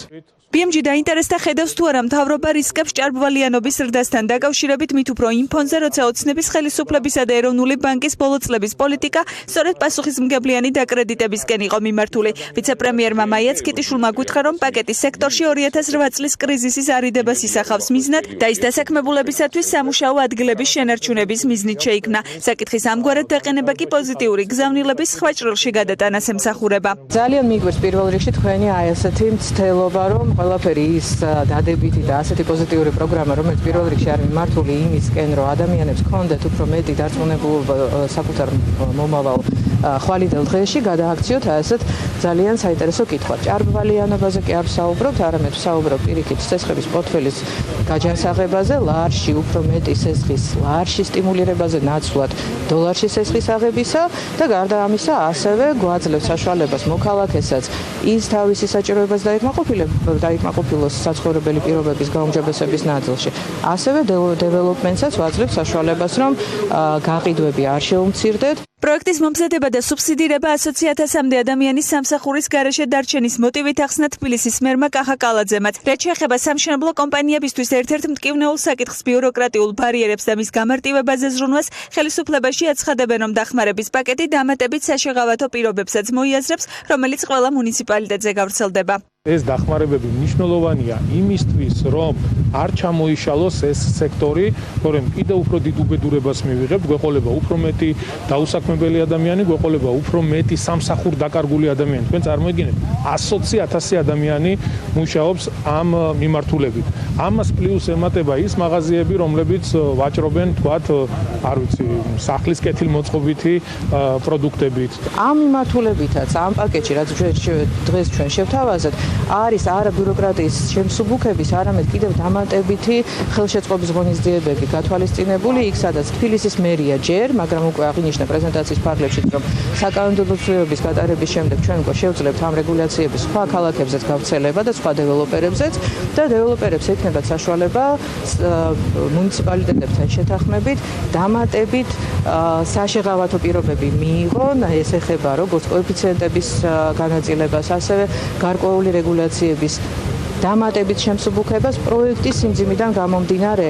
კიდევ ერთი მთავარი შეკითხვა ფასებს უკავშირდება. სავარაუდოა, რომ სუბსიდირების ხარჯზე გაიზრდება მოთხოვნა. გაზრდილმა მოთხოვნამ კი შესაძლოა უძრავი ქონების ფასები გაზარდოს. ამ კითხვაზე საპასუხოდ ბიზნესის წარმომადგენლები აცხადებენ, რომ ზრდა გამორიცხულია. რაც შეეხება სხვადასხვა კვლევების მიხედვით მოსალოდნელ კლებას, საქართველოს უძრავი ქონება იმ კვადრატის ხელმძღვანელმა გვითხრა, რომ სუბსიდირება ფასების არსებულ ნიშნულზე შენარჩუნებას უზრუნველყოფს და ის აღარ გაიაფდება. ირაკლი ბურდილაძე წარმოდგენილ პაკეტს დადებითად აფასებს და აცხადებს, რომ ის უზრუნველყოფს როგორც მოთხოვნის ისე მიწოდების სტიმულირებას, რაც სექტორს სტაბილურობის შენარჩუნებაში დაეხმარება. პრეზენტაცია პოზიტიურად შეაფასა არქის გენერალურმა დირექტორმაც. ჭიოხეცურიანი ამბობს, რომ ეს ჭარბვალიანობას არ გამოიწვევს და ამ პროცესში კიდევ უფრო უნდა შერბილდეს საბანკო რეგულაციები. არავითარ შემთხვევაში არ უნდა ველოდოთ, რომ ფასები გაიზრდება უძრავ ქონებას. ეს გამორიცხულია. შემცირება აუცილებლად მოხდებოდა, რომ არ ყოფილიყო სტიმულირების პაკეტი. ანუ შემცირებასაც გააჩნია ხა შეიძლება ფასები ისე შემცირდეს, რომ ზოგიერთი დეველოპერი საერთოდ ბიზნესიდან გამოვიდეს და ესეთი საფრთხეებია, რომელიც თავიდან არიდება აუცილებელია კრიზისის დროს და ეს პროგრამა, რომელიც მთავრობამ დღეს დადო, ფასების მერყეობას მინიმუმამდე დაიყვანს. ეს არის საბანკო სექტორის დახმარება, ეს არის იმ ადამიანების დახმარება, ვისაც ვინის შესყიდვა, რაც მთავარია, ამ დახმარებით ათასობით ადამიანი გარანტირებულად შეინარჩუნებს სამუშაო ადგილს. შესაბამისად, კიდევ დამატებით ინვესტიციებზე იფიქრებს სამშენებლო სექტორი, რომ შექმნას კიდევ ასეულობით ახალი სამუშაო ადგილი. ბოლო პერიოდში ხშირად ქონდა ბიზნეს განცხადება, რომ ეროვნულმა ბანკმა შედარებით უნდა შეასუსტოს ის რეგულაციები, რაც მას დღეს აქვს. ჭარბი ვალიანობას არ მგონია, რომ ამან გამოიწვევს, ალბათ უფრო გონივრული ვალიანობის ფარგლებში დავრჩებით, თუმცა ის გარანტია, რომელსაც სახელმწიფო გასცემს და ის პროცენტის ხრივ დახმარება, რომელსაც ყიდულზე სახელმწიფო გასცემს, რა თქმა უნდა, ხელშეუწყობს მეტი იპოთეკური სესხის გაცემას ბანკებისთვის. ბინების სუბსიდირებას ეწინააღმდეგება ეკონომისტების ნაწილი. აისეტის კვლევითი ინსტიტუტის წამყვანი ეკონომისტი გიორგი პაპავა თვლის, რომ სახელმწიფოს მხრიდან ამგვარი ჩარევა კრიზისს გაწელავს და ეკონომიკაში არასწორ სტიმულებს გააჩენს. ჩვენ ვეუბნებით ადამიანებს, რომ იმიტომ რომ სამშენებლო სექტორმა შეძლოს იგივე ფასების შენარჩუნება, რაც ჰქონდა გუშინ ერთი თვის წინ თუ ასე შემდეგ, ჩვენ თქვენ მოგცემთ სესხს საკმაოდ მაღალ პროცენტში, რაც დღეს არის ბაზარზე საპროცენტო განაკვეთი, იქიდან რაღაც ნაწილს დაგისუბსიდირებთ, მაგრამ თუ მომავალში რაღაც დამატებითი შოკი მოხდა, დამატებითი გამოწვევების წინაშე დადგა ეკონომიკა, ეს გადაწყდება იმ მომხმარებლების კისერზე, რომელსაც მთელი ბოლო პერიოდი ეროვნული ბანკი იქნებოდა თუ სხვა, ვეუბნებოდით, რომ ცოტა მეტი პასუხისგებლობით მოეკიდეს სესხის აღებას, დაუწესეთ რაღაც შეზღუდვები, უთხარით, რომ შემოსავალი თუ ამაზე მეტი არ გაქვს, არა იღო, უნდა ჩადო ამდენი უზრუნველყოფა და ეხლა ჩვენ იგივე ადამიანებს ვეუბნებით, რომ არა, ეს ყველაფერი დაივიწყე და ეხლა პირიქით, აბა თუ შენატანიგა გაკეთებული, გაიქეცი და იქნება ახალი იპოთეკური სესხიც აიღო. ეს დაახლოებით იგივეს გავს ნაბახუსებზე ადამიანს, რომ უთხრათ, რომ ისევ ღვინით გამოვიდეს მდგომარეობიდან. გუშინ ასევე ცნობილი გახდა, რომ სახელმწიფო ახალი პროგრამის ფარგლებში გასცემს შესყიდვის გარანტიას პროექტით გათვალისწინებული საცხოვრებელი ფართების არაუმეტეს 30%-ზე. შესყიდვის გარანტია მოქმედია გარანტიის გაცემიდან 3 წლის განმავლობაში, მისი ბიუჯეტი კი 200 მილიონი ლარია. დეველოპერებისა და სამშენებლო სექტორის დახმარებისათვის წარდგენილი გეგმის შეფასებით ვაგრძელებთ საქმიანი დილას ეთერს სტუმრებთან ერთად. სტუდიაში ფინანსისტი ვასილ რევიშვილი, Property Georgia's მართულ პარტნიორთან იკა ქარდავასთან ერთად შემოგვერდებიან. ორივე დისტანციურად იქნება, ჯერ ვასკასთან დავიწყებ საუბარს, ვასილთან დავიწყებ საუბარს. მოგესალმები, მადლობა რომ ხარ ჩვენთან ერთად. ძალიან გავშინაურდით ერთმანეთს დილამშვიდობისა. დისტანციის მიუხედავად ვინარჩუნებთ ახლობლურ მეგობრულ ურთიერთობებს. როგორ გიგითხოვთ? კარგად მადლობს. მე რჩებაში დავერტილება საქმეზე რომ გადავიდეთ პირდაპირ რომ დიდად გუშინდელი სტიმულირების გეგმა, რომელზეც პრემიერ-მინისტრის ესეთი თამდევი შეფასება იყო, რომ შეიძლება იდეალური არ არისო. მაინდა-მაინც დეველოპერებსაც ბოლომდე რაღაცა გარკვეულ სტიმულს არ მისცემს. მე არ გულისხმობ თლიან პაკეტს, იქ არის რაღაც კონკრეტული თემები, რაშიც დეველოპერებმა შესაძლოა დათქმული ზღვრებიდან გამომდინარე, ეს იქნება გადასაცემი ბინები, დევნილთათვის თუ რაღაცა შედარებით მეტი თქვათ ნაღდი ფული მიიღონ მთავრობიდან. სხვა დათქმებიც არის ფართებთან დაკავშირებით, მაგრამ ზოგადია იმ სტიმულირების პაკეტიდან გამომდინარე, რომელიც სხვა გადასახადის სხვა არა, ყველა გადასახადის გადახდელის ხარჯზე ხდება. ბევრი კითხვა გააჩინა. თქვენი დამოკიდებულება რა არის ამ თემაზე? ზუსტად ანალოგიური, მართალი გითხრათ, პირველი დადებითი თო დავიწყოთ, როგორც ხომძანეთ, კარგია რომ ეკონომიკაში გარკვეული ქეში მიდის, ხო, დღესდღეობით თქვა, სტიმულირების ერთ-ერთი სწორი გზა არის ეკონომიკაში ხარჯვის მოდელს ვთქვათ, ხელშეწყობა. შესაბამისად თქვა, ის საუბარი რომ ესა ჭარბვანერობას გაზდის ასე შემდეგ, მე არ ვეთანხმები. ახლა დრო არის რომ გაიზარდოს თუნდაც იგივე დავალიანება შემდგომ დაბალანსების პირობით რა თქმა უნდა თუმცა მან პრობლემა სწორედ იმაშია რომ პირველ ნაწილს რაც შეეხება თქვა იპოთეკური სესხების გარანტია იქნება თუ პროცესის დაფინანსება ეს მხოლოდ თქვა შეზღუდულ ჯგუფს ნუ რა ვიცი 1000-1200 პირობითად საშუალო შემოსავლის მქონე ადამიანი და თქვა დამატებით 500 მაღალი შემოსავლის ადამიანი მქონე ადამიანი ისარგებლებს ამ სესხით.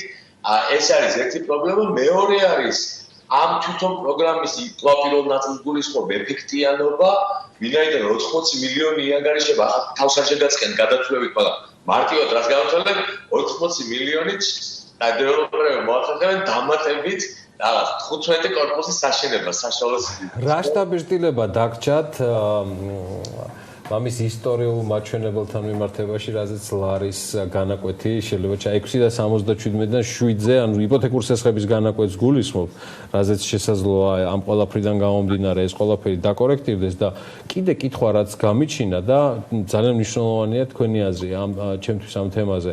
5 წელიწადი რა კალკულაციას ექვემდებარება? ანუ კითხვა მაქვს, რატო არ არის 3 ან 8? ან 9.5, რა ვიცი, 9.5 რამ გამახსენა არ ვიცი ამ გაგან დილა უთენია, მაგრამ ვეთქვა. მან და ალბათ უბრალოდ რაღაც ციფრი უნდა აერჩიათ, ნუ უფრო საინტერესო მანდისაა რომ რეფინანსირების განაკვეთი 5%-ს. და სუბსიდია, ხო? ეს ცოტა აბსურდად მეჩვენება, იმიტომ რომ რეფინანსირების განაკვეთი 5% ჩამოწდა ეს იმას ნიშნავს, რომ ძალიან დაბალი ინფლაცია, იმას ნიშნავს, რომ ქვეყანა რაღაც რეცესიაში შედის, ხო? ანუ უქმდება სუბსიდია იმ შემთხვევაში თუ ხალხს გაუჭირდა. ხო, რა ვიცი, ესეც ცოტა უცნაური შეა. ნუ 5 რაც შეეხება, ნუ რაღაც ციფრი უნდა ეთქვა.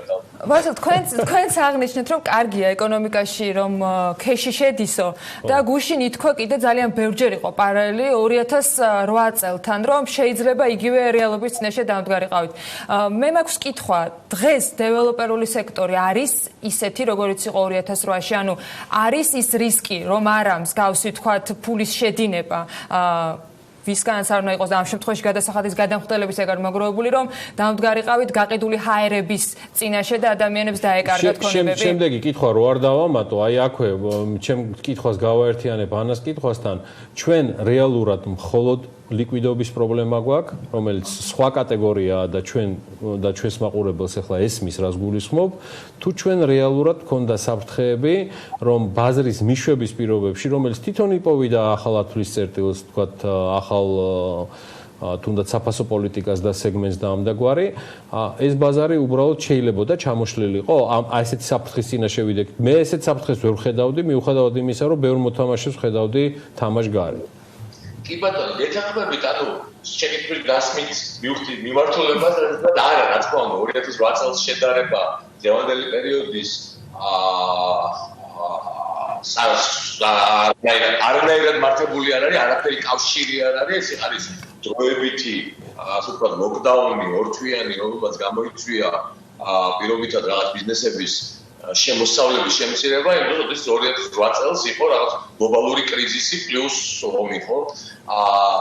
იცი რისი გახსენება მინდა ჩვენ საუბარში რომ ყველას ნახე რჩება შთაბეჭდილება რომ 2008 წელს რო იხსენებენ აქ იყო საუბარი მხოლოდ რუსეთ-საქართველოს ომზე არც ერთ შემთხვევაში აქ ამას ზემოდან მოყვა უმძიმესი ფინანსური კრიზისი რომელმაც რესურსები უბრალოდ ამოწყვიტა და ყველა რაღაც კონტექსტიდან ამოვარდნილად ყვება ამ 2008 წლის ამბავს და რჩება მარტო ის უმძიმესი ხუთდღიანი ომი და თამდევი მოვლენები ნუ ვითომ ხო რა რუსეთის ბაზრის დაკარგვას გულისხმობენ ალბათ ხო რა ვიცი მაგრამ ნუ შედარება ამ სიტუაციის და იმ სიტუაციის აბსოლუტურად არამართებული არა თუ არამართებული ნახეთ აქ კიდევ ერთი პრობლემა რასაც ხედავ თუნდაც მეორე ნაწილში რაც არის დინამიკის შესაძლო ნახეთ 2008 წელი გავიხსენოთ და გლობალური ეკონომიკა გავიხსენოთ ხო მაშინ მოხდა ეგრეთ წოდებული ბეილაუტები ხო ძალიან ბეილაუტი მოხდა მათ ამერიკის შეერთებული შტატები იყო ერთ-ერთი ასე ვთქვათ პლაცდარმი და ერთ-ერთი პიონერი ამ ბეილაუტების ბევრი ნუ სასაცილო და უაზრო ბეილაუტების მოხდა მაშინ ხო განსხვავება ამ შემოთავაზებულ პროგრამასა და ვთქვათ იგივე რაც გააკეთა შტატებმა მაშინ სახელმწიფოს ჩარევას გულისხმობ ხო იყო ის რომ გადამხდელის გული მაშინ სახელმწიფომ დააბანდა ანუ უკან იბრუნებდა ის რომ კონკრეტულ ინდუსტრიაში რომელიც სხვა შემთხვევაში ვერ გადარჩებოდა და იმის შემდეგ რაც ინდუსტრია ფეხზე დადგა ეს გული გადასახადის გადაფრენს სახელმწიფოს დაუბრუნდა ამ შემთხვევაში 350 მილიონი რა არხებით რომელ კომპანიებზე რაბინებზე მინდაცვლის მაგრამ აი ცოტა უცნაურად მეჩვენება თვითონ მანერა ფულის მიწოდების მოდელობა კიდევ ერთხელ მეორე ფულის მიწოდება კარგია აუცილებლად შეება რომ უბრალოდ ვერ ტრეინდა რომ გადმოეყარათ ეს ფული გაცილებით მხოლოდ და მხოლოდ გუშინდელი მოსმენილი პრეზენტაციიდან გამომდინარე თქვენ როგორც ფინანსის გააქვთ რაიმე მოდელი იმის პირობებში რომ ინდუსტრიას აუცილებლად უნდა ქონოდა დამატებით რესურსებზე ხელი და აქ დონორი ცალსახად უნდა ყოფილიყო ასევე სახელმწიფოც ეს უდაოა მაგრამ რაიმე გამოგეკვეთათ თუ არა რაიმე ფორმატი ან მოდელი როგორ შეიძლება და უკეთესად ამის გაკეთება და ხო არ არის ეს გაგრძელება აი იმ თემისა ბეილაუტის თემა რომელიც თლათ ხო ყველაზე სწორი და ვალიდური შედარება იდეაში გამოდის რომ მაშინ იყო სახელმწიფოს მხრიდან ინვესტირება დათქმა ვადით შემოვდივარ გავდივარ ბორძე ვიქნები ამდენი ხანი და წავალ ეს გააკეთეს ყველაზე ეფექტური იქნებოდა და პლუს ანგარიშვალდებულებაში იქნებოდა შენარჩუნებული ხალხი იმიტომ რომ დაწყვეტილება იქნებოდა ეფექტი და ახლა ვთქვათ ამ მიდგომით რა ვიცი ცოტა ნაცრისფერ ზონაში შეიძლება გადავიდეს სამწუხაროდ ვთქვათ იმ მეთოდით რა მეთოდებიც გამოცხადებული ეს იყო ვასილ რევიშვილი მადლობა მას ყოველთვის საინტერესო ჩართვისთვის და კომენტარებისთვის სულ მალე მასთან ინტერვიუ უკვე იქნება BMG-ზე ვინასაც ლიკა ქარდავასთან იგი Property Georgia's მართველი პარტნიორია ბოდიშ ვუხდი მას დამაყურებელს რომ ვიდეოზარი ვერ შედგა ლიკა სატელეფონო კავშირით არის ჩვენთან ერთად იგი ასევე არის FIAPCI Georgia's დამფუძნებელი მე მას მივესალმები მომენატრა თან სტუდიაში და მინდოდა რომ ესე ვიდეოზარით მაინც მეხილა არ გამოდის დილამშვიდობის ლიკა მალე მოხდება ეს ამბავი თან ბევრი რამ ხდება ამ თემებიდან გამომდინარე და ბევრჯერ მოგვეცემა საშუალება რომ ამ თემებზე ვისაუბროთ. კარგი, საერთო შეფასება, მე თქვენი შეფასება არ მომისმენია გუშინდელი პრეზენტაციიდან გამომდინარე, რომელსაც პრემიერ-მინისტრმა უწოდა რომ შეიძლება ეს იდეალური არ არის, მაგრამ რამდენად პასუხობს ის მოთხოვნებს და საჭიროებებს ინდუსტრიისა. გიორგი, ძალიან დიდი მადლობა პირველ რიგში აი ეს საინტერესო ანალიტიკისთვის, რასაც დილიდან გვთავაზობთ, საკმაოდ საინტერესო ანალიზი კეთდება ანტიკრიზისული გეგმით. რაც შეეხება ჩემს პოზიციას, როგორც Property Georgia's მართველი პარტნიორის, ასევე FIAPCI-ის უდავექონების საერთაშორისო ფედერაციის, რომელიც აერთიანებს დეველოპერებს, სამშენებლო კომპანიებს, წევრებას და გარკვეული ასე ვთქვათ უკავშირებით გაგვაჩნია მათგანაც და ვაკვირდებით ბაზარს ყოველდღიურად. შეგვიძლია აღვნიშნოთ ის, რომ დავიწყოთ იმით, რომ ყველა ვიცით, რომ მშენებლობის და უძრავექონების სექტორი არის ერთ-ერთი, ასე ვთქვათ, სწრაფად მზარდი ინდუსტრია, ყოველ შემთხვევაში იყო 2019 წლამდე და ეკონომიკის ჯამში ეკონომიკის 20% ეკავა ორივე, ასე ვთქვათ, ინდუსტრიას ერთად. ასევე ეს ინდუსტრიები ასაქმებს საკმაოდ ბევრ ადამიანს, მხოლოდ დეველოპმენტი 4-5 ადამიანს ასაქმებს და ასე ვთქვათ საკმაოდ დიდი წვლილი შეაქვს ეკონომიკაში სხვადასხვა ჭრილში. ის არის ერთ-ერთი მნიშვნელოვანი რგოლი მთლიან ღირებულებათა ჯაჭვში გიორგი დამეთანხმებით ან დეველოპმენტი არის მამოძრავებელი მშენებლობის სამშენებლო მასალების წარმოების მომიჯნავე ფინანსური სერვისების დარგების ასევე ავეჯის თუ ტექნიკის ის არის კატალიზატორი მთავარი რაც მე გუშინ სამწუხაროდ ვერ მოვისმინე ეს არის ეკონომიკური პროცესების და ჯაჭვის რომლის აი ამ ჯაჭვის გაწყვეტის ძალიან ბევრი თამდევი რისკებია და მე ამას აბსოლუტურად ვიზიარებ. ერთადერთი კითხვა ლიკა რაც ჩვენ გვრჩება კითხვა უბრალოდ ბევრი გვრჩება, მაგრამ თემა არის რომ არსებობს თუ არა რაიმე უფრო აპრობირებული ან ინდუსტრიას ქონდა მცდელობა რაიმე უკეთესი შეეთავაზებინა დახმარების თვალსაზრისით და შეიძლება მთავრობას თუ არა გაეკეთებინა და თქვენ როგორც პროფერტი ჯორჯიას და ფიაფჩის წარმომადგენელს გაქვთ თუ არა მოსაზრებები დამატებით რით შეიძლება დახვეწილიყო სტიმულირების ეს პაკეტი. გიორგი ჩვენ წევრების გამოკითხვა ჩავატარეთ ხმაბრუ მეგონი. კი, ისმის ყველაფერი გისმენიკა. წევრების გამოკითხვა ჩავატარეთ მათი უკავშირის საფუძველზე გარკვეული რეკომენდაციები წარუდგინეთ მთავრობას. ამ პროცესში ჩართული იყო ფიაფცის პრეზიდენტი ბატონი ვალიდ მოუსა, რომელმაც საერთაშორისო გამოცდილება გაგვიზიარა და გარკვეულწილად ეს დოკუმენტი მოიცავდა საერთაშორისო ბაზრების აქცენტებსაც. აქვე მოგახსენებთ იმას, რომ IMF-ის უახლესი კვლევის თანახმად სხვადასხვა ქვეყნებში გატარებული, ასე ვთქვათ, ანტიკრიზისული მასტიმულირებელი პროგრამები, რაც იქნა შეთავაზებული, უმეტესწილად ეს მასტიმულირებელი გეგმები გათვლილია მოწყვლად სექტორებზე ან მოწყვლად საზოგადოებაზე. ისეთ ადამიანებზე თუ კი ჩვენ საუბრობთ სუბსიდირებაზე, იპოთეკური სესხები, ეს ეხება მეტწილად ისეთ ადამიანებს, რომლებმაც შემოსავლები დაკარგეს, უსაფრკაროდ დარჩნენ, ანუ აქ მივდივართ ჩვენ ეგრეთ წოდებულ affordable housing-ის კატეგორიასთან, ხელმისაწვდომის კატეგორიასთან. ეს რეკომენდაცია ჩვენს დოკუმენტში იყო ჩადებული და ლიკა, რამდენ პასუხობს შემოთავაზებული გეგმა იმ რეკომენდაციებს და იმ მიმართებებს, რომელზეც ახლა თქვენ გააკეთეთ აქცენტი? კი ბატონო, ანა მინდა აღნიშნო, რომ რეალურად საბანკო სექტორის მდგრადობა, უძრავი ქონების სექტორის მდგრადობის წინაპირობა და მამოძრავებელია. ჩვენ ყველა ვიცით, რომ იპოთეკური სესხები ასტიმულირებს უძრავი ქონების ბაზარს. თუმცა რაც შეეხება სუბსიდირების იდეას, ძალიან ბევრი კითხვა ჩნდება ამის ირგვლივ, ანუ რამდენად მართებულია ეს, თუმცა დეველოპმენტის შესაძლოა მოკლევადი ამ პერიოდში იყოს გარკვეული, ასე ვთქვათ, სასწრაფო დახმარება. თუმცა რამდენად მოყვება ამას გრძელვადიანი სასარგებლო ეფექტი, ეს ალბათ ამას რო გვიჩვენებს, რადგანაც ის კრიტერიუმები, რაც იქნა გუშინ წარდგენილი, იგივე ზედაზღვარი დაფინანსების, ბევრი კითხვას აჩენს, ანუ თუ კი ჩვენ ვეხმარებით რეალურად ამ სექტორს, გვინდა რომ შევინარჩუნოთ მოთხოვნა, ახალი პროექტების განვითარება, უნდა გავაკეთოთ პრევენცია არსებული მშენებლობების. აი ეს უშუალოდ რეფინანსირების პროგრამა და სუბსიდირების პროგრამა და მისი პირობები არ იძლევა ნათელ სურათს იმის შესახებ, რომ ეს მიზანი იქნება მიღწეული. რადგანაც ძირითადი აქცენტი აკეთდება ბიუჯეტურ საცხოვრისზე, რომელზეც ხელმისაწვდომობა უნდა ქონდეს ისე მოწყვლად ფენებს. თუ კი მოწყვლადი ფენა დღეს სამსახურის გარეშე, შემოსავლის გარეშეა და ბანკისთვის ის ვერ იქნება კრედიტუნარიანი, მაშინ ვიზეა გაცვლა, რა სეგმენტზეა გაცვლა.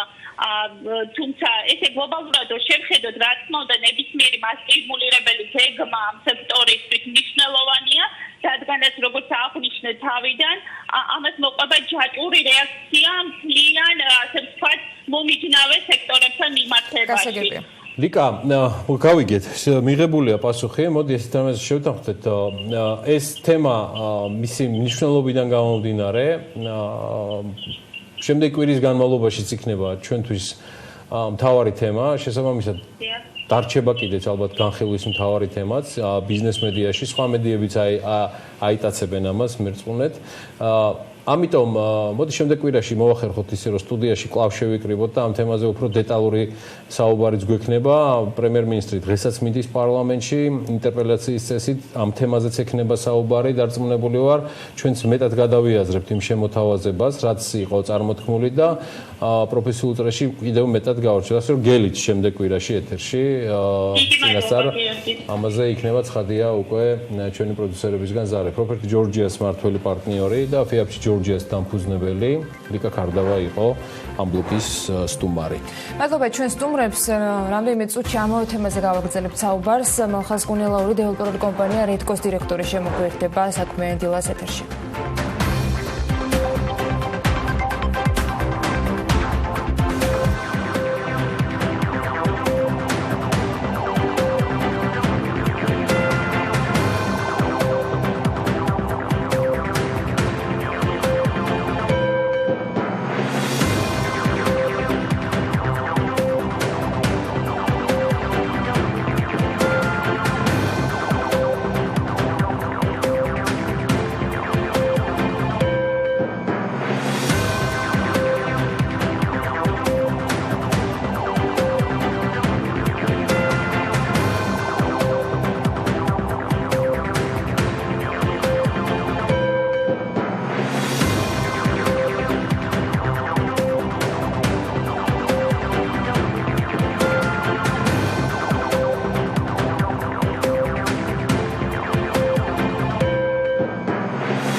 პირდაპირ ეთერში მალხაზ კუნელაური შემოგვიერთდა საქმიანი დილის ეთერში რედკოს დირექტორი არის და თამარ გაფრინდაშვილი ტერასა ჯგუფის კომერციული დირექტორია ასევე ჩვენთან ერთად და ვაგრძელებთ იმავე თემაზე საუბარს რაზეც წინა ბლოკში მოგესალმებით მადლობა რომ ხართ ჩვენთან ერთად პრეზენტაციაზე ბატონი მალხაზი ვიხილეთ მისი კომენტარები საინტერესო ის გამოვა სინთეზი ხო მისი კომენტარების მოსვეთ ამიტომ თამარ თქვენგან დავიწყოთ თქვენი შეფასებები თქვენი რეაქცია თქვენი საჭიროებების პასუხი რამდენად იყო გუშინდელი პრეზენტაცია ანტიკრიზისული გეგმისა რომელიც მთავრობამ გააკეთა თავდაპირველად დავიწყებ იმით, რომ ძალიან მნიშვნელოვანია თითოეულ მოქალაქეს ესმოდეს დეველოპერული სექტორის როლი ქართულ ჩვენი ქვეყნის ეკონომიკაში.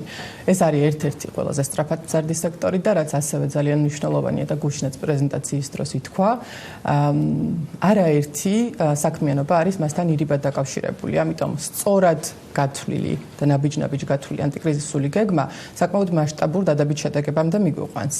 ეხლა რაც შეეხება საკუთრივ ანტიკრიზისულ გეგმას რა გამოწვევების წინაშე დგას დღეს ჩვენი სექტორი. პირველი და ყველაზე მნიშვნელოვანი გამოწვევა ეს არის ბაზარზე მოთხოვნის ძალიან მკვეთრი და სწრაფი ვარდნა. 2020 წლის მონაცემებს თუ შევადარებთ 2019 წლის მონაცემებს, რა თქმა უნდა, ციფრები ბევრად უფრო დაბალია და ეს ლოგიკურიც არის და მოსალოდნელიც იყო. თუმცა მაისის მეორე ნახევრიდან, ისევე როგორც ყველა სხვა სექტორში, გარკვეული პოზიტიური ძროები ჩვენთანაც შეინიშნება. აი წეგანიც დავუსვი ერთ-ერთ ბლოგში სტუმართან კითხვა, მაგრამ რა მონაცემი რომელთვის მონაცემს ვადარებთ? მათში საგანგებო მდგომარეობისას, როცა ადამიანებს ფაქტობრივად კანონით ჰქონდათ შეზღუდული, რომ საერთოდ საკუთარი სახლი დაეტოვებინათ, ავტომობილით გადაადგილებულიყვნენ და ასე შემდეგ. ეს მონაცემები რამდენად იძლევა ბაზრის მიმართ ინტერესისთვის საჭირო დროში რაღაცა გარკვეულ იმაში, რომ საგანგებო მდგომარეობა და ეს ორი თვე ძალიან დიდ როლს ასრულებდა, თუმცა ვხედავთ ასევე, რომ მოთხოვნა ბაზარზე ზოგადად ძალიან დაცემულია. ეს დაიწყო საგანგებო მდგომარეობამდე რამდენიმე კვირით ადრე და გრძელდება დღემდე. პროგნოზიც იქიდან გამომდინარე, რომ ზოგადად ადამიანებს აქვთ არასტაბილურობის შეგრძნება და მათთვის ეხლა ყველაზე მეტად რთულია და სენსიტიურია ზოგადად მომხმარებელი გრძელვადიანი ვალდებულების აღების წინაშე, ვთვლი, რომ გარკვეულწილად მოთხოვნის ზრდა, სწრაფი ზრდა, რა თქმა უნდა, არ მოხდება. თუ თუმცა არც ამ მასტემონირებელი პაკეტის გათვალისწინებით მიუხედავად ამაზე მითქონიაც ანტიკრიზისული გეგმა შემცირებული მოთხოვნის საპასუხოდ. პირველ რიგში ეს არის იპოთეკურ სესხებზე გარკვეულწილად პროცენტის სუბსიდირება და თანამონაწილეობის ნაწილში მათი მხრიდან 20%-იანი გარანტია. ძალიან კარგია, გარკვეულწილად იქნება ეს, რა თქმა უნდა, ეგრეთ წოდებული მოტივატორი იმისთვის, რომ გადაწყვიტონ უძრავი ქონების შეძენა მათ, ვისაც უკვე სურდა და ქონდა გადაწყვეტილი რეალურად, მაგრამ ეს ძალიან მცირე მასაზე იქნება გათვლილი. მე ვფიქრობ, რომ ანტიკრიზისული გეგმის ეს ნაწილი ბევრად უფრო მეტად იმუშავებს არსებული პორტფელის მართვაზე, რაც არანაკლებ მნიშვნელოვანია. ანუ ძალიან ბევრი ყავს იმ ტიპის დებიტორი, ვინც ბევრად უფრო ადრე მიიღო გადაწყვეტილება, თქვათ, პანდემიამდე, რომ გრძელვადიანი ვალდებულებები ეწვირთა, მათი აბსოლუტური უმრავლესობა სარგებლობს დეველოპერულ კომპანიებში შედარებით უფრო მოკლევადიანი ეგრეთ წოდებული შიდა განმადებებით და ვერ ახერხებს ამ თავისი ვალდებულების გასტუმრებას. აი ამ შემთხვევაში საბანკო პროდუქტი არის ერთ-ერთი საუკეთესო გამოსავალი როგორც მომხმარებლისთვის, ასევე დეველოპერული კომპანიისთვის. პირველი მომხმარებლისთვის, იმიტომ რომ ისინი შეძლებენ უფრო ხანგრძლივ ვადაზე გადაანაწილონ თავიანთი ვალდებულება და ყოველთვიური გადასახადის შეიმცირონ ამით და ეს დღეს ყველაზე მნიშვნელოვანია მათთვის და დეველოპერებისთვის, იმიტომ რომ ისინი შეძლებენ თავიანთი დებიტორული დავალიანება შეუფერხებლად მიიღონ. რაც ასევე მაგრამ პირველი თქვენი ნაწის რეზუმირება რო გავაკეთოთ, აქ საუბარია რომ ეს მეტნაკლებად შეიძლება იყოს ეფექტური არსებული პორტფელის მართვაზე, მაგრამ განმადებით ვინც უკვე სარგებლობდა. არსებული პორტფელის მართვაში მე მეულად უფრო მეტ სარგებელს ვხედავ, ვიდრე ვთქვათ რეალიზაციების გაზრდის სტიმულირების ნაწილში. კი ბატონო. კარგი, კიდე ხო არ იყო რაიმე თემა ისეთი პრეზენტაციიდან ჯამში არის თუ არა, მე მესმის რომ ერთი დღე არის ჯერ გასული და კიდევ ბევრ დეტალზე იქნება ის ფინანსისტებთან თუ თქვა დეველოპერებთან გავლა გჭირდება კონსულტაციების ყველას, მაგრამ არის თუ არა ჯამში ეს ის ბიძგი, რაც სასახად ჭირდება სექტორს, იმიტომ რომ ჩვენ ყველამ ვიცოდით რომ ლიკვიდობა მისახედი იყო, მაგრამ ეს ის სექტორია, რომელთაც მხოლოდ ლიკვიდობის თემით ვერ შემოვიფარგლებოდით, იმიტომ რომ ის ბიზნეს აძლევს მთელი ეკონომიკის ამუშავებას. აი, აქ რამდენად თვითკმარია და კმაყოფილი ხართ იმ მოსმენილით. ცალსახა არის ის ფაქტი, რომ რაღაც უნდა შეცვლილიყო და თუნდაც ის რომ გარკვეული სახსრები იდება დეველოპერული სექტორის დასახმარებლად, ეს ძალიან კარგია, თუმცა ყველაზე მეტად რისი მოლოდინიც გქონდა ალბათ და რაც არის აუცილებელი და არის ყველაზე მნიშვნელოვანი არის მივცეთ დეველოპერებს ქონდეთ გამარტივებული წვდომა დამატებით ფინანსურ რესურსებთან. არაერთხელ ახსენეთ თქვენს ეთერში და ძალიან ბევრმა 2008 წელთან შედარება რა მოხდა მაშინ კი ბატონო მივიღეთ პოსტკრიზისული მდგომარეობა ის ხალხი რომელიც იმ პერიოდში დაზარალდა ჯერ კიდევ მათი რაოდენობა ძალიან დიდია ამაზე ალბათ ყველაფერთან ხვდებით რომ მსგავსი ფაქტის განმეორება არ უნდა დაუშვათ თუმცა აი დეველოპერების აბსოლუტური უმრავლესობა გულისხმობთ მცირე და საშუალო ზომის დეველოპერებს თითქმის ან დამოკიდებულები არიან დებიტორული შემონატანებიდან, შემოსასვლელი თანხებიდან, ფაქტობრივად არიან დამოკიდებული გაყიდვებზე. ნებისმიერი სახის რყევები აი ამ სახის შემოსავლებში პირდაპირ დაკავშირებულია მშენებლობის ვადებთან და მათ დასრულება არ დასრულების საკითხთან. შესაბამისად, აი თავი და თავი პრობლემის უნდა იყოს აღმოფხვრილი. ანუ თუ ჩვენ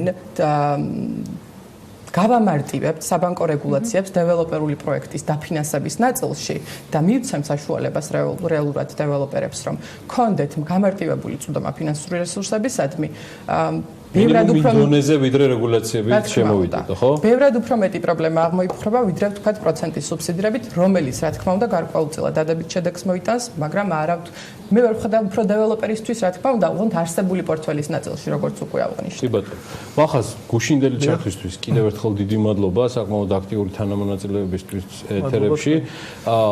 შეხვედრას ასევე ეროვნული ბანკის პრეზიდენტიც ესწრებოდა. ჩვენ ვიცით, იმიტომ რომ ძალიან ბევრჯერ ამ თემაზე გვისაუბრია პანდემიურ კრიზისამდე, რომ კრიტიკულად მნიშვნელოვანია ეროვნული ბანკის დამოკიდებულება ამ თემაში და ეს ჩანს პრემიერ-მინისტრის მთავრობის პრეზენტაციაში, რაც გუშინ მოხდა. იყო თუ არა ეს მიმართება, რაზეც თამარიც საუბრობდა, ცალსახად გადაწყვეტილად, რომ ეროვნული ბანკი გარკვეულწილად დამოკიდებულებას შეცვლის იმ რეგულაციებიდან გამომდინარე, რაც მანამდე დაწესდა, რასაც ხშირად აპროტესტებდა სექტორი. მოგისალმებით და მივესალმებით თქვენს მაყურებელს. ანუ რა თქმა უნდა, ჩვენ ვთანხმდებით ერთ რამეზე, რომ ეროვნული ბანკის რეგულაციებმა, რომელსაც არ ვიცი თავისი ახსნა აქვს ეროვნული ბანკისგან, მაგრამ ჩვენ არაერთი შეხვედრა გავმართეთ ამასთან დაკავშირებით და იყო კონკრეტული პრობლემა და ეს პრობლემა უკავშირდებოდა იმას, რომ ამ რეგულაციების შემდეგ გაყიდვების მაჩვენებელი მკვეთრად შემცირდა. და ჩვენ ვთანხმდებით ასევე იმასაც, რომ უძრავი ქონების ბაზარზე და უძრავი ქონების ბიზნესში გაყიდვებზე არის დამოკიდებული დეველოპმენტი და სამშენებლო ბიზნესი. ხო, გაყიდვები არის მისი ესე იგი ბიზნესის განვითარების მთავარი დონორი, ხო? ან როდესაც პირდაპირ ამ ასეთ მნიშვნელოვან სეგმენტს ესეთი ტიპის ექსპერიმენტს უტარებ, ხო? როგორც მინიმუმ, ანუ უფრო მეტად უნდა იქედან ესე იგი უფრო მეტი უნდა მიიღოს სარგებელი, ვიდრე უარყოფითი მხარე, ხო? და ანუ ჩვენ გვქონდა აქ დაასახელეს ჭარბვალიანობაზე სხვადასხვა მიმართულებაზე, ჩვენ კონკრეტულად გვქონდა კონკრეტული სტატისტიკები, რომ დააკრედიტებული უამრავი პორტფელიდან გაპრობლემების მაჩვენებელი ფაქტიურად არ არსებობდა. ეს ნიშნავს იმას, რომ ყველა ვინც სესხს იღებდა, ის იხდიდა და შესაბამისად კმაყოფილი იყო სამივე მხარე, ხო? ანუ სტატისტიკა ესეთი იყო. კერძო ანუ ბანკებიც კმაყოფილი იყვნენ თავის ფულს გასცემდნენ, დეველოპერიც კმაყოფილი იყო, იმიტომ რომ გაყიდვები ჰქონდა და მომხმარებელიც კმაყოფილი იყო და ვის დასაცავად გაკეთდა ეს რეგულაციები, გავიგე ჭარბვალიანობა, თუმცა ამაზე მე ჩემი შეხედულება მაქვს და არ არის ეს ისა. ხო და ანუ მოცემულ შემთხვევაში საპრეზენტაციო ნაწილი მოიცავდა რა თქმა უნდა ამის გადაფარვასაც, მაგრამ ეხლა აქ მე როგორც ვიცი, როგორც მე მაქვს ინფორმაცია, ჯერ ეროვნულ ბანკს აქ თანხმობა არ განუცხადებია. ანუ აქ როგორ იქნება და რა თქმა უნდა მნიშვნელოვანი არის, რომ სადღაცას რაღაცა, მით უმეტეს ესეთი პანდემიის და ასეთი კრიზისის პირობებში, სადღაცას რაღაცა კომპრომისები და დათმობები აუცილებლად უნდა გაკეთდეს. სხვანაირად ანუ ნაბიჯს ვერ გადავდგავთ და თქვენ სწორად ბრძანეთ, რომ ანუ უძრავი ქონები და დეველოპმენტი არის აი ამ მთლიანი ეკონომიკური ჯაჭვის ერთ-ერთი მსხვილი სეგმენტი და მნიშვნელოვანი მამოძრავებელი ძალა, რომელსაც ეხა ჯაჭვური რეაქცია რას ნიშნავს, ჩვენ კარგად ვიცით, ხო, საიდანღაც თუ არ დავიწყეთ, შესაბამისად ეს რეაქცია ვერ გადაედება შემდეგ. ეს რეაქცია როდისთვის არის მოსალოდნელი? რა ვადაზია გათვლილი ეს გეგმა? რა ვადით შეიძლება იყოს ნაკარნახევი? ანუ როცა ვამბობთ, რომ სუბსიდირება და დაფინანსება მოხდება დეველოპერებთან და ეს მეორადი ბინების თქვა ფლობელებს შეიძლება კიდევ სხვა გამოწვევის წინაშე აყენებდეს. ანუ ეს ნიშნავს, რომ შეიძლება რამდენიმე თვე დაჭირდეს სწორედ ამ ჯაჭვის ამუშავებას. აი ხა ნახეთ რაში არის საქმე, შეიქმნა არაორდინალური სიტუაცია, ხო? ანუ ჩვენ ამას 2008 წლის ომსაც ნუ შევადარებთ, იმიტომ რომ ის მარტო ჩვენ ქვეყანაში მოხდა. დღეს საუბარი არის მსოფლიო მიმართულებით, ანუ მსოფლიო მასშტაბით ამ პრობლემაზე და თქვენ იცით, რომ ტურიზმის სექტორი და ადამიანების დიდი ნაწილი ბინას მარტო საყოფაცხოვრებო პირობის გაუმჯობესებისთვის არ ყიდულობდა და კომერციულ ფარდებს ისინი ყიდულობდნენ ბიზნესის საწარმოებლად, გასაქირავებლად და თქვენ იცით, რომ ტურიზმის წილი ძალიან დიდია ეკონომიკაში და იმ პირობებში, როდესაც საერთოდ არ ვიცით, როგორ შემოვა და რა რომელი მწვანე დერეფნით შემოვა ტურისტი ჩვენთან და როდის მივიღებთ ამას ამ სიტუაციაში და ამ არაორდინალურ გარემოში, ხო და ამ მდგომარეობაში, როდესაც მსოფლიო გზაბავს მთლიანად და მსოფლიოში პანდემია, აი ასეთ მდგომარეობაში ძალიან რთულია, რომ მაგალითად ვთქვათ, რომ ხვალიდან დაიწყება ეს ან ზეგ დაიწყება. მაგრამ ერთ რამეზე უნდა შევთანხმდეთ რა, არის ეს მნიშვნელოვანი დარგი ეკონომიკის მამოძრავებელი არის. ეს არ არის, რა ქვია, დაკავშირებული პირდაპირ კონკრეტული გაისმა ესეთი შეხედულებები, რომ კონკრეტული პირის ჯიბეში ან ვიღაცის ჯიბეში წავა. არა, ესე არ არის.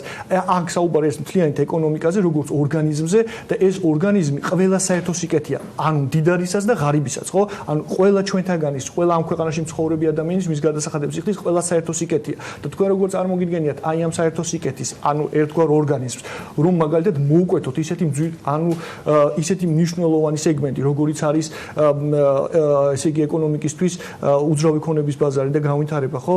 და სამშენებლო ბიზნესი. თქვენ როგორ წარმოგიდგენიათ ეს სრულფასოვანი იქნება ეს ეკონომიკა ამ შემთხვევაში და რა გააკეთებს ამის კომპენსირებას, ამ 9%-ის კომპენსირებას, რომელიც დაახლოებით ციფრებში 4 მილიარდ 700-ზე გავიყურებ. მაგ თანამონაწილეობაზე მოხაზ. ანუ საუბრობთ იმაზე, ანუ მე რა მინდა გიორგი ვთქვა, რომ ანუ აქ გაჟღერდა ის, რომ ანუ თითქოს ანუ მესმის, ანუ გადასახადების გადამხდელის კუთხითაც მესმის აბსოლუტურად ეგ ლოგიკა და გასაგებია, მაგრამ ერთ რამეზე უნდა შევთანხმდეთ, რომ თუ ესაა მნიშვნელოვანი დარგი და არის აქ თუ მაგალითად ესეთ სტიმულირებას ვითვლით და ყოველ შემთხვევაში დავტესტავთ მაინც და ესეთ გავაჟღერებთ, რომ მოდით აბა ვისაც უნდა და ვისაც გადაწყვეტილი აქვს ბინის ყიდვა დღესვე აი ამ მაინც გაურკვეველ სიტუაციაში ხვალვე რომ მოვიყვანოთ კლიენტი ამისთვის თუ კი 4%-ს დაუსუბსიდირებთ, მე ვფიქრობ, რომ თუ ამან რაღაცა ბიძგიმის ეს ჯაჭვური რეაქციას გამოიწვევს. ჩემი კითხვა მაგ თემაზე არის, აი ნახეთ რომ როგორი მიღმა იმისა გადასახადის გადამხდელების თანხებზე, ჩემი კითხვა შემდეგია, მე ვერც კი ვხედავ, რომ ანუ მაქვს განცდა რომ ეს ბოლომდე ვერ დაასტიმულირებს პროცესს.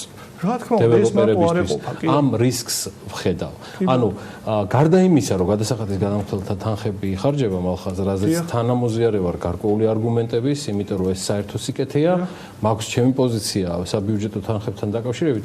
ყველაფერს ხო ეფექტურობით საზრდოობთ. დიახ, რა თქმა უნდა. აქ უბრალოდ მოჭარბებული რისკები დავინახეთ, რომ რეალურად თუ ბაზარმა გარკვეულწილად თვითონ თავად არ იმოქმედა, თუნდაც თავისუფალ ვარდნაში, სადაც ბევრი პრობლემა შეიძლება იყოს, გავიხსენებ გაგანია პანდემიის დროს აბსოლუტურ სწორ განცხადებას თბილისის მერის, რომელმაც თქვა, რომ ახლა მთავარია ბევრი ახალი ცენტრ პოინტები არ წარმოგვეშვასო, როგორც რისკი დაასახელა, მაგრამ ეს გადაწყვეტილება რამდენად არის ის ბიძგი, რომელმაც რეალურად მთელი ეკონომიკის ძრავი უნდა ყოფილიყო, არის კი ეს საკმარი და წერტილოვანი ის დარტყმები, რომელიც დაძრავს ამას ყველაფერს. აი ნახეთ გიორგი რა არის საქმე.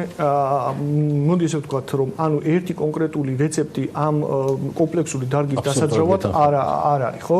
ანუ ეს არის კომპლექსური ღონისძიებათა ერთობლიობა, რომელიც ბევრი ღონისძიების ერთობლიობა ქმნის წარმატების ფორმულას, ხო, ამ შემთხვევაში. ეხლა აქ ჩვენ შეიძლება მართალი ბრძანდებით შეიძლება ვთქვათ, რომ აი რატო მაგალითად ეხლავე ვიჩქარეთ და მაგალითად იქნება დავლოდებოდით ცოტა ხანი კიდევ და გადაევლო აი ამ პერიოდს და მე თვითონ ბიზნეს მოენახა ის საშუალებები, რითიც ამას დააკომპენსირებდა, მაგრამ ნახეთ რაში არის საქმე, იმდენად ჩვენ ყიფე და არასტაბილურ და ყევად ეკონომიკაში გვიწევს ბიზნესის კეთება, რომ ბიზნეს ეს რესურსები, რომ ანუ ხო 2 თვე გაჩერდა, კიდე დამატებით 2 თვე დაელოდოს, არ აქვს და თქვენ ალბათ იცით ეს ინფორმაცია, რომ ადამიანების ამსახურებიდან გაუშვეს, მშენებლობები გააჩერეს, არის ფაქტები უკვე, ანუ ეს როგორ არის, იცით, ანუ ზღვარზე მივიდა. ხო, ეხლა რაც შეეხება მაგსაკითხს, არ გაფინანსებენ ბანკები. ხო, ეხლა რაც შეეხება, იმიტომ რომ ის ბანკი კომერციული ინსტიტუტი არის და მას თავისი რისკები აქვს, ხო? ანუ შესაბამისად აღმოჩნდა რამ რამდენად გაიღიმებს და დაგაფინანსებს ისევ აი ეს. აი ეხლა რაში არის საქმე? ეს ყველაფერი ხა ჩვენ ბანკებთან გვაქვს ურთიერთობა და არის პირდაპირ მათი მიდგომაც არის ესეთი. გაყიდვების მაჩვენებლის მიხედვით შევხედოთ პროექტებს. ანუ თუ გაყიდი, მოყვები. თუ არ გაიყიდა არც ერთი ბინა, მაშინ ვერ მოყვები. შესაბამისად ეს ნიშნავს იმას, რომ ჩვენ უკვე ზღვარზე ვართ, იმის იქეთ ვეღარ წავალთ. რაღაც უნდა გავაკეთოთ. ბოლონად ის გადაზღვა ამას გავაგრძელებ, რაც მთავრობამ ასე ამ გეგმაში ჩადო, რამდენიმე მილიონი, 10 მილიონი აქაც გათვალისწინებული, იქნება თუ არა დახმარება თქვენი კომუნიკაცია ბანკებთან ამ თემაზე რა მიმართულებით? 30%-იან გადაზღვაზე არის საუბარი, როგორც ხვდები, ესეც ალბათ იცით, რომ ეხება დევნილთა დახმარების პროგრამის ფარგლებში კეთდება, ალბათ ისიც იცით რა სახის ზედაზღვრები და შეზღუდვები გვაქვს ამ გადასაცემ ფართებზე. რა თქმა უნდა, ორი აზრი არ არის, რომ ძალიან დიდ ნაწილს დეველოპერების ეს დაეხმარება და ასევე ბევრად უფრო მარტივად შეძლებენ ახალი პროექტების წამოწყებას, ბევრად უფრო თვითდაჯერებულად, გაგრძელებას და ასე შემდეგ. თუმცა ეს არის უძრავი ქონების სექტორის კონკრეტულ კლასზე მორგებული. პრობლემა ბევრად უფრო მასშტაბურია და აქ უფრო კომპლექსური მიდგომაა საჭირო. სწორედ აღნიშნა ძალიან, რომ ეს არის ნაბიჯების ერთობლიობა. კითხვა მდგომარეობს იმაში, რომ იყო კი ის კონკრეტული ნაბიჯები, რომელთა ერთობლიობაც გამოიწვევდა შედეგს. ცალკეულ ნაწილში თითქმის ყველა ნაბიჯს აქვს თავისი ძალიან დიდი დადებითი, განსასაზღვრია უბრალოდ რა მასშტაბზე. რა მასშტაბზე. კონკრეტულად ახლა ჩვენთვის, დიდი მსხვილი კომპანიებისთვის, upscale-ისთვის, მაღალი სეგმენტისთვის, საშუალოზე მაღალი სეგმენტისთვის ამ სახის გადაზღვა არაფრის მომცემია, რა თქმა უნდა, თუმცა არსებობს რეგისტრებულია სულ 600 დეველოპერული კომპანია, აქედან დაახლოებით 400-ისთვის ეს რა თქმა უნდა ძალიან დიდი შეღავათი იქნება. გავაგრძელებთ ამ თემაზე შემდეგ კვირაში საუბარს. დიდი მადლობა კიდევ ერთხელ კომპანია Redcos ხელმძღვანელს და დირექტორს მალხაზ კუნელაურს მობრძანებისთვის და მადლობა თამარ გაფრინდაშვილს, ტერასა ჯგუფის კომერციულ დირექტორს. მადლობა სტუმრობისთვის და სულ რამდენიმე წუთში ვიდრე ანა და ანონსებს შემდეგ ბლოგს უკვე იწყება ელენე კვანჩელაშვილის ანალიტიკა, ჯერ დილის ανალიტიკით და მერე უკვე და ანონსებიც გაცემულია და ველოდებით ელენეს რამდენიმე წუთში მოგიერთება. დასწრებაზეა ყველაფერი ამ ცხოვრებაში.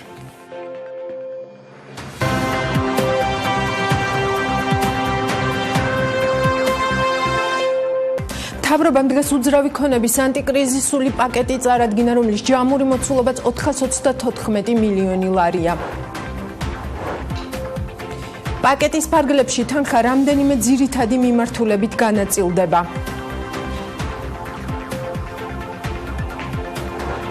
სახელმწიფო დაასუბსიდირებს პროცენტს იპოთეკურ სესხებზე ჯამში 70 მილიონი ლარით. სახელმწიფო გასცემს იპოთეკური სესხების გარანტიას ჯამში 14 მილიონი ლარი. სახელმწიფო შეისყიდის დაგეგმილზე 3-ჯერ მეტ ბინას დევნილი ოჯახებისთვის ჯამში 150 მილიონი ლარი. სახელმწიფო დააზღვევს მიმდინარე მშენებლობების დასრულებას ჯამში 200 მილიონი ლარი. 2021 წლიდან დეველოპერულ საქმიანობაში ესქრო ანგარიშის დანერგვას უნდა ველოდოთ. ეს საქმიანი დილის ანალიტიკა, მე ამ რუბრიკის ავტორი ელენე კვანჭილაშვილი ვარ. დღეს ბევრი სასაუბრო დაგროვდება, მათ შორის იმ თემაზეც, რაც დღევანდელ ეგრეთ წოდებულ ჰედლაინებში გავიტანეს, სანამ მოგესალმებოდით.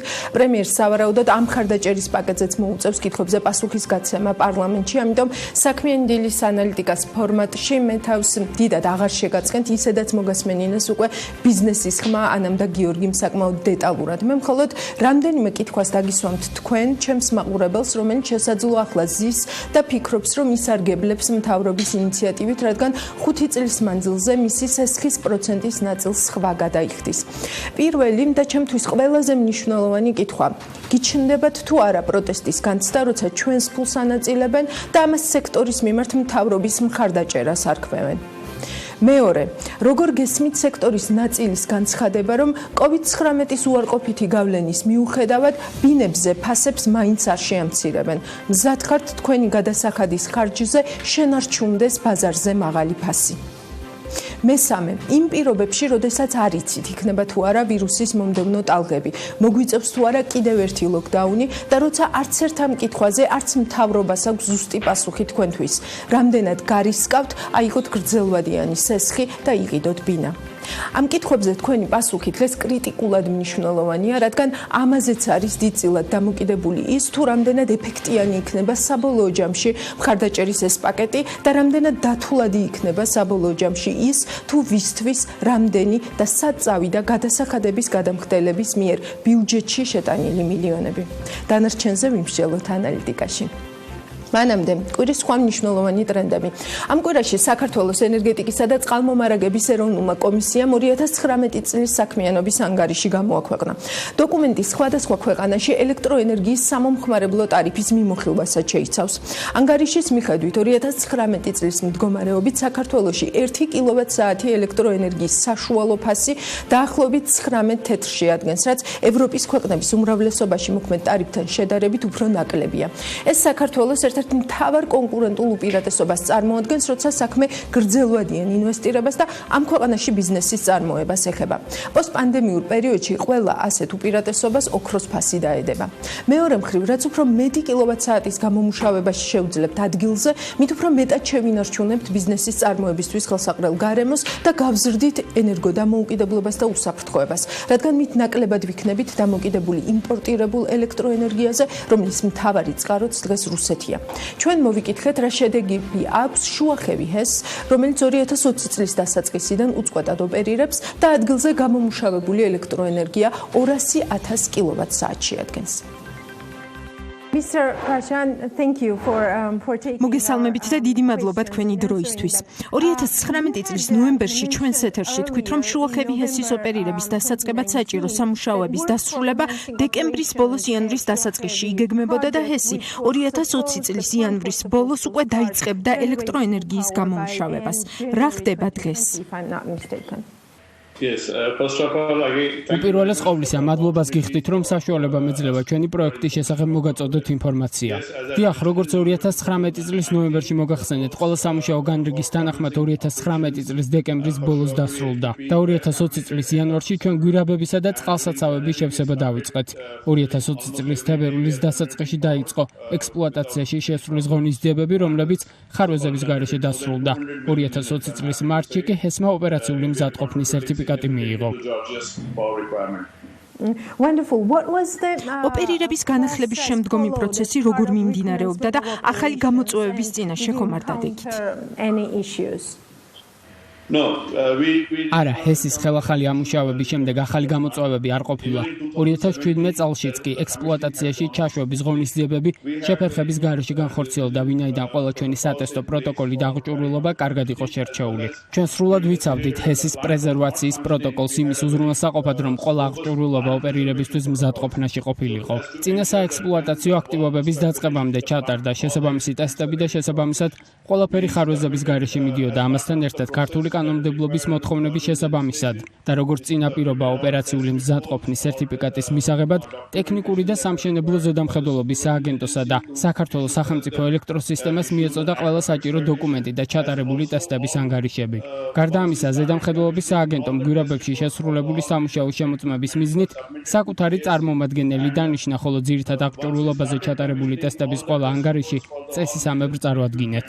ელექტროენერგიის გამომმუშავებელი ერთეულების უწყვეტ მუშაობაზე ჩატარებული ფინალური ტესტიც უხარვეზოდ ჩატარდა, რომლის საფუძველზეც გამონაწილებლის მიერ გაცემული იქნა ოპერაციული მზადყოფნის სერტიფიკატი. You mentioned the year 2017 and 2017 წელი ახსენეთ. გვახსოვს, რომ ამ წელს გვირაბის გარკვეული ნაწილის ჩამოშლის შემდეგ ჰესის ოპერირება შეჩერდა. დღეს რამდენად თავდაჯერებით შეგიძლიათ გითხრათ, რომ ჰესის შემდგომი ოპერირება უხარვეზო იქნება? Are you comfortable in terms of trouble-free operations? მე მესმის, რომ არსებობს გარკვეული ეჭვები მას შემდეგ, რაც 2017 წელს მოხდა. თუმცა შემიძლია ყველა დავარწმუნო, რომ გვირაბების გამაგრებითი და აღდგენითი სამუშაოები დროის გამოცდას გაუძლებს და მომავალში უხარვეზო ოპერირების გარანტია გახდება. ექსპერტებმა ბრიტანეთიდან, გერმანიიდან, ავსტრიიდან და ბრაზილიიდან შესრულებული სამუშაოები შეამოწმეს და კმაყოფილება გამოხატეს. აქედან გამომდინარე, ჩვენ საკმაოდ თავდაჯერებულები ვართ, რომ მომავალში ჰესი უხარვეზოდ შეძლებს ოპერირებას. ცხადია, რომ ნებისმიერი პრობლემის შემთხვევაში ყველაზე მეტად კომპანია დაზარალდება და აქედან გამომდინარე, ჩვენ შევიმუშავეთ ძალიან კონსერვატიული მიდგომა გვირაბების რეაბილიტაციისას, მიუხედავად იმისა, რომ დამატებით ხარჯებთან იყო დაკავშირებული. მოხარული ვარ გაცნობოთ, რომ წინა საექსპლუატაციო სამუშაოების დასრულების შემდეგ შუახევი ჰესი ყოველდღიურად გამოიმუშავებს ელექტროენერგიას ქსელის მოთხოვნის შესაბამისად და დღემდე 2020 წლის თებერვლიდან მაისამდე ჩვენ გადაჭარბებით 200 მილიონი კილოვატი-საათი ელექტროენერგია გამოვიმუშავეთ. ჰესის ხელმისაწვდომობა თითქმის 100%-ს უტოლდება, რაც მის გამართულ ოპერირებაზე მიუთითებს. თუმცა დიდაჭარის კაშხლიდან წყალმა გაჟონა, ეს ფაქტი გაშუქდა კიდეც. შეშფოთების არანაირი საფუძველი არ არსებობს, თუმცა ძალიან მაწუხებს ის ფაქტი, რომ ამ რეპორტაჟებმა უსაფუძვლო კრიტიკა გამოიწვია პროექტის მიმართ. ნებისმიერმა პროფესიონალმა, რომელსაც გამოცდილება აქვს ჰესების ოპერირებისა და კაშხლების მშენებლობის კუთხით იცის, რომ ამგვარი გაჟონვები ჩვეულებრივი მოვლენაა და დროდადრო სრულიად მოსალოდნელია. ამგვარი დიდი სტრუქტურები, როგორიცაა კაშხლები, შენდება ბეტონის ნაწილების თანმიმდევრობით ჩამოსხმის შედეგად. განსხვავებულმა ტემპერატურამ და თერმულმა გაფართოებამ მჭიდრობებამ შეიძლება მცირე ნაპრალები გააჩინოს, რაც ნაკერების დადუღებების შემდეგ ივსება. დიდაჭარის კაშხალი 2017 წელს აშენდა და სრულიად მოსალოდნელი იყო გარკვეული გაჟონვების დაფიქსირება მას შემდეგ, რაც კაშხალი სრულიად შეივსებოდა წყლით. ამგვარად შედუღაბების, ნაკერების შევსების სამუშაოები უკვე დაგეგმილია და მიმდინარეობს. დიდაჭარის კაშხალზე ეს სამუშაოები მაისში იყო დაგეგმილი და უკვე დასრულებულია. მე მხოლოდ იმას დავამატებდი, რომ ამგვარი მედია რეპორტაჟები მხოლოდ არასაჭირო პანიკას ქმნის არარსებულ პრობლემაზე და სრულიად გაუმართლებელია. That's the most I can say. But let us agree that media should report. მოდი შევთანხმდეთ, რომ მედიამ უნდა გააშუქოს, ოღონდ არა ცალმხრივად. Yes, I agree completely. დიახ, სრულად გეთანხმებით, მედიის თავისუფლებას პატივს ვცემთ. სწორედ ამიტომ ამ ფაქტს ჩვენი დეტალური ტექნიკური ახსნა განმარტება მოვაყოლეთ. და ჩვენი საუბრის ბოლოს გვერდს ვერ ავუვლით იმ რეალობას, რომელშიც ყველა ერთად აღმოჩნდით. პანდემიას ვგულისხმობ. COVID-19-ს რაიმე გავლენა ხომ არ გქონიათ თქვენი ჰესის მუშაობაზე? თქვათ რაიმე ოპერაციული პრობლემები ხომ არ შეექმნა? ეს ჩემი კითხვის ერთი ნაწილი. და მეორე, როგორ უზრუნველყავით დასაქმებულთა უსაფრთხოება ამ პერიოდში და რამდენად დაეხმარეთ ადგილობრივ თემებს? I think it's საქართველოს მთავრობის რეკომენდაციების შესაბამისად ჩვენ ოფისის ყველა თანამშრომელი გადავიყვანეთ სახლიდან მუშაობის რეჟიმზე, ხოლო ჰესის ოპერირებაზე პასუხისმგებელი პერსონალი ცვლებში და შეზღუდული სამუშაო გრაფიკით მუშაობდა. აჭარის წყალი ჯორჯიას თანამშრომლებისა და კონტრაქტორი პერსონალის უსაფრთხოების მიზნით ყველა ოფისში ხორციელდებოდა რეგულარული სადეზინფექციო სამუშაოები და ჯანმრთელობის მდგომარეობის შემოწმება. ჰესის ოპერირების გარდა ყველა აქტივობა შეჩერებული იქნა, ვინაიდან ელექტროენერგიის გამომუშავება იმ კატეგორიაში შედიოდა, რომელსაც შეზღუდვები არ შეეხო. ჩვენ დღეს რეგულარულად ვამოწმებთ თანამშრომლების ჯანმრთელობას და სრულად ვიცავთ უსაფრთხოების წესებს, ვინაიდან რისკი გარკვეული დროის განმავლობაში მაინც იარსებებს. ჩვენი კომპანია ცნობილია თავისი კორპორატიული სოციალური პასუხისმგებლობის ფილოსოფიით და პროექტის მშენებლობის ფაზაში მრავალი ინიციატივა განხორციელდა თემების მხარდასაჭერად. პანდემიასთან ბრძოლის ფაზაშიც ჩვენ მხარდაჭერა შევთავაზეთ ადგილობრივ მთავრობას და მათთან კოორდინირებულად თემს მრავალი სახის დახმარება აღმოვუჩინეთ. ასევე მნიშვნელოვანი წვლილი შევიტანეთ ბათუმის ახალი საავადმყოფო აღჭურვის პროცესში. მადლობა ინტერვიუსთვის, კიდევ შევხვდებით. Wish you all the best. მასალა, რომელსაც ახლა შემოგთავაზებთ საქმიანი დილის ანალიტიკას ეთერში, რამდენიმე კვირის წინ East West Management ინსტიტუტის ორგანიზებით გამართულ ონლაინ დისკუსიის კვალდაკვალ ჩავწერეთ. ამ დისკუსიას მოდერირებას უწევდი მე და ის მიზნად ისახავდა მთავრობის ანტიკრიზისული გეგმის შეფასებას. რამდენად პასუხობდა იმ დროისთვის გეგმა არსებულ გამოწვევებს და რა შეიძლება გაკეთდეს რესურსების უფრო ეფექტიანად გამოსაყენებლად. დღეს ჩვენი პარტნიორის პროდემოსის მიერ მხარდაჭერილ რუბრიკაში, რომელიც COVID-19-ის გავლენების შეფასებას და ამ გავლენების შესახებ მაყურებლის ცნობიერების ამაღლებას ემსახურება, შემოგთავაზებთ ამონარიც ამ ძალიან საინტერესო დისკუსიიდან. ჩვენი საუბრის დროისთვის სამშენებლო სექტორის მხარდაჭერის პაკეტი ჯერ არ არსებობდა, თუმცა საინტერესოა ის აქცენტები, რაც უკვე დღეს ზუსტად ეხმიანება იმ კითხვის ნიშნებს, რასაც თუნდაც ეს კონკრეტული ყველაზე ახალი პაკეტი აჩენს მის აუცილებლობასა და ეფექტიანობასთან დაკავშირებით და რასაც მოგვიანებით კიდევ ერთხელ შევაფასებთ დღეს ანალიტიკაში. რას ხედავთ დღეს მთავარ გამოწვევად, რაც დგას ეკონომიკის წინაშეც და ბიზნესის წინაშეც? მნიშვნელოვანესი არის ეს რაღაცა პოზიტიური განწყობების შექმნა და ამის პირველ რიგში ხელისუფლება უნდა იყოს თავისი, ასე ვთქვათ, ქმედებებით და იმ ქმედებებით, რომელიც ასეთ ეკონომიკურ, ასე ვთქვათ, აქტივობას ხელს შეუწყობს, ხო? მე ვფიქრობ, რომ გამოწვევა, რა თქმა უნდა, მოლოდინების მართვასთან ერთად გახავთ გამჭვირვალეობა, იმიტომ რომ სამწუხაროდ ადამიანების ძალიან დიდ ნაწილს და ჩვენ ექსპერტებსაც სამწუხაროდ არ მიგვიწევდა ძალიან საჭირო ინფორმაციასთან ხელი და ეს არის უმნიშვნელოვანესი, იმიტომ რომ ნებისმიერი საკითხი რო ავიღოთ მაგალითად ტურიზმზე რა დანაკლისგანისა და ტურიზმა ვეკითხებით ხელისუფლების წარმომადგენლებს და დათვლილი ეს ზუსტ ციფრებში არავის არ აქვს. თუ რაღაცა ანტიკრიზისულ გეგმას წარმოგვიდგენენ, ვეკითხებით რომ რა დაჯდება თქვენი ანტიკრიზისული გეგმა და ამის თაობაზეც ინფორმაცია არ გვაქვს. არ ქვეყნდება დროულად რაღაცა მონაცემები, რომელიც რა თქმა უნდა ასეთი ანალიზის გაკეთების საშუალებას, ასე ვთქვათ, გვიშლის ხელს, ხო? ყველა ამაზე საუბრობს, რომ ვირუსი ასა არ გაქრება, უბრალოდ ამ ვირუსთან ერთად უნდა ვიცხოვროთ. თუ ამ ვირუსთან უნდა ერთად ვიცხოვროთ, უნდა იცოდეს მოსახლეობამ აუცილებლად ქვეყნის ჯანდაცვის სისტემას 800 საწოლი აქვს, 2000 საწოლი აქვს, თუ 4000 საწოლი აქვს, იმიტომ რომ თუ ეს სისტემა მზად არ დახვდა, შეიძლება ღმერთმა დაგვიცვას და ყველას რა თქმა უნდა დიდი იმედი გვაქვს, რომ არ გაიზრდება დაინფიცირებულთა რაოდენობა, მაგრამ ვაიდა დაინფიცირებულთა რაოდენობა გაიხსნა, ამაზე რა პასუხი აქვს ხელისუფლებას.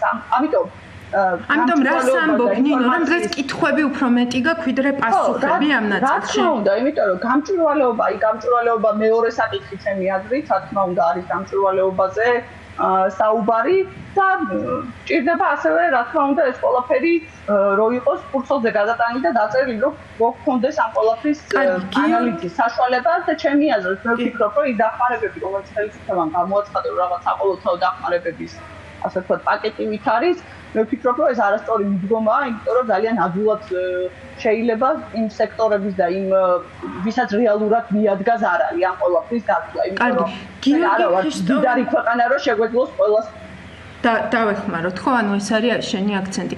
გიორგი ხიშტომანთან მინდა რომ გადავიდე შემდეგი კითხვით და გიორგი, ვკითხავ, ანუ აი ვეხებით ჩვენ თავრობის ანტიკრიზისულ და პოსტკრიზისულ გეგმებს, ხო, ამ შემთხვევაში, აი რამდენად პასუხობს დღეს ეს გეგმები იმ საჭიროებებს, რაც და იმ გამოწვევებს, რაც დღეს დგას ეკონომიკის წინაშე, ბიზნესის წინაშე, მოქალაქეების წინაშე?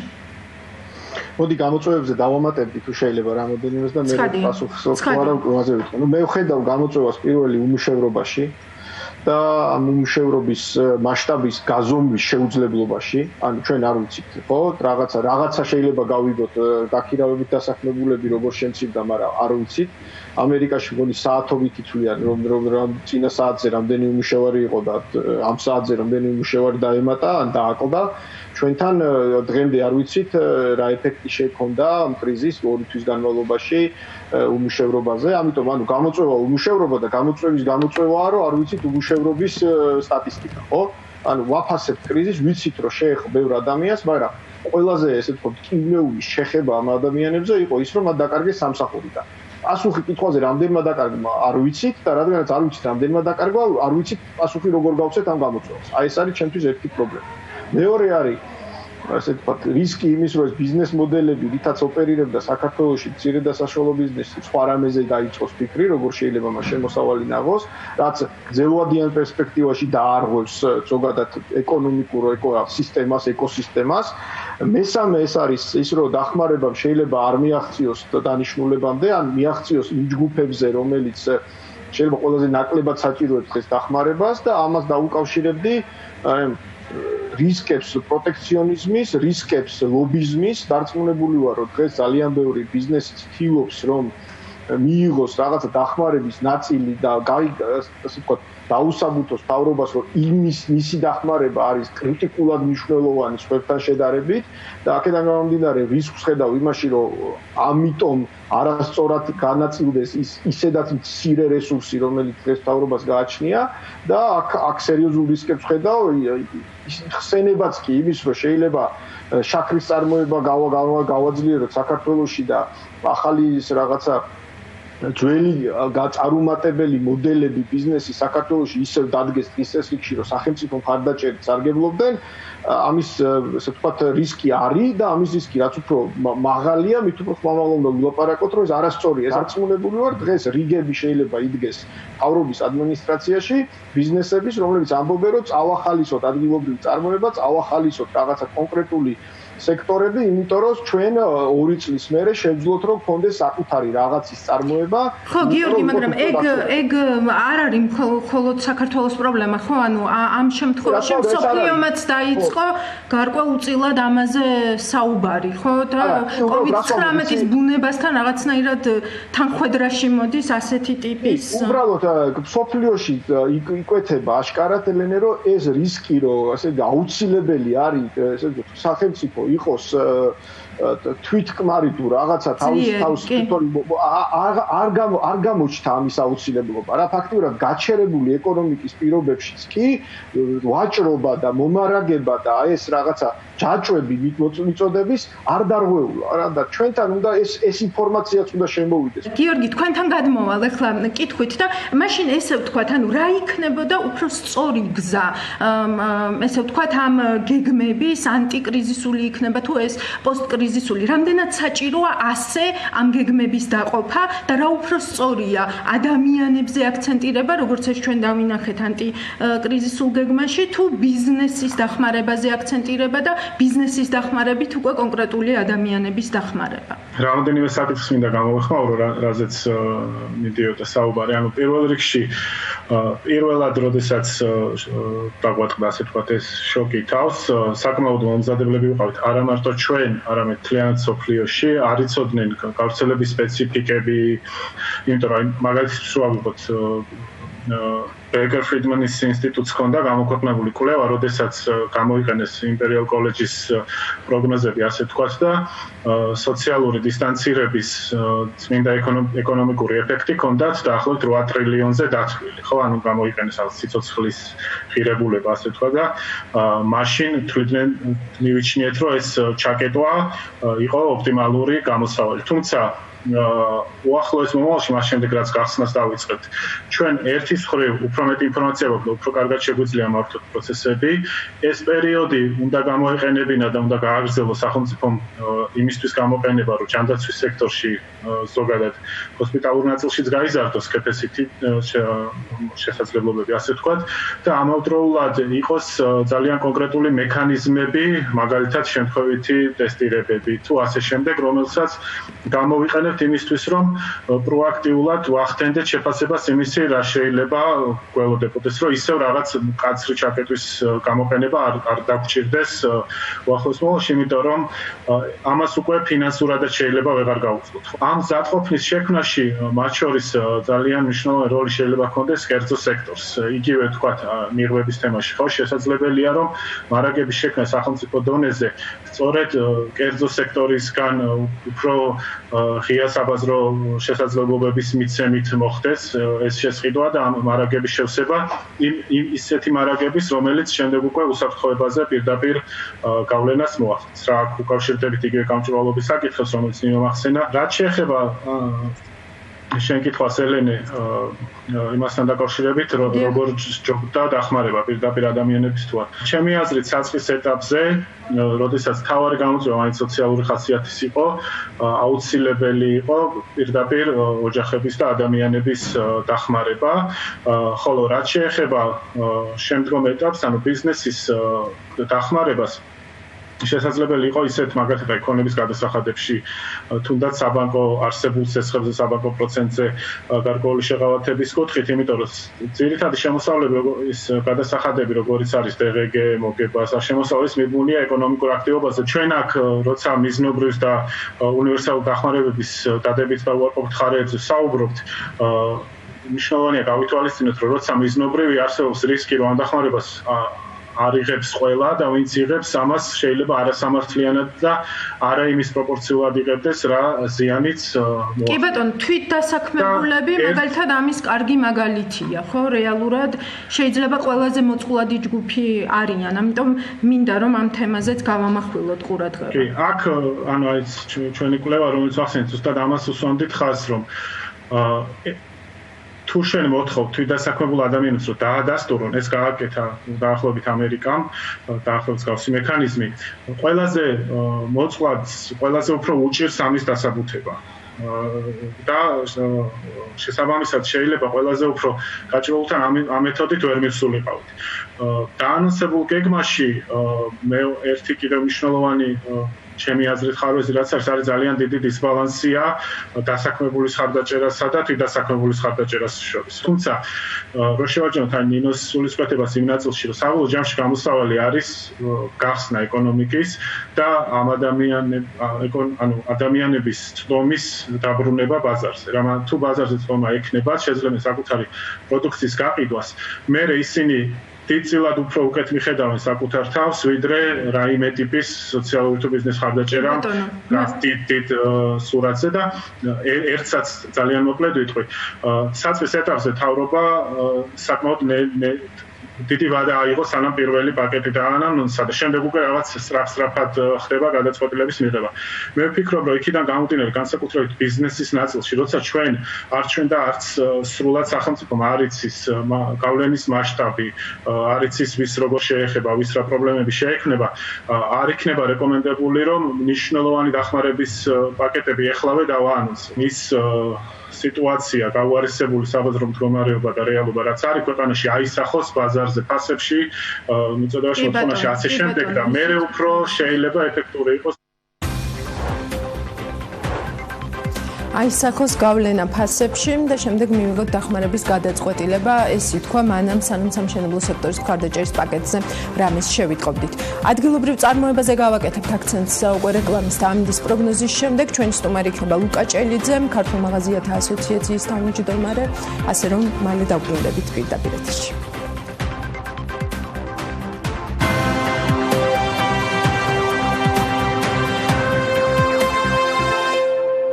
ეს საქმიანი დილის ანალიტიკა, მე ამ რუბრიკის ავტორი ელენე კვანჭილაშვილი ვარ. ამ კვირაში უმრავლესობის დეპუტატის ქალბატონ გუგული მაღრაძის ფრთიანი ფრაზაც დაგვამახსოვრდა, სუპერმარკეტებში ქართული პროდუქცია მოჭუჭყნულია ხოლმე.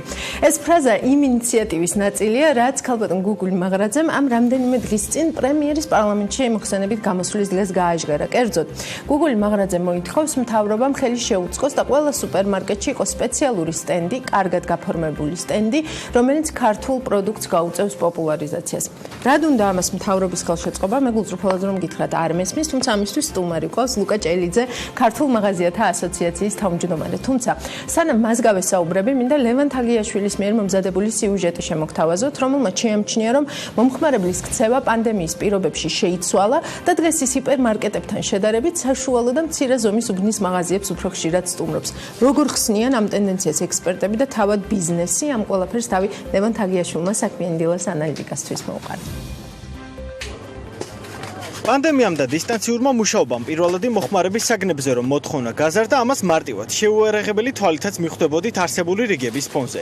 თუმცა საინტერესოა ეს ყველაფერი რამდენად აისახა მომხმარებლის ქცევაზე და დარჩება თუ არა მოსახლეობის დიდი ნაწილი მცირე და საშუალო მაღაზიების ერთგული. TBC Research-ის კვლევაში, რომელიც 2019 წლის ბოლოს გამოქვეყნდა, აღნიშნული იყო, რომ ორგანიზებული ვაჭრობა წლიურად საშუალოდ 27%-ით იზრდებოდა. თუმცა როგორც ჩანს, ეს რიცხვი 2020 წელს მნიშვნელოვნად შემცირდება. ვესაუბრეთ ერთ-ერთ მცირე ზომის მაღაზიას, რომლის დამფუძნებელიც ჩვენთან საუბრისას ამბობს, რომ მოთხოვნა 50%-ით იყო გაზრდილი პანდემიის პირობებში, რაც ძირითადად ტრანსპორტის შეზღუდვამ და ფართო ასორტიმენტმა გამოიწვია.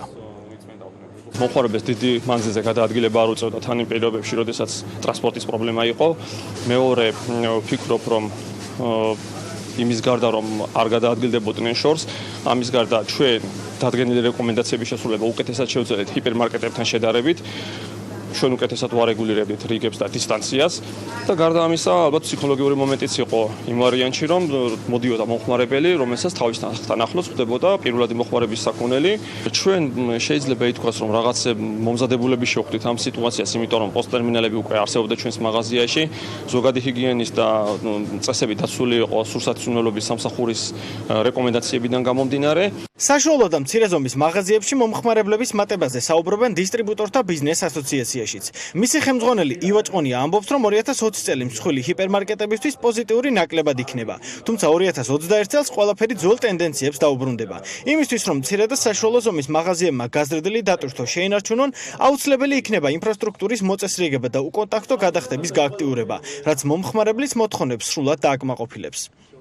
COVID-მა ეს ტენდენცია უბრალოდ შეიძლება 2020 წელს შეაჩეროს, რადგანაც ქსელურ სავაჭრო ობიექტებს საკმაოდ სერიოზული პრობლემები შეექმნა თვითონ ფინანსური დანახარჯიდან გამომდინარე. მათი მხრიდან განვითარება ნაკლებად სავარაუდოა 2020 წელს და ალბათ 2021 წელი გაცილებით უფრო აგრესიული იქნება და რაც უფრო აგრესიულად დაიწყება ეს კომპანია, შესაბამისად უფრო მეტი პრობლემები შეექმნება საცალო სავაჭრო ობიექტებს. პირველი რაც ყველაზე მთავარი არის ინფრასტრუქტურული ცვლილებები, არის განსახორციელებელი. რა თქმა უნდა, ეხა ეს თანამედროვე ტექნოლოგიები, რასაც ნიშნავს პოსტერმინალი და საერთოდ ეხა ფაქტიურად შეგვიძლია ვთქვათ, რომ ძალიან ცოტა არის ქეშის მოძრაობა, ძირითადად უკვე ტერმინალებით ხდება გადახდა, ამ მიმართულებით ვფიქრობ, რომ არც არის განსახილველი საკითხი, უკვე გადასულებიც უნდა იყვნენ, თუ არ არიან გადასულები.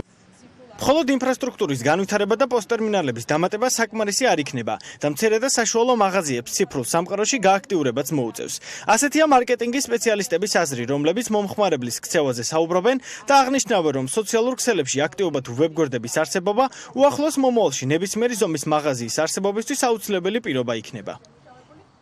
ამ სახეცვლილ სამომხმარებლო ქცევას თავად გადაიარაღებული უნდა დახვდეს უკვე მცირე ბიზნესის წარმომადგენლები, ვინაიდან მათ უკვე ჭირდებათ, რომ უფრო მეტი აქცენტი გააკეთონ და წარმოადგინონ თავიანთი პროდუქცია ციფრულ სამყაროში, ვინაიდან აღინიშნება საკმაოდ მზარდი მოთხოვნა სწორედ ძიების პროცესში, Google-შიც მათ შორის აღინიშნება უკვე, რომ მომხმარებელი გადანაწილებული არის უკვე ძიების პროცესზე და ონლაინ შოპინგზე. საზოგადოებრივი ტრანსპორტი აღდგენილია, აღაც გადაადგილების შეზღუდვა მოქმედებს. შესაბამისად, პოსტკრიზისულ პერიოდში როგორ იქნება დატვირთვის გადანაწილება, რამდენიმე თვეში უკვე რიცხვები გვაჩვენებს. როგორც გითხარით, ლუკა ჭელიძეა ჩვენი სტუმარი, ქართულ მაღაზიათა ასოციაციას წარმოადგენს. მასთან ერთად გავარჩევთ თემას და ინიციატივას, რომელიც ძალიან პოპულარული აღმოჩნდა და საკმაოდ ბევრი წაკითხვაც დააგროვა ჩვენი სააგენტოს BMG-ის ვებგვერდზე. ლუკა, მოგესალმებით, ძალიან დიდი მადლობა, რომ ჩვენთან ერთად ვქართ. პირველ რიგში, რა თქმა უნდა, კითხვა უნდა დაგისვა, რომ შენს მოწიწმულებ გეჩვენება თუ არა ქართული პროდუქცია. ამ პროექტზე ზოგადად როგორ აფასება არის? კი, თავიდან დავიწყო და მივყვეთ ესე. პროექტზე, იმ პროექტზე, რომელიც ქალბატონმა გუგულიმ გააჟღერა პარლამენტში, დაახლოებით 6 თვეა უკვე USA-თან ერთად და ასოციაცია USA და დისტრიბუტორთა ასოციაცია ერთად მუშაობთ ამ პროექტზე, რაც ითვალისწინებს პირველი ეტაპისთვის თბილისის მასშტაბით დაახლოებით 30 მაღაზიაში ქართული სტენდის განთავსებას, რომელზეც იქნება მხოლოდ ქართული პროდუქცია. სახელმწიფო ამას როგორ უნდა შეუწყოს ხელი, ეს მეორე ამბავია, შეიძლება თვითონ პროექტთან პარტნიორობა ჩამოყალიბდეს და 30 მაღაზიის მაგივრად მოვიცვათ 100, მაგრამ აქ გასათვალისწინებელია ბევრი ფაქტორი. პირველი ფაქტორია ეს, რომ ეს სტენდი მაღაზიისგან ქირავდება. იქ ჩვენ სტენდს უფასოდ არავინ არ დაგადგმებს. მეორე, თუ ჩვენ უნდა გავმიჯნოთ ქსელური და არაქსელური მაღაზიები. არაქსელური მაღაზიები არის ერთადერთი გზა, ესე რომ ვთქვათ, მცირე და საშუალო მეწარმისთვის თავისი პროდუქციის ლოგიკურ ფასებში და ლოგიკურ დროში რეალიზაციის. იქიდან გამომდინარე, რომ ჩვენ პროექტის ფარგლებში ვთავაზობთ მაქსიმუმ 3 კვირას საგადასახადო დროს, ანუ იდეაში მეწარმე, როდესაც მე პროდუქტს გადმოვცემ, 3 კვირის განმავლობაში მას ჩაერიცხება თანხა. თქვენ ახლა შეადარეთ, როგორი არის 90 დღესთან შედარებით, როგორი კომფორტული არის ეს 21 დღიანი პირობები. მიჭუჭყნულობას და სადდევს და როგორ დევს ამას რო შევეხოთ, ეს არის პირდაპირ B2B მოლაპარაკების საკითხი, როდესაც ჩვენ ხარ მწარმოებელი, ყველა მაღაზიასთან იქნება ეს ქსელური თუ არაქსელური სხვადასხვა პირობებით თანხმდები შენი პროდუქციის განთავსებაზე. ინიციატივა ძალიან კარგი არის, მისასალმებელი არის, თუ მხარდაჭერა იქნება, მე მგონია, რომ უმჯობესია, რომ არსებულ პროექტებზე ვიმუშაოთ, რომელსაც საერთაშორისო დონორები და ჩვენ ასოციაცია უზრუნველყოფ და არ იქნება ეს და შევინარჩუნოთ ბიზნეს ხედვა და ყველას ინტერესი იყოს ბიზნეს არ იქნება რაღაცა სახელმწიფოს კეთილინება, ეს უნდა იყოს პირველ რიგში, თუ გვინდა დავიწყოთ, რომ ეს რაღაცა უფრო მასიური გავხადოთ, უნდა იყოს დავიწყოთ ხალხიდან, უნდა იყოს სახელმწიფოს მხრიდან მოწოდება და არის კიდევაც რომ ქართულ პროდუქციას ესე რომ ვთქვათ გაუწიოთ ანგარიში, შევიძინოთ ქართული, მოვიხმაროთ ქართული. აქედან გამომდინარე თვითშეგნების ამაღლებით და იმ პრობლემების დაძლევით არაქსელურ მაღაზიებში, რასაც ჩვენ უკვე დღითი დღე ვამარცხებთ 70% ჩვენ წევრ მაღაზიებში უკვე აყენია პოსტერმინალი და ყველაფერი შეიძლება, ყველა ტრანზაქცია შეიძლება მოხდეს ესე რომ ვთქვათ ქეშის ამოღებით. კი, და მომხმარებელიც არ არის რაღაც პასიური მსმენელი, რომელიც უბრალოდ მიიღებს ამ მოწოდებებს, ის უნდა დარწმუნდეს, რომ ფასი კონკურენტულია, ხარისხი უკეთესია და ასე შემდეგ. ჩვენ ერთი უნდა შევეგუოთ, კი ბატონო, ერთ-ერთი უნდა შევეგუოთ იმას და უნდა გავითავისოთ, რომ ხარისხიანი ქართული პროდუქტი ყოველთვის უფრო ძვირი ეღირება ვიდრე იმპორტირებული საშუალო ხარისხის პროდუქტი. სანამ ხელით მუშაობა, სანამ არ შევა, სანამ მცირე მეწარმეების საშუალო ზომის მეწარმეებად არ გადაიქცევენ, საშუალო ზომის მეწარმეები დიდ მეწარმეებად, ჩვენ ამ პროცესში უნდა შევუწყოთ მათ ხელი. ხო ეს მაღაზიები როგორც ნებისმიერი საწარმო, ეს მაღაზიაც არის ბიზნესი, ეს მაღაზია დამოკიდებულია რა დროს მიაწვდიან პროდუქტს, რა რეალიზება იქნება, რა მოთხოვნა იქნება, რამდენად ინფორმირებული იქნება მომხმარებელი, რომელიც შევა მაღაზიაში, შეიძლება ეს დახლი ვერ დავდგათ ზუსტად ცენტრალურ ადგილას, ამიტომ მაღაზიის ინტერესშიც უნდა შედიოდეს და მომხმარებლის ინტერესშიც უნდა შედიოდეს, რომ რაღაცნაირად მოიკითხოს ამ დახლის ადგილმდებარეობა. ძალიან კარგი იდეა არის, ძალიან მისასალმებელია. უბრალოდ ეს რომ მოდი დახლები დავდგათ, ესე ახლა. სხვათა შორის ეს ფრთიანი ფრაზაც დაეხმარება. კი, რა თქმა უნდა, ჩვენ მე რო უყურე ამ იმას, ძალიან ველოდებოდი ბატონი პრემიერის პასუხს ამ ინიციატივაზე, მაგრამ მგონია რომ დროის განმავლობაში მთავრობისგან მაინც მივიღებთ ამ მიმართულებით პასუხს. ჩვენ იქ და კვირაში ჩანიშნული გვაქვს სამთავრობო წარმომადგენლებთან შეხვედრები, სადაც გვინდა რომ ეს პროექტი უფრო მასიური გავხადოთ. ეს პროექტი პირდაპირ ვამბობს ჩვენ იმას, რომ არ უნდა იყოს ეს სახელმწიფოს მიერ დაფინანსებული პროექტი, ეს არ არის სახელმწიფო. თუ მე მინდა რომ ქართულ პროდუქციას შევუწყო ხელი, შენ არ უნდა დამოვალდებულო, რომ ჩემოტანილი გადასახადებით ეს პროექტი დაფინანსდეს. მე წავალ და მაღაზიაში იმ პროდუქტს, რომელიც მომწონს და რეალურად ვთვლი რომ კარგია იმ პროდუქტს ვიყიდი. ეს შეგნება უნდა ჩამოვაყალიბოთ. ლევანის სიუჟეტს დავამატებდი ერთ სიტყვას რომ როგორც ბატონმა თემურმა ბრძანა აქ სიტუაცია იყო ამგვარი. ყველა თანხმდებით იმაზე რომ ქსელური მაღაზიები ამხელა ტრაფიკს ვერ გაუძლებდნენ უბრალოდ ფიზიკურად ჩემს სახლთან გარეთ რომ გამოდიოდი სპართან, ნიკორასთან, კარფურთან 20 და 25 ადამიანი იდგა ხოლმე რიგში. როდესაც 100 მეტრს გაივლიდით და შეიძლება უბნის მაღაზიაში სავსე დახლები ყოფილიყო ძალიან მცირედით შეიძლება ანუ ამ მომენტში მცირედით არის ფასებს შორის აცდენა ისევ იქიდან გამომდინარე რომ არაქსელური მაღაზიები რისკ ჯგუფად ითვლებიან და თუ წარსულში პრობლემები ქონდათ სამომავლოდ ესეთ კარგ ფასებს ვერ თავაზობს დისტრიბუცია მაგრამ ამ მიმართულებითაც მიდის მუშაობა და ჩვენ თუმცა სხვათა შორის კომენდანტის საათმა იმუშავა აი ამ პატარა მაღაზიებზე ხო? კი, რა თქმა უნდა, კომენდანტის საათმა ჩვენ აქტიური წევრი, რომელიც კორონავირუსის პერიოდში, ესე რომ სამთვიან პერიოდში 780 მაღაზიიდან ფუნქციონირებდა 300. როდესაც მაგალითად კომენდანტის საათი გამოცხადა და მანქანით გადაადგილება აიკრძალა, ზოგ მარკეტებში ვიცით ჩვენ რომ თანამშრომლები იქ რჩებოდნენ და ქსელურ მაღაზიებში, არაქსელურ მაღაზიებში უმეტესობა ადამიანებს არიან ახლოს დასაქმებულები, ან არის უბნელი, ან თვითონ ოჯახის წევრი არის, ან ოჯახი ერთად მუშაობს, აქედან გამომდინარე უფრო უპრობლემოდ და უხარვეზოდ მიმდინარეობდა პროცესები, დაჯარიმების პროცესების კუთხითაც რო შევხედოთ, უბნის მაღაზიებში რაღაცა ყოველთვის ისე იყო რა, მე ეგეთი დამოკიდებულება, რომ შევდივარ, ვიცნობ იმ ადამიანს დიდი ხანით, რომ დამოკიდებულება სხვანაირი მაქვს, არასდროს პრობლემა არ იქნებოდა პირველად გაიკეთე ხელდათმანი დისტანცია, იმიტომ რომ ყველა მიცის, რომ ის ადამიანი შემთთვის მუშაობს აბსოლუტურად. ლუკა, პოსტერმინალის არ გამოყენების მიზეზი რა არის, ანუ ამ შემთხვევაში, ანუ აი აქ რა ხდება, იმიტომ რომ ხო ბევრად მოსახერხებელი იქნება, ხო, ანუ ლოგიკურად რო ვიფიქროთ, თუნდაც პატარა მაღაზიისთვის. პირველი არის და ყველაზე ისეთი ცოტა სპეციფიური საკითხი არის და მიმართულება ეს უბნის მაღაზიები, ანუ სპეციფიური ხალხი არის, რთული არის მათთან ერთადერთი პირველ შესვლა, ჩვენ მაგალითად ასოციაცია წელიწად ნახევარი ვცდილობდით, რომ დაგვენახებინა, რომ ჩვენ არ ვართ მთავრობა, ჩვენ ვართ არასამთავრობო ორგანიზაცია, რომელსაც უნდა დავეხმაროთ. ჩვენ ეს წელიწად ნახევარში მოვახერხებთ. ეხლა, როდესაც პოსტერმინალებზე მიდიოდა საუბარი, ზოგი ამბობდა პირობებს, ზოგი საერთოდ უნდობლობას ამბობდა, რომ მე ჩემი ფული მირჩევნია, რომ მე მქონდეს და ესე ვატრიალო, რატომ მუშაობს მთელი ოჯახი იმ მაღაზიაში. აქ პრაქტიკა გვაჩვენებს, რომ რა თქმა უნდა საჭიროა დიჯიტალიზაცია ამ ყველაფრის და რაც ნაკლები შეხება ექნება ვირუსის მიმართებაში ქეშთან ადამიანს, ეს ძალიან კარგი არის და სამომავლოდაც დისტრიბუციის, მაღაზიის და ძალიან ბევრი ბიზნესის პრობლემა არის ქეშთან შექმნილი პრობლემები. საწავიდა, როდის წავიდა, რატო ეხლა არ მომეცი, გუშინ უნდა მოგეცა, ამას აკლია. ტიპის აი ცნობიერების ამაღლების კამპანია. ჩვენ ამ პროექტს უბრალოდ ეხლა ეს ოფიციალურად არ არის დადასტურებული, მაგრამ ჩვენ ასოციაციის წევრებს ძალიან საინტერესო, ხო, ძალიან საინტერესო და ძალიან კარგ პროდუქტს სულ მალე შევთავაზებთ, რომელიც ესე რომ ვთქვათ, cashless გახდის მთლიანად დისტრიბუციის და მაღაზიის ურთიერთობას. აქედან გამომდინარე, ხო. ჩვენიერი, ჩვენ აქ ვართ და მოვიკითხავთ ამ ამბებსაც, ხო? დიდი მადლობა, რომ იყავით ჩვენთან ერთად. ლუკა ჭელიძე, ქართულ მაღაზიათა ასოციაციის თავმჯდომარე იყო ჩვენთან ერთად. მე ანალიტიკამდე გემშვიდობებით, დღეს ვეშევხვდებით ერთმანეთს, სულ ცოტა ხანში დროებით.